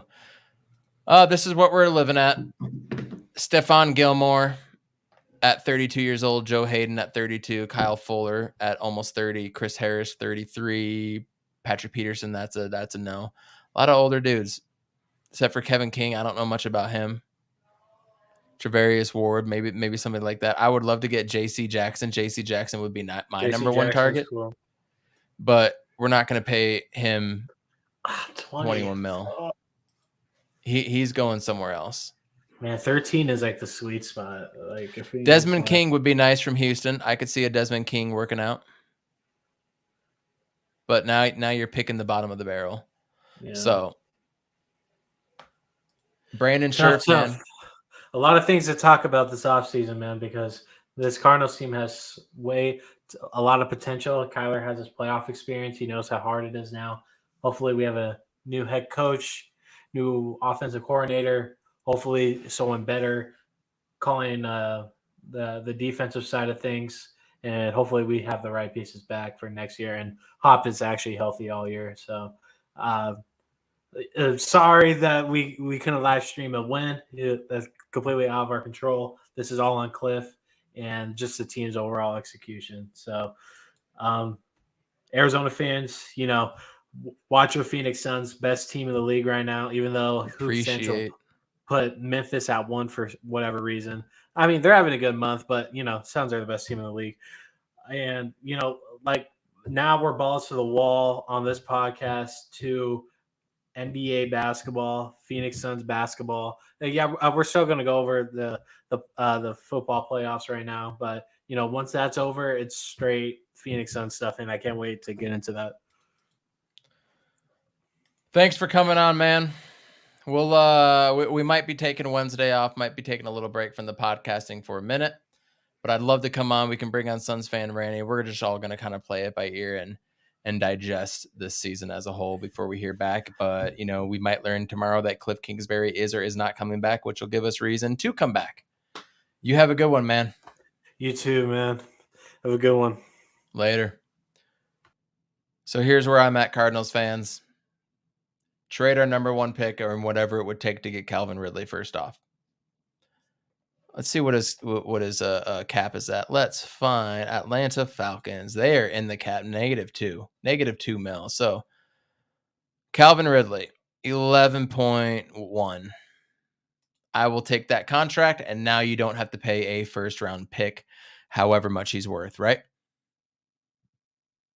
They don't necessarily cancel each other out, but I will definitely do that and pay a little bit more. For the record, a number 1 pick that we're paying next year is at 11.3, and Calvin Ridley was drafted pretty high as well, too. So that's pretty market value. Devon Kennard, almost $9.1 million that can be gone. Justin Pugh, $11.2 million. That can be gone. That's 20 mil just right there that you just freed up. Jordan Phillips, another 13 mil. That's 33 plus the 22 we have. You're talking 55 million just based on those alone. And then you can talk about a guy like Justin Murray who didn't live up. Are you going to keep him for depth or are you going to drop him? 2.6. A lot of these other contracts, those are the manageable ones.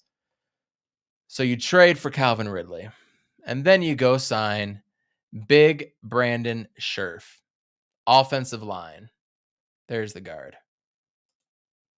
Big Brandon Scherf. Market value is what? We have about 52 to 55 in cap.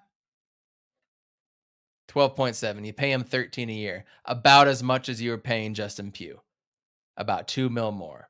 So that 52 number, that's down to, we'll say 38. Okay. Offensive line is short up. You keep Max Garcia at that point and Kelvin Beachum. Let's go to running back. In my mind, we do not keep Chase Edmonds unless there's something else out there. Intriguing to me is Melvin Gordon. Why? That number right there, 5.2. That's an intriguing 1-year prove-it deal. Is he the answer? No, I don't think he's the answer. Philip Lindsay intrigues me to go along with James Conner, who you need to re-sign. That is a very, very intriguing player. Cordero Patterson. That's intriguing. He is 30.8. Played a lot of receiver, played a lot of running back. They finally found a use for him, and he was dynamic. But he's probably going to get, what, 9 mil? I bet somebody goes up to 12 for him. So that's scary. You got Rashad Penny. Rashad Penny, that's legitimate right there. He's going to be 26 years old. Who knows how much he's going to get. He got 2.6 this year. Looked like he kind of proved it this year. I'm intrigued by that. I always like Marlon Mack. I'd love Marlon Mack to come in and be something, but he tore an ACL. How good is he? James Conner, let's see what his market value is. 1.7 was a steal this year, obviously. 5.9 next year, I could see it. I still think we need to pay him. J.D. McKissick was decent enough for Washington. He had a good year. I just don't know if I want to keep paying Chase Edmonds. Search market value Chase Edmonds. He gets hurt every single year. Every single year he gets hurt. 5.2. No, if that's the case, I would rather take Melvin Gordon, who has also had some injury issues. Maybe Phillip Lindsay. Maybe you do take a flyer on Cordero Patterson, Rashad Penny, or you draft a running back in the 2nd, 3rd, or 4th round. Rookie running backs are good. Cheap contracts, chip on their shoulder, something to prove. Younger, less wear and tear, maybe more dynamic. You look into that. Either way, you need to get James Conner. So that's your offense. Obviously, in my opinion, you got to re-sign Ertz. You got to re-sign Max Williams as well, too. So now that $38 million number is probably somewhere after re-signing James Conner in the 33 to 35 number. Oh, no, I don't want wide receiver. Tight end. Zach Ertz, 8.5 this year. What is his market value? $7 million, lower. Take it and run. Take it and run, because we still have not been able to see what D-Hop and another number 2 threat with Ertz up the middle does. Don't forget, Max Williams too, 3.5 this year, coming off an ACL. Maybe a 1-year prove-it deal. Maybe he's going to be cheaper. I also like Robert Tonyan. I love Robert Tonyan if we can't get back Zach Ertz. What's his number? $10 million. Less realistic, huh? Go back to Zach Ertz. OJ Howard, Hayden Hurst. These are guys that are not as proven as Zach Ertz. Give me Zach all day long. Interior line. Interior line has been trash. Not a lot of options here, you guys. I do like me some Vernon Butler. I do like me some Larry Ojanobi. I would love either one of those guys. I do know, however, that a man by the name of Akeem Hicks does play quite a bit of defensive interior lineman as well, too. But that's a big number at 12. But defensive line is our number 2 priority, in my opinion. 5.5 mil for Akeem Hicks? I'll take that. What if we could convince Calais Campbell to come here at the tail end of his career, fill in, much like Corey Peters? I'll take Calais Campbell on a 1-year prove-it deal as well, too. He's older. Maybe he wants to retire a Cardinal. 1 more year. Come back to the place you were drafted. I would love me some Solomon Thomas. After that, what? You're not going to pay Justin Houston. That's for sure. Even though he did prove himself up in Indy. Are we going to go back to Alex Okafor? Probably not. I don't know if D-end is our issue. And then you go to cornerback. Listen, I would do anything to get J.C. Jackson. That's not happening. J.C. Jackson is going to command a $20 million a year type of deal. You strike out on Brandon Scherf, you strike out on a defensive lineman, then I would go in. Unfortunately, this is going to be one of the first players gone. Charvarius Ward right above it. That's an intriguing sign for depth. Kevin King, intriguing signing for depth. I'm not seeing a lot of number 2 guys. Are you going to sign Joe Hayden to a big deal? Are you going to sign Stephon Gilmore or Kyle Fuller? Kyle Fuller's potential, but he's going to be 30 going into next year. You hope that Marco Wilson and Byron Murphy can improve next year and can take another leap. We're going to have to pay Byron Murphy coming up after next year. Are we going to do that? You hope we can make these moves. But number 1 for me, Brandon Scherf. I want Brandon Scherf on the Arizona Cardinals. I want to be a dominant offensive line team and not depend on Kyler Murray. I want Rodney Hudson, Brandon Scherf, and DJ Humphries, and an improving Kelvin Beachum. And I will roll the dice with Max Garcia, bring in another lower tier guard to compete with him, maybe a rookie. I will take that on my offensive line. And then go get Calvin Ridley. There is your 1-2 punch. And you let Christian Kirk walk if you get Calvin Ridley. Then you've got Rondale Moore. And now you're talking about getting a 4th wide receiver. DJ Chark is out there. Antoine Wesley stepped up pretty good. Can he develop a little bit more to be a consistent number 5 and play that number 4 receiver? Can he play outside once or twice a game? Bring back your tight ends. Upgrade your D-line. I love me some Akeem Hicks. I don't think that's going to happen, though. I love J.C. Jackson. That's not going to happen. We need cornerback depth. This taught us that again. This season, again, taught us that.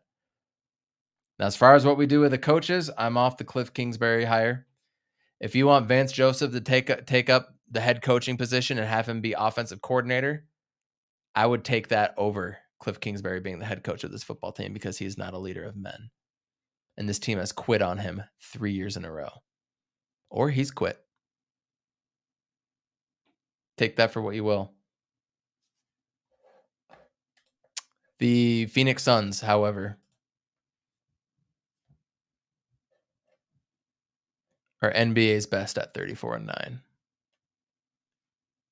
39 games to go until the playoffs. Devin Booker dropped a 48 piece. If Devin Booker averaged 25 points per game for the rest of the year, he would be number 5 all-time scoring Phoenix Suns, passing Steve Nash, passing Sean Marion, passing Amari, passing some big guys. I thought I was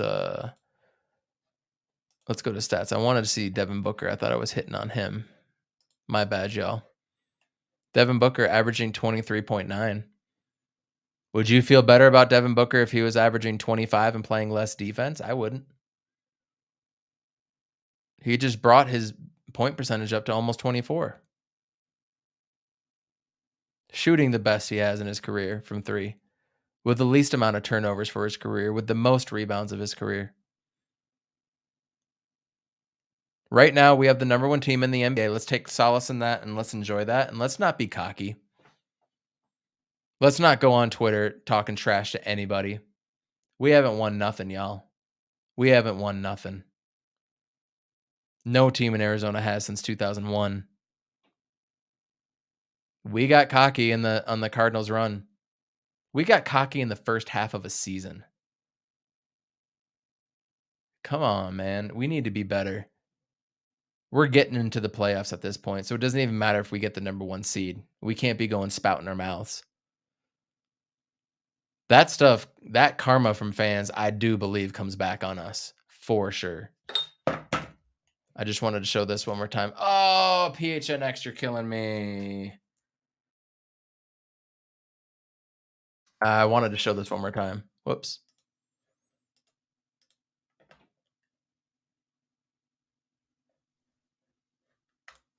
Cards fall off the cliff.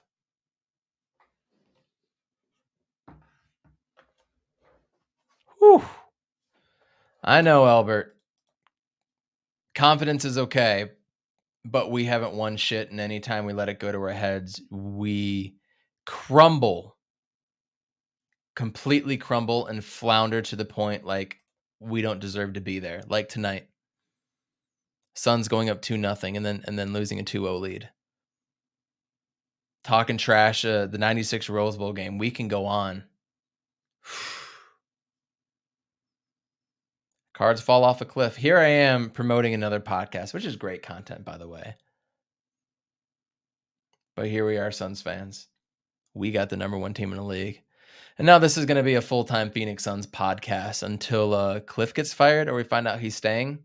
I wouldn't be surprised if Steve Keim is like, no, he's staying and we're going to pay Chandler Jones $23 million. Go look at Hassan Reddick. Sucks.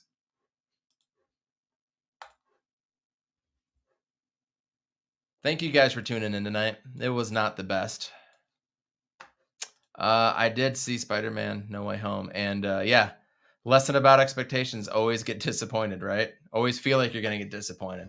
That was kind of always my life anyways. Always feel like disappointing things are going to happen. So when something good happens, it's even better. But here we are. Tough year. Get your shit together, Cardinals. Still got the Suns. We'll be back with you guys Wednesday. Urkavici sets, looks up, and it is caught! Dylan Strong!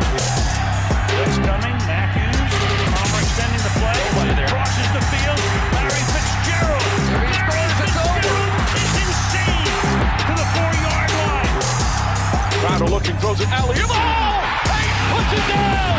He puts it down! They're getting a little wobbly. The downfield shot,